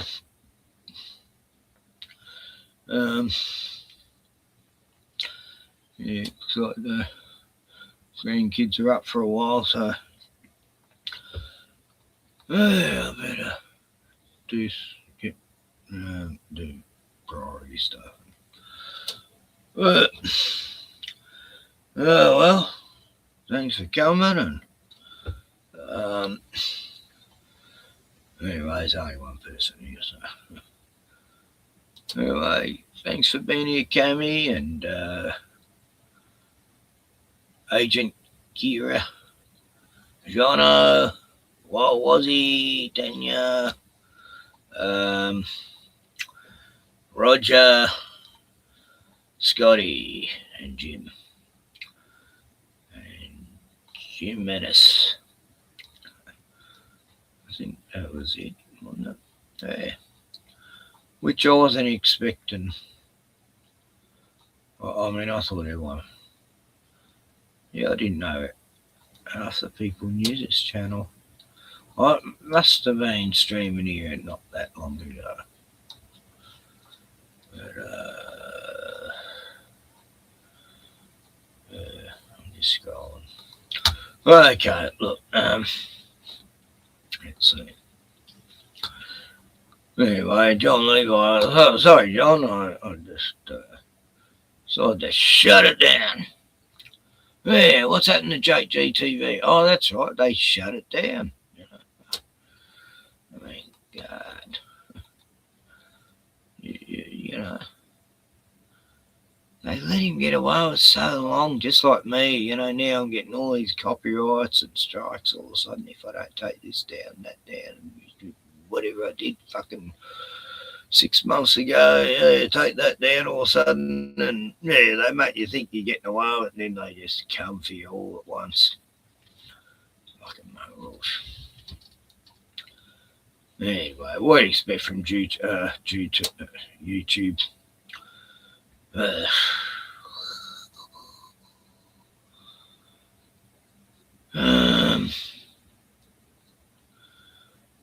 Okay.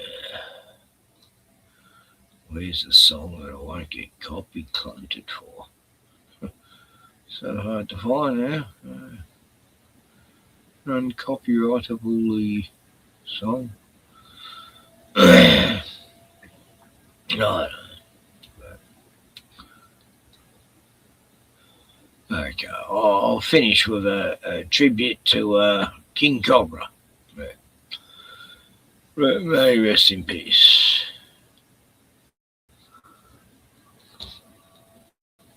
Good night, everyone.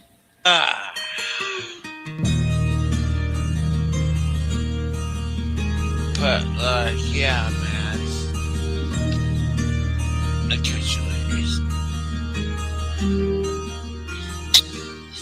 Times has changed and times are strange. Here I come, but I ain't the same. I'm coming home. Time's gone by, seems to me you could have been a better friend to me.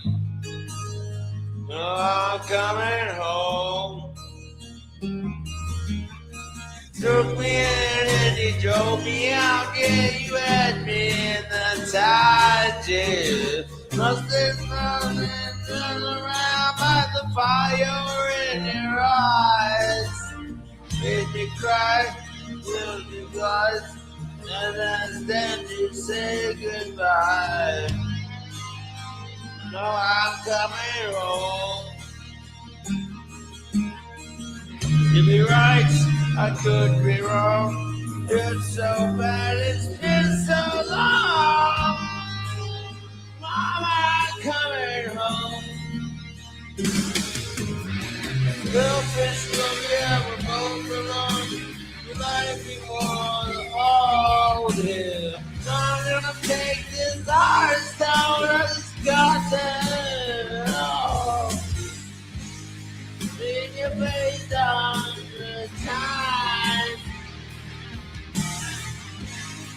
And they begin apart.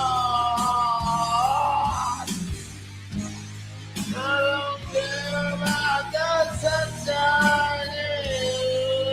But Mama, I'm coming home.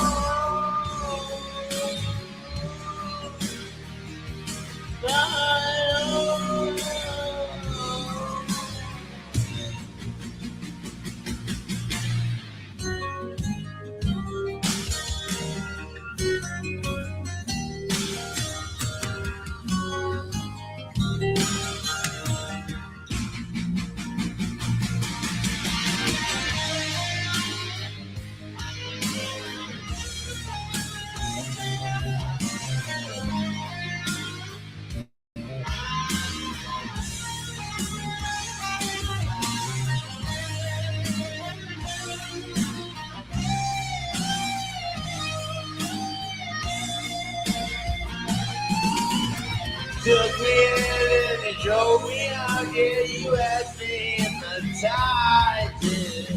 Locked it down and turned around by the fire in your eyes. I've seen your face 1,000 times. Today we've been apart. I don't care about the sunshine, yeah.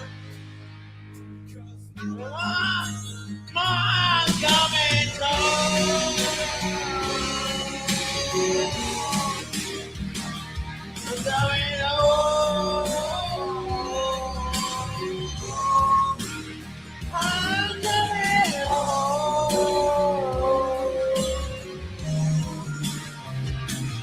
Coming home.